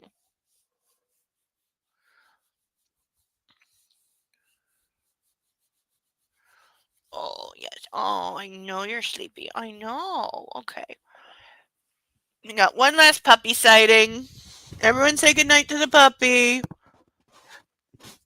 I know you don't like when I do that. I know. I'm a bad mommy. I know. I'm sorry. No. No, you don't like that. He doesn't like anyone touching his paws. Okay. Say goodnight. Say goodnight. Say I'm a puppy. Say I'm a good puppy. Tell me what a good puppy I am. I'm really cute. Look at my cute face and my floppy ears. I'm a really cute puppy. Nyoggle, nyoggle, nyoggle, nyoggle. Okay, you go have a nap, okay? No, thank you, Zadale. Night puppers. Yeah, he needs a nap. He should be in the middle of a nap, but I startled him awake and he didn't know what to do.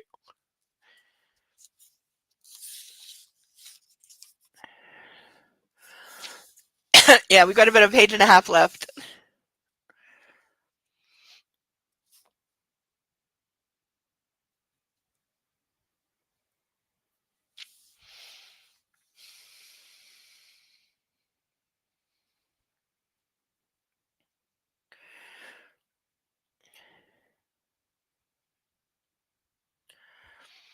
And pull her into my arms and hold her, but she's asleep. And she needs her sleep, especially now. I settle into the chair and match my breathing to Anna's. The rhythm soothes me, and that and my proximity to her. For the first time since I woke up this morning, I feel a little calmer. The last time I sat and watched her sleep was when Hyde broke into our apartment. She'd been out with Kate. I was mad as hell then. Why do I spend so much time mad at my wife? There's a good question. I love her, even though she never does what she's told. get bent. That's why.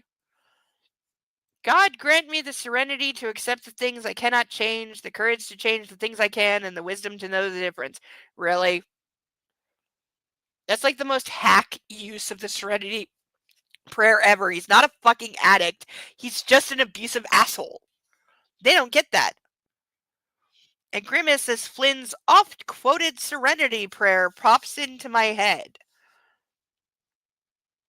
That doesn't apply to him! Jesus, his therapist is bad. Really contending for that top spot right now. Again, at the end of this book, the rank video is coming. I need to look up some people's names, but it's coming. And yeah, wow, his therapist really pushing for that top spot. And when you beat out somebody with a body count, wow, with a proven body count, I'm saying proven because, again, Canon Gray has a higher body count than the therapist in Split. The therapist in Split has an on-camera body count attributable to them. A prayer for alcoholics and fucked up businessmen. I check my watch, though I know it's far too late to call him in New York. I'll try him tomorrow. I can discuss my impending fatherhood with him. I shake my head. Me. A dad. Okay, so again, I'm assuming this is because the original Twilight books are based off Mormonism and have like a very strong anti-abortion, even if the mother is going to die, that is what is best message. That's what God intends, for the mother and the baby to die. That is clearly the message in Twilight. But, you know, in this one, we don't have, well, until the retelling, he wasn't religious at all. There was no mention of religion at all whatsoever, so that was retconned in 10 years later.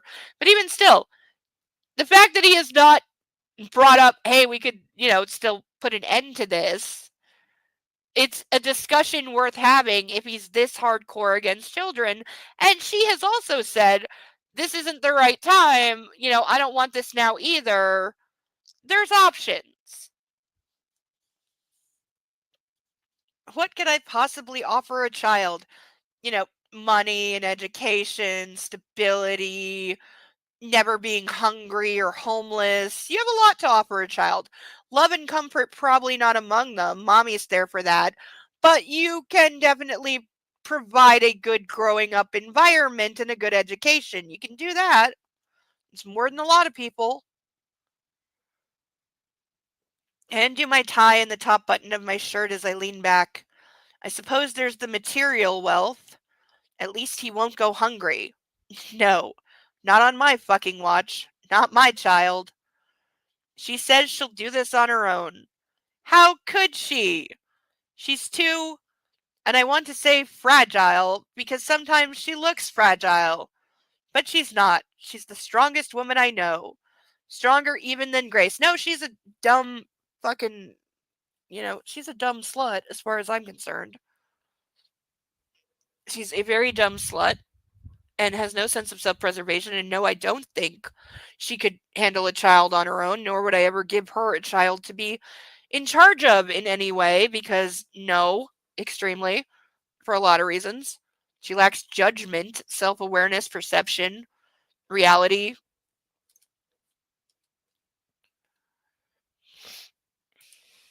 He was so mad that she went out with a friend and not at home when a psycho killer broke into their house. That sounds normal. I know, and that's never addressed, by the way.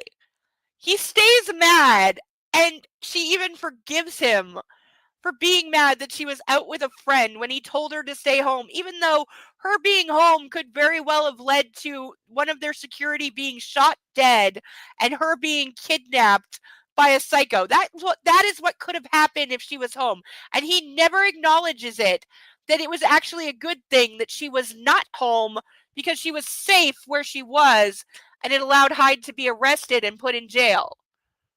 Though, again, we know that because he said so, we know that he personally wanted to interrogate Hyde and then probably murder him and bury him where the subs are buried. That was definitely the plan. He pretty much said so. Again, I'm not making that up. He said canonically within the book that he had no intention of turning Hyde over to the police. Those are his words. And that he wanted his security to hold him and interrogate him. Those were his words. Like, I'm not even making that up. That's not even me having fun with the canon. That's actual canon. If this is E.L. James' experience with therapy, I'm very, very, very worried for her mental health and other patients under her doctor, using that word loosely here. Yeah, seriously. Though I doubt she's ever been under care because, like, again, a lot of religious people, which I believe she is, have this stigma that you never seek mental health care because you're just confirming that you're crazy and they'll lock you away in an asylum like from the 50s or the 1800s. Discussion. He would have just told her she wasn't having the kid and had Sawyer drive her to a private doctor's office. True. True. I'm very surprised that did not happen. She would never do it on her own. On her own. His parents would be super involved. Yeah, possibly. Quite possibly. You know, they say you marry into families. I wouldn't know, but that's what I'm told. Gazing at her as she lies here, sleeping the sleep of the innocent, I realize what an asshole I was yesterday. This has taken far too long. She's never backed down from a challenge, ever. She was hurt by what I said and what I did. I see that now. Just now. He's just getting that now. Not sharp on the uptake, are we? She knew I'd overreact when she told me about the baby. She knows me better than anyone. Did she find out before we were in Portland? I don't think so. She would have told me. She must have found out yesterday. And when she told me, everything turned to shit. My fear took over. How am I going to make it up to her? I'm sorry, Anna. Forgive me, I whisper. You scared the living shit out of me yesterday. Excuse me. Leaning forward, I kiss her forehead. She stirs and frowns. Christian, she murmurs, her voice wistful and full of longing. The hope kindled by her earlier call ignites into a fire. Excuse me. I'm here, I whisper. But she turns over, sighs, and falls back into a deep slumber. I'm so tempted to strip down and join her, but I don't think I'd be welcome. I love you, Anastasia Gray. I'll see you in the morning. Tam. No, I won't. I have to fly to Portland to see the finance committee at WSU in Vancouver. That means leaving early. I place my favorite tie beside her on the pillow so she'll know I've been here. As I do, I recall the first time I tied her hands. In it, to ruin what might be almost a tender, nice moment, we have the thought travels straight to my cock. Okay, so he's coming around to what a jagoff he's been, realizing that he's got a lot to make up for, and almost doing a tender, heartwarming moment. But then we have the thought travels straight to my cock. Way to just undermine absolutely fucking everything badass fucking writer. I don't mean badass, I mean bad ass writer. I wore it to tease her at her graduation. I wore it at our wedding. I'm a sentimental fool. Tomorrow, baby, I whisper, sleep well. I forego the piano even though I want to play. I don't want to wake her. But as I head alone into our bedroom, I'm more hopeful. She whispered my name. Oh God, somebody hit me in the head with something heavy so I forget this. Yes, there's hope for us yet. Don't give up on me, Anna. End of chapter! And end of the evening. Because, wow, can I not take any more? Like, he just took Toxic to so many new fucking levels. And Asshole to so many new levels. And lack of self-awareness. And just so many other things, but I've said all of it, and I just really, really need to drink heavily. So we're gonna wrap this up. Thank you everyone for watching. Let's before we do, let's make sure our chat is if they weren't involved, the alimony and child support she would be getting would be insane. It's not like she'd be a struggling single mom working 3 jobs. She'd get the mansion he bought in the divorce. Yeah, seriously. Yeah, if she leaves him, they don't have a prenup. She gets half of everything, including his company. So yeah, she would get the house that's being remodeled. Probably one of his vacation places. You know, he's worth probably a couple $100 million in a divorce settlement.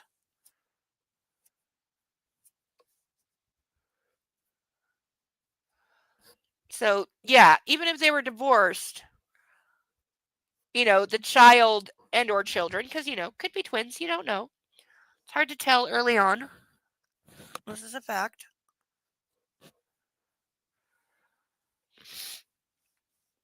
But, yeah,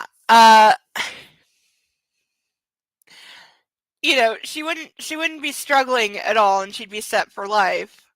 Which again, my conspiracy theory that this is like Heartbreakers, the movie, and that her mother we know is a professional gold digger. She's been married 5 times and you know likes men with money. That her mother didn't aim her at Christian Grey, and they knew exactly how to play him. Like when Anne Boleyn in the Tudors, in the series The Tudors. I'm not sure how accurate it is, but um, when Anne Boleyn's father told her to seduce King Henry, and it was planned, and they're like, you have to be different from everything that he's known. That's the only way you're going to gain his interest and get him to pay attention to you for longer than the time it takes to fuck you. You have to make him work for it, make him chase you, because he's not used to doing that. He's a king. He's used to betting any woman, treating them like garbage and throwing them away. You know, And that's very much how Christian Grey was, where she comes along and is the antithesis of all that. She's the naive virgin who doesn't know anything and doesn't expect anything. And I don't just want a sexual relationship. I want you, and I want a marriage, and I want a romance. And she's different from everything he's ever known. And that works very well. It's also a frequent trick of con artists. So again, if there was the plan to, marry him and then get pregnant and you're set for life, certainly this would be working. And if that came out at the end, that would actually be a really good book. That would be good writing. But we know that's not the end, unfortunately. Every word E.L. James tries to write down should spontaneously burst into flames as soon as she writes it. I have a meme to go with that, and I'm trying so hard to get this black off scar on my eye, and it's not coming, and I need to wash my face. So we are going to wrap it up. Thank you, everyone, for being here, and your pets. Love on the pets for being here. If you had an emotional support animal with you, or an animal giving emotional support, give them lots and lots and lots of love, because they earned it and they deserve it. And all pets and fluffies are wonderful, and we love them all very much. But on that note, we are going to call it a night. We're going to say good evening. Have a good rest of your evening, everyone. Have a good rest of your weekend. Thank you all for being here. Thank you if you sponsored a duck. If you didn't, please consider sponsoring one next week. Every little bit helps a lot. And until then, I have been Insane Lane. This has been Bad Erotica Book Club. And I will see you all same time, same channel next week. Until then, bye bye.